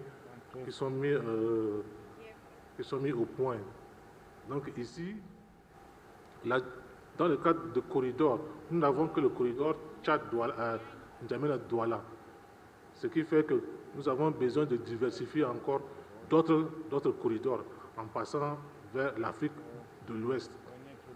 En ce qui concerne le bitumage des routes, aujourd'hui, ça se poursuit sur le financement aussi bien de l'État que des bailleurs. La transaérienne qui est en train d'être réalisée en ce moment sur le financement de la BAD et il y a un tronçon qui est sur le financement. And infrastructure development, but it is also being supported by other institutions such as World Bank,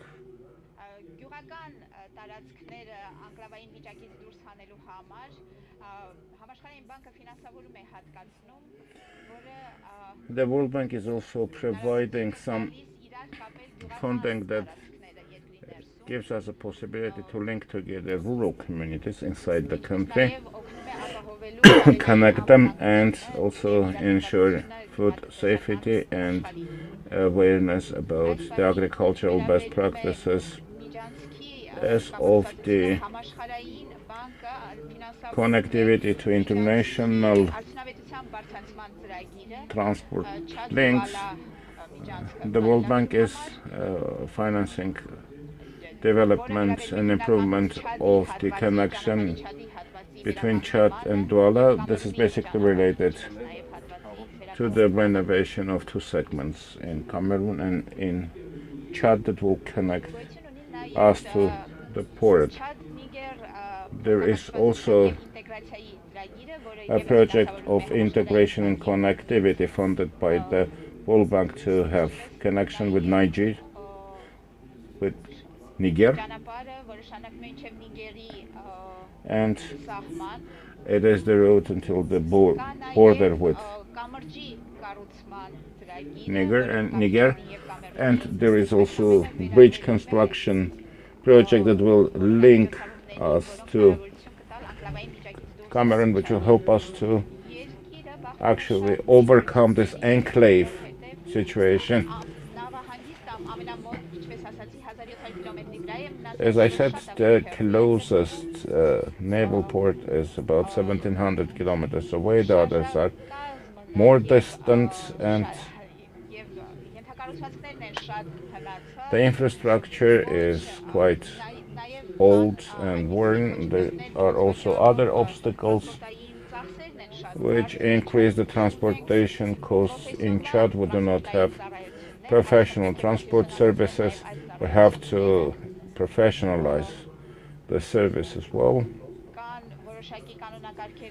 There are some procedures which are not, unfortunately, respected. There is an issue with road safety.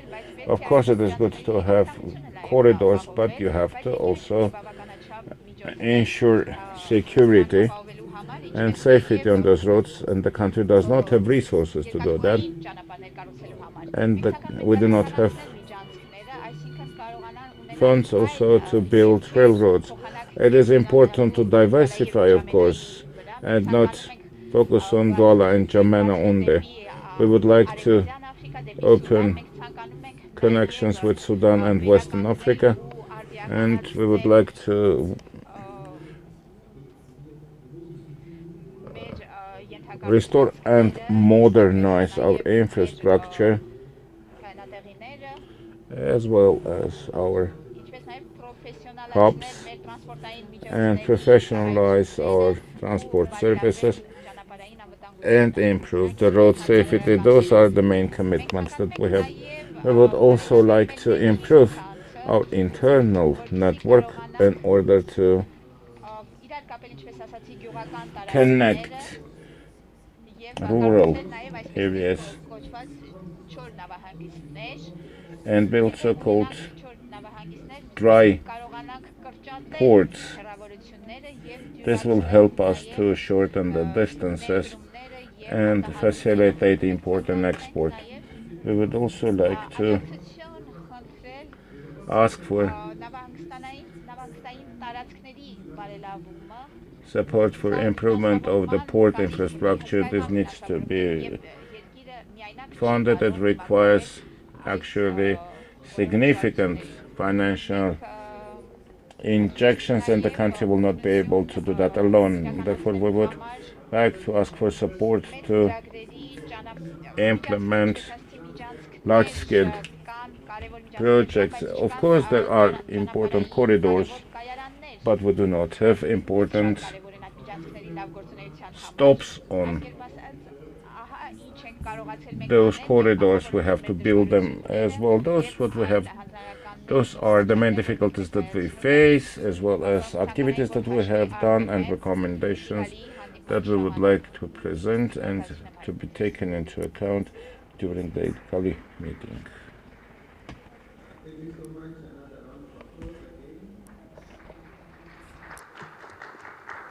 I started with another round of applause, so I have to finish to the last speaker, so you continue clapping. Thank you so much. At this juncture, allow me to call upon our last presenter, but not the least, Deputy Director General, Department of Planning and Finance, Ministry of Public Works and Transportation, from Lao PDR, Mr. Jandasak Potapanith. Over to you, sir. Good afternoon, everyone. Excellency Mr. Felix Tapivas Monas, Ministries of Transport and Infrastructure Development of Zimbabwe, Excellency Honours Ministers, Distinct Heads of Delegations and Participants, ladies and gentlemen. It is my great pleasure and honors to participate and serve as a panelist in this significant meeting. I would like to express my sincere appreciations to the governments of Armenia for hosting this important event and the UN's OHRLLS organizing this event. My statement would be go through the three guideline questions that the second sessions try to guide us for our statements. First is related to the innovation and sustainable climate resilient infrastructure, innovative that have been successfully implemented at replicables in the landlocked developing countries. Let me start by making 2 points in the Lao context. Firstly, SDG underpins our way forward and increasing projects.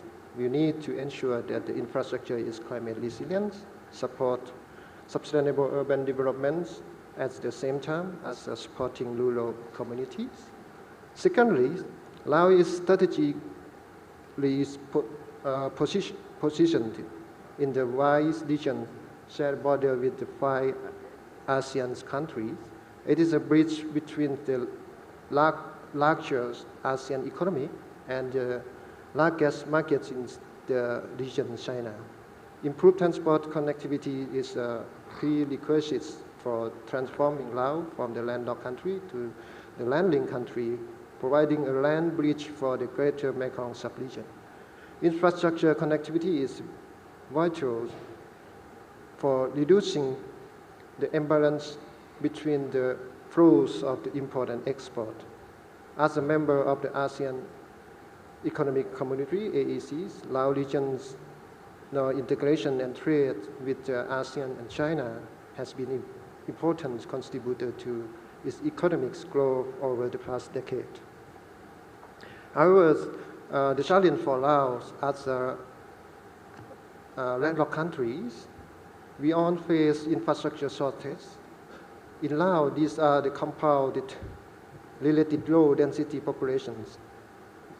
2/3 of the population living in the rural area and approximately 80% of the land areas being mountainous.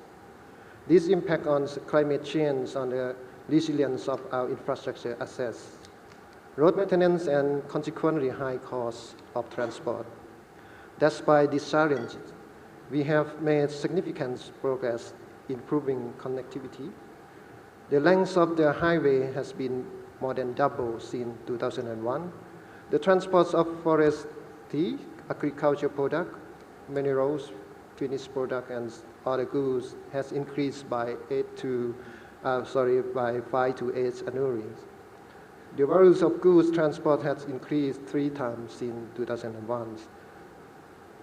Progress has been made on improving climate resilience of roads and bridges, thereby helping to avoid excess and uncertainty freight transport costs. Improvement as a part of the ASEAN's highway network are ongoing, including the National Road number 13 as a ASEAN Highway number 11 and ASEAN Highway number 12, and another National Road number 2 as the ASEAN Highway number 13, and another ASEAN Highway also under improvements in this country. In addition to the existing expressway from the Vientiane capital to the Laos-China border completed and opened in the 2020, three more along the whole sections are being planned, as well as another expressway from the capital to the southern parts linked to Vietnam, Thailand, Cambodia, under feasibility study. Providing a step change in the connectivity has required us to think more strategically, not just about the transport, but how we can facilitate sustainable economic growth. This has strengthened our focus on the potential for the Laos to develop the benefits of the whole regions. We are now developing the multimodal transport system that brings advantage in terms of the sustainability as well as the connectivity.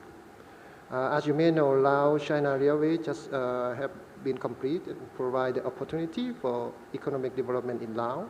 It is transforming not just in terms of the connectivity, but from the wider economic development and sustainability perspective. In addition, several new railways providing connectivity between Laos, Thailand, Vietnam, and Cambodia at the feasibility study stage of preparation.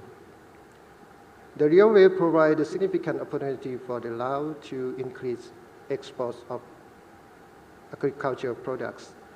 We are also investing in the logistics, including investment in the dry port, consolidation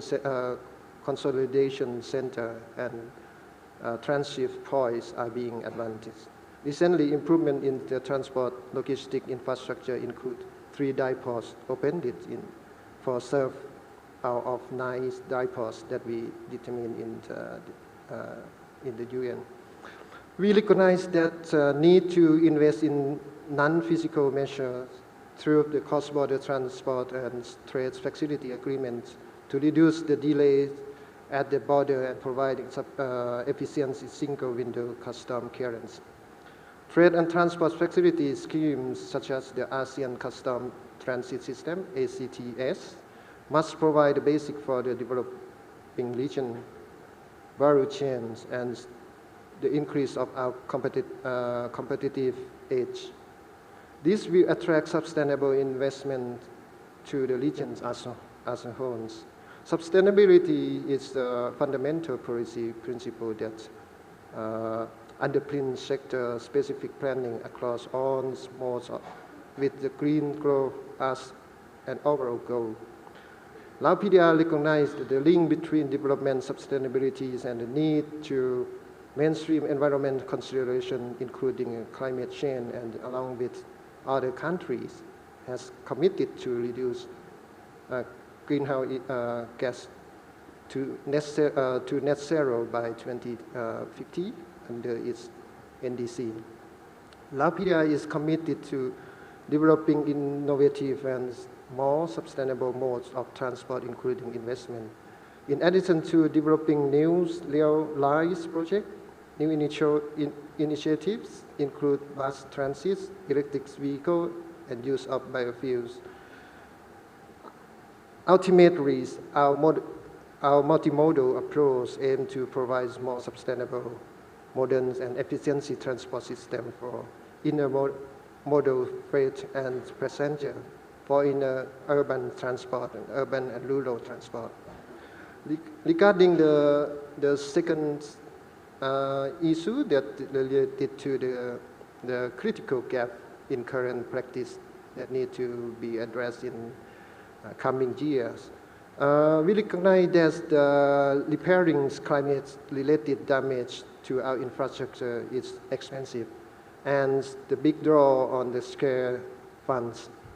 There are a number of areas needs to be addressed, and please allow me to summarize just a few.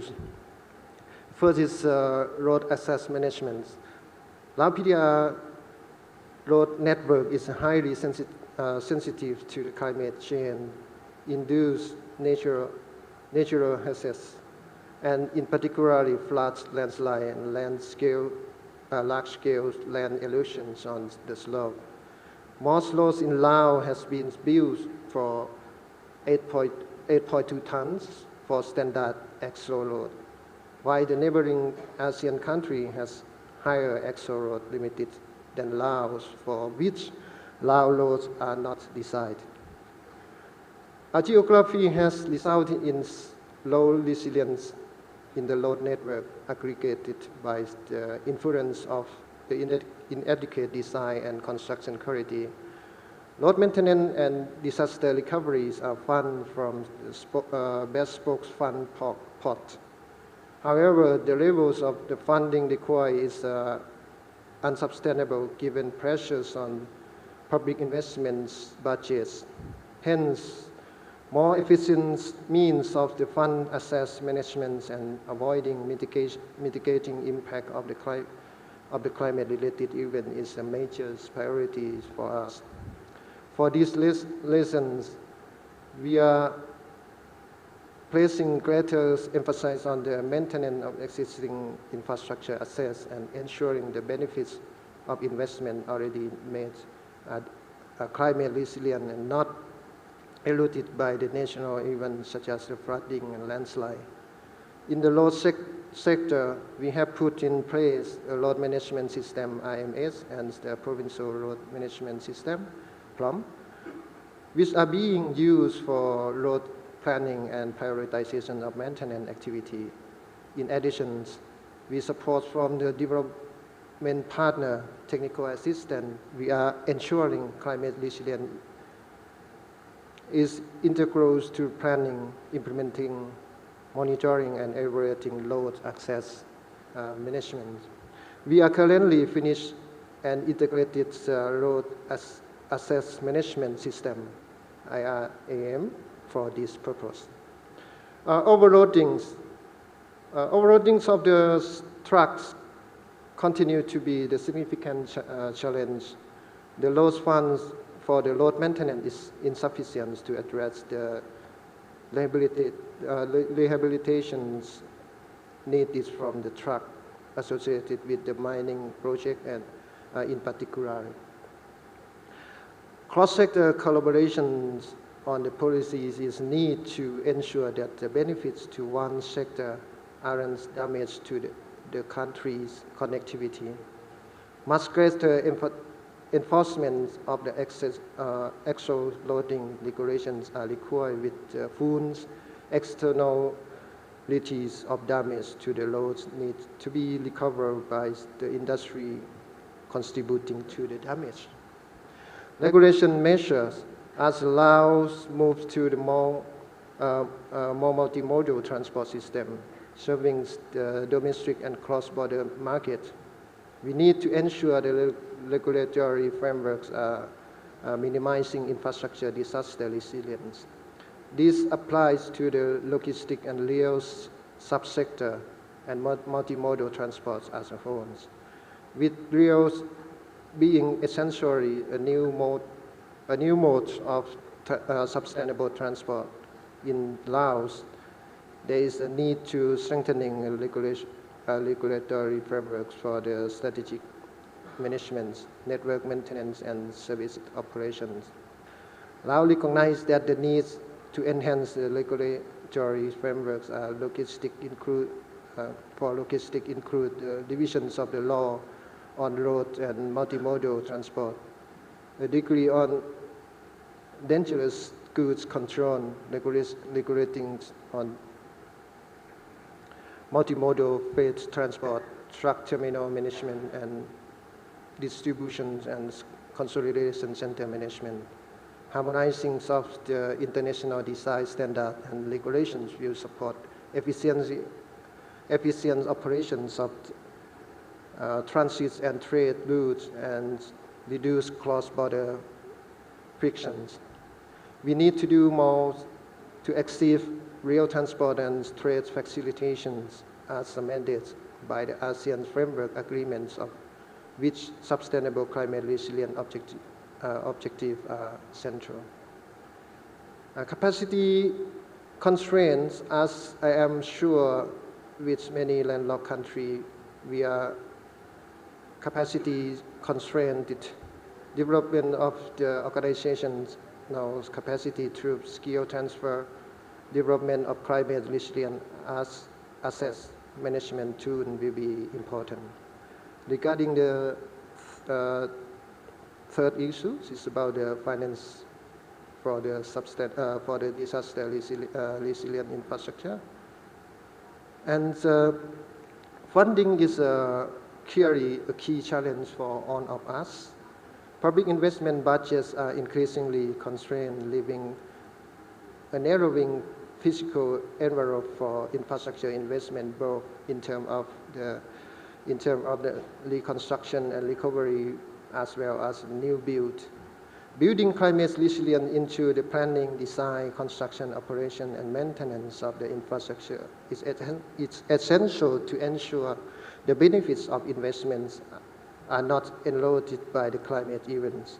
This is vital to ensure the funding is well spent. The difficulty for Laos as a landlocked country is the need to balance investment in the transforming regional connectivity and facilitating economic corridor with the need to improve the climate resilience and better management existing infrastructure assets. The damage for the funding continue to grow with the new project being identified, increasing damage on roads maintenance in response to the climate events and the heavy goods vehicle overloadings. Demands on the road fund budget, the principal source of the funding for the road maintenance, is growing faster than the fund's disaster fund. The essential is the initiative on addressing the backlog, with introducing the midterm public investments. It seems like my time is limited. Just only one thing that I would like to emphasize here is about financing infrastructure maintenance and rehabilitation is in need of view given the increasing strains on state road funds. And we as many landlocked countries are increasing focus on how best attractive private capital. PPP is established in Laos for funding for the transport sector. Recently, step to use OPBRC. Many people will know about the OPBRC is the output-based performance context that is try to involve the public private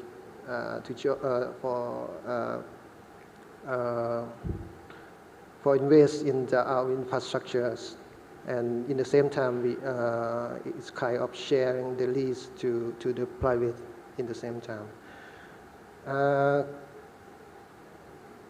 I think I would like to stop here. These are the conclusions of my statement. Thank you very much for your attention. Thank you.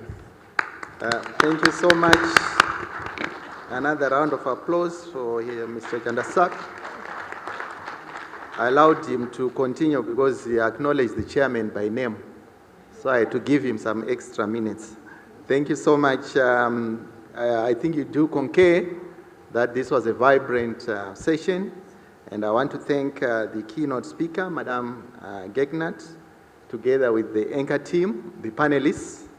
We have actually addressed and done enough justice to the topic before us, and it will be remiss of me not to seek for your interventions at this moment, and I do call upon for such interventions from the floor. By show of raising your flag, yes, I will start with Rwanda, Malawi, yes, in that order. Thank you. Thank you very much, Chair. And again, I also want to say that the panel and the keynote speaker, thank you really for putting a map in our mind as relates to the subject matter of building resilience infrastructure for connectivity, which is not a mere benefit, but actually a fundamental requirement for sustainable development. I think as I was looking at this, I was looking at two particular issues. Number one, what right now most of the landlocked countries are grappling with is the infrastructure deficit. And then the next step, if we have infrastructure deficit, is we're looking at how do we close the gap sustainably. I think that is something that probably is going to be at the table as we think in the next program of action. And in my mind, two ways came to my mind. Number one is fostering regional integration and international around how we can build resilient infrastructures. I raise regional integration, international cooperation because it brings collaborative efforts among the neighboring countries and as well as regional partners. I think the collaborative efforts are going to be very, very critical because you can't walk alone, especially now that we're thinking of the next program of action in the contemporary world of emerging from all the pandemic, global shocks, different global shocks, and then financing stress around the world. So I think integration is going to bring, again, a very critical element of collaborative efforts to move forward. And then moving forward, I think what I was thinking is, and again, I think the World Bank representative probably will help us here. How do we move forward with a shared vision and effort? In other words, all of us thinking it's a mindset thing, but also we are living in this global world. How do we move forward with a shared vision and effort to be able to achieve what we want to achieve? And I think we stressed earlier that collaborative efforts from international organizations, landlocked countries, transit countries, partners But how are we going to create this mindset to have this effort? And then lastly and again, maybe the World Bank rep and probably anyone else, it can help here. I think moving forward and to build the resilient infrastructure, as landlocked countries, we need to have very good benchmarks. How are we going to achieve these benchmarks? And of course, we need to do benchmarks against those which are highly advanced. And this is where international cooperation needs to step in. Most of the countries, everything is a sense of urgency. You know, if it comes to Rwanda, everything is a sense of urgency. So we might need somewhere to be helped, and I speak to Rwanda and probably other countries on how we can help, you know, several countries to benchmark their infrastructure resilience against those that are a little bit advanced to better help ourselves. And then lastly, I think, you know, frameworks. We mentioned in the first session some of the frameworks, but I think governance frameworks or policy frameworks also needs to be discussed in terms of how it relates to building also resilient infrastructures. Thank you. Thank you so much, Brother Robert. Madam Vera, thank you. Thank you so much, Chair. My intervention or question is going to the World Bank. Chair, just to let you know that I'm very, very happy with the World Bank personally, because now they have just resumed budgetary support to my country for the first time since 2014. So I'm extremely, extremely pleased with the World Bank as we stand at the moment. But I think there's something that the speaker from World Bank said, and I want to quote. She said, how do countries leverage on their geographical positions to achieve growth? I think I'm paraphrasing, but I think that's what she meant.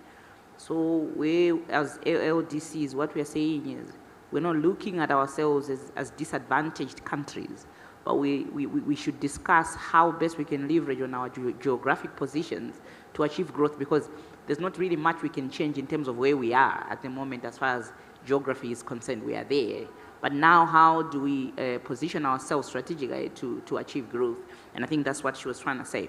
Now there's the issue of data, how we utilize data and all of that. But my question is, how does the bank now come in to support the private sector that normally doesn't want to get engaged in terms of infrastructure development? But I think clearly, listening from the presenters, Chair, one of the issues that is coming out very clearly is the role, the unequivocal role of the private sector as far as resilient infrastructure development is concerned. And so LLDCs have to grapple with the issue of quality, where we are saying we would rather have a road than, because if we were to look at all the quality measures, then a lot of LLDCs will never have infrastructure. So for example, we'll compromise on the mechanism or the I don't know what they call them, the protocol or the quality of road infrastructure development, just so that we should have a road. Because if we were to get everything involved in terms of what has to go into a road, then African countries will never have roads. And so I wanted to find out, to what extent does the bank come in to steer the private sector or to provide incentives for the private sector rather than focusing on budgetary support or whatever to the government, but now stimulating the private sector to be positively engaged in terms of resilient infrastructure development? That was my question to the World Bank. I thank you so much, Chair. Thank you, Madam Ferrer. Any other? Yes, sir, at the back. I'm not seeing the flag. So thank you very much, Mr. Chair. So I just would like to make some interventions with regard to the need to digitalize the transport sector, especially digitalization of the customs. While it's important to focus on digitalization of the transport and customs, what I also felt is the importance of having reliable systems in place. Oftentimes the experience is that we have well-developed digital infrastructures in place, but because of the low capacity, digital capacity, as well as the outages in the systems. These digital systems are inoperable or becomes inefficient. So in that respect, from the experience of my country, what I see is the need for redundancy of digital connectivity, because at the end, digital systems has to be run on a stable internet connection. So in that respect, accessible, affordable, and available digital systems is necessary. And secondly, with regard to the pivotal role of financing and mitigating and adapting to the impacts of climate change, the World Bank, the speaker from the World Bank highlighted the presence of new financing frontiers, such as blended financing. So in that respect, I would like to hear more about how the blended finance can be leveraged, and what are some of the modalities in capitalizing this. Thank you very much. Thank you so much, my brother from Bhutan. Anyone else? I'm sure from my left to the center to the extreme right, I am not seeing any new hands or those who have managed to speak before. I therefore call upon Madam Ignat. I'm sure a number of questions were addressed to you. And as you address the questions, you then give your closing remarks. I'll give you a minute, and I'll do likewise to the panelists, where I'll give you each a minute to just address some of the concerns from the esteemed delegates. Thank you so much. Over to you, Madam. So thank you so much. I think the various questions that are coming to me, they're really the multi-trillion-dollar question that even the World Bank is grappling with. You know that we've been called upon to reform ourselves because, you know, there is a demand from stakeholders across the world that the World Bank should become more of a climate bank. I mean, we have revised our mission statement, which used to be a world free of poverty, and we have now revised it to a world free of poverty on a livable planet. All in all, recognizing that we don't have the financing to support all the needs that governments have in addressing, for example, resilient infrastructure investments. And so the challenge for us is also, how do we bring the private sector in successfully? And a lot of soul searching is going on in the World Bank, and we are actually being called upon to revise our vision and raise capital around it. But let me try and tackle some of these questions. As I was sharing, what the private sector really struggles with is that they would like to invest, because pension funds really around the world, they're looking for investment, but they cannot assess the risks and they cannot assess the returns. And so investments in data as a public good around climate risks are very important. And this is where the World Bank can be essential, but many governments don't prioritize data. As the lady, I think, or the delegate from Malawi, if I'm correct, was saying, Malawi? No? Yeah, Malawi. The investment needs are so big, especially in landlocked countries, just to get the road built and get you connected to your neighboring country that has that seaport, that climate considerations are often an afterthought. But what the evidence seems to suggest is, if you are not building it in, you're paying later. You're going to have big losses, big damage costs that as an economy you also have to absorb. Now, that's not necessarily always the focus of a Ministry of Planning or Infrastructure, because, you know, their role is really to implement, get the road running, and the KPIs often from the President or the Prime Minister are like, how long does it take? When is it ready? When can I inaugurate it? So it's really about a big role that Ministry of Finance and central government have to play around setting the incentives that as the road gets planned, you build in these climate risks, because in the end, a few generations later, you'll be grateful that you've done it because you're avoiding the losses. But also importantly, how do you help investors know what your investment needs are? So you need to invest in drafting these investment plans, national adaptation investment plans. Many countries don't even have master investment plans in many sectors to begin with, right? Again, it's often an afterthought because the urgency of the road is so big and everyone thinks that corridor left to right or north to south is the most important project. It crowds out a lot of other important investment. So it basically puts a big responsibility on planning ministries and leadership from the top of government to say we need to take that time to have these investment plans in place so that investors around the world can say, oh, okay, Rwanda actually has a master adaptation investment plan and other countries don't. So let's talk to Rwanda. And then, you know, what are mechanisms to bring down the risks, right? This is where, of course, the international donors can play a role to help you through risk-sharing initiatives, but also really on how you structure these private partnership contracts. And that's another area that often is weak in many countries. There's no experience with public-private partnerships.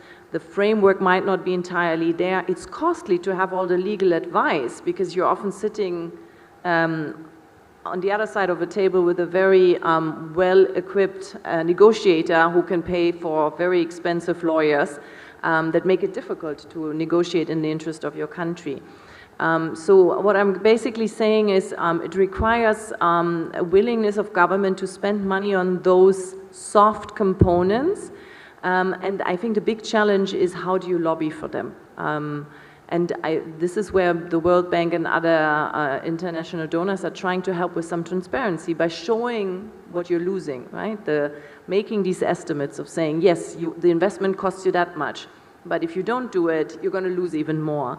Helping you finance technical assistance, legal advice, helping you with preparing investment plans that are focused on adaptation, helping you reform your public investment management systems so these things are just built into the process. I'm not sure I'm giving you the magic bullet. I'm sure everyone is hoping for that one. We're searching for it ourselves. But it basically requires a lot of intra-ministerial vision and an acknowledgement that it is worth focusing on it because in the long run it's going to pay off. Thank you so much, Madam, for your very important suggestions, interventions, and also to thank pertinent questions from the floor. Allow me, therefore, to give less than a minute to each of the panelists. I'll start with Mr. Jandasak, your parting words to the delegates. Thank you. Okay, thank you for all of input and very good questions for us. I think I'm not sure I can cover all of the question, but the issue that how to move forward for the sustainable, resilient infrastructures.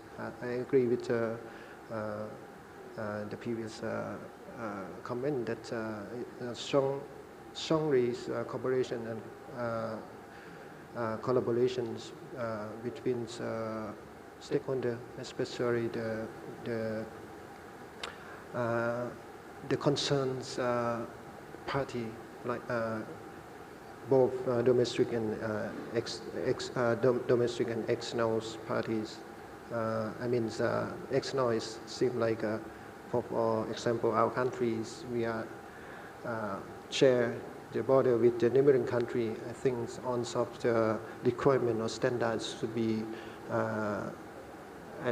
harmonized between the regions, because for the connectivity or infrastructure development, is the same standard is very important. Otherwise, it's some constraint when they try to connect another. As I mentioned, Laos, some road we design only 8.2, but another neighboring country is 11, for example. I think one thing should be considered is about the same standards along the region, That means we have to collaborate cooperation with our neighboring country as well as the development partner as well, because as I mentioned, the infrastructure development, especially for the climate resilience, we need a lot of input of financial support, because the cost may be 3 times, 4 times of the normal infrastructure.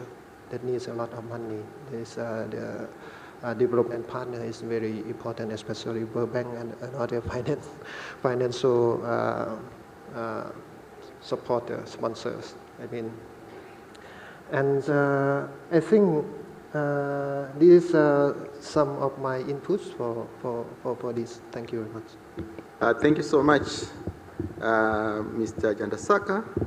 Allow me therefore to call upon Mr. Nematsoda Farouk for your less than a minute intervention. Спасибо. Я постараюсь управиться за минуту относительно вопроса развития инфраструктуры и дороги, дорожной инфраструктуры. Здесь есть 2 момента. Есть строительство дорог и, естественно, обслуживание дорог. И немаловажную роль и немалую сумму составляет это. Is servicing roads. I'd like to share the experience of the Tajikistan experiences is the passing on the concession of the road to the private sector. Without involving the private sector, matching the roads to international standards, it's extremely complicated. This is why there's the right mechanism, it's concessions. And the second point is, of course, the problem for the whole region, I think, is standardization of movement of heavyweight cargo transport. Roads are intended for transport, for lighter transport.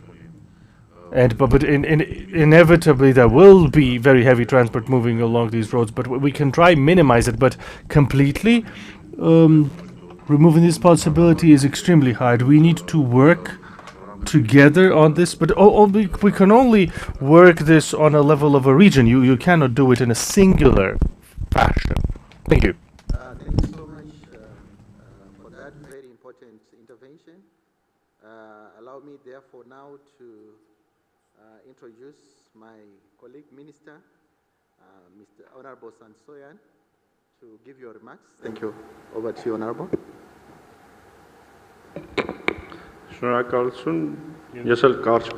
will try to be brief in my response to the 2 questions or issues brought up by colleagues. Indeed, we cannot change our geographic positions, especially our physical geographic position, but by changing a number of circumstances around us, I think we can change our economic geography. And I think the best thing to do here is to promote regional integration. Countries like ours, landlocked countries, can link the seas to each other. And in this process of linking the seas, we can use our transit role. And it's in the interest of countries like ours that we be advocates of regional integration.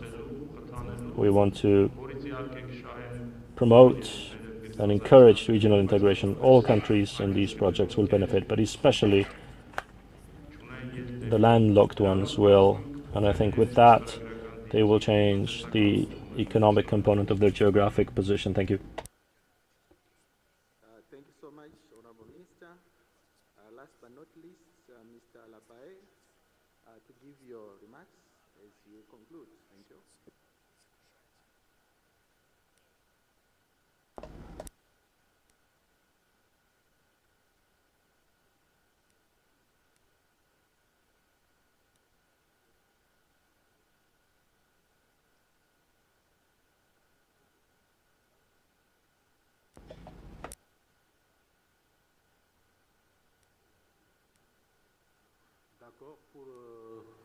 Pour conclure, ce que je veux dire, c'est que les pays moins avancés, c'est-à-dire que sans les I would like to say that the least developed countries and landlocked countries, the island states, need technical and financial support to develop and implement connectivity projects and integration projects to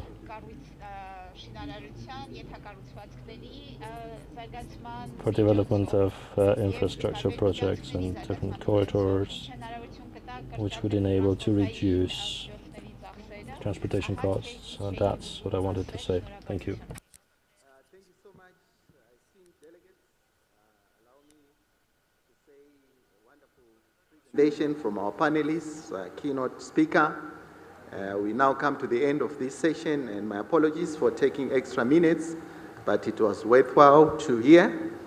And as we have our break and as we party during the night, we can continue engaging each other on very important matters that were deliberated.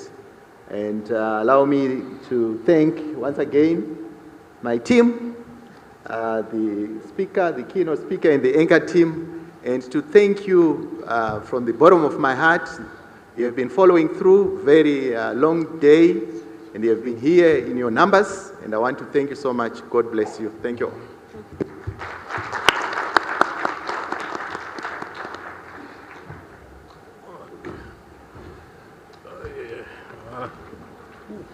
Fatigue.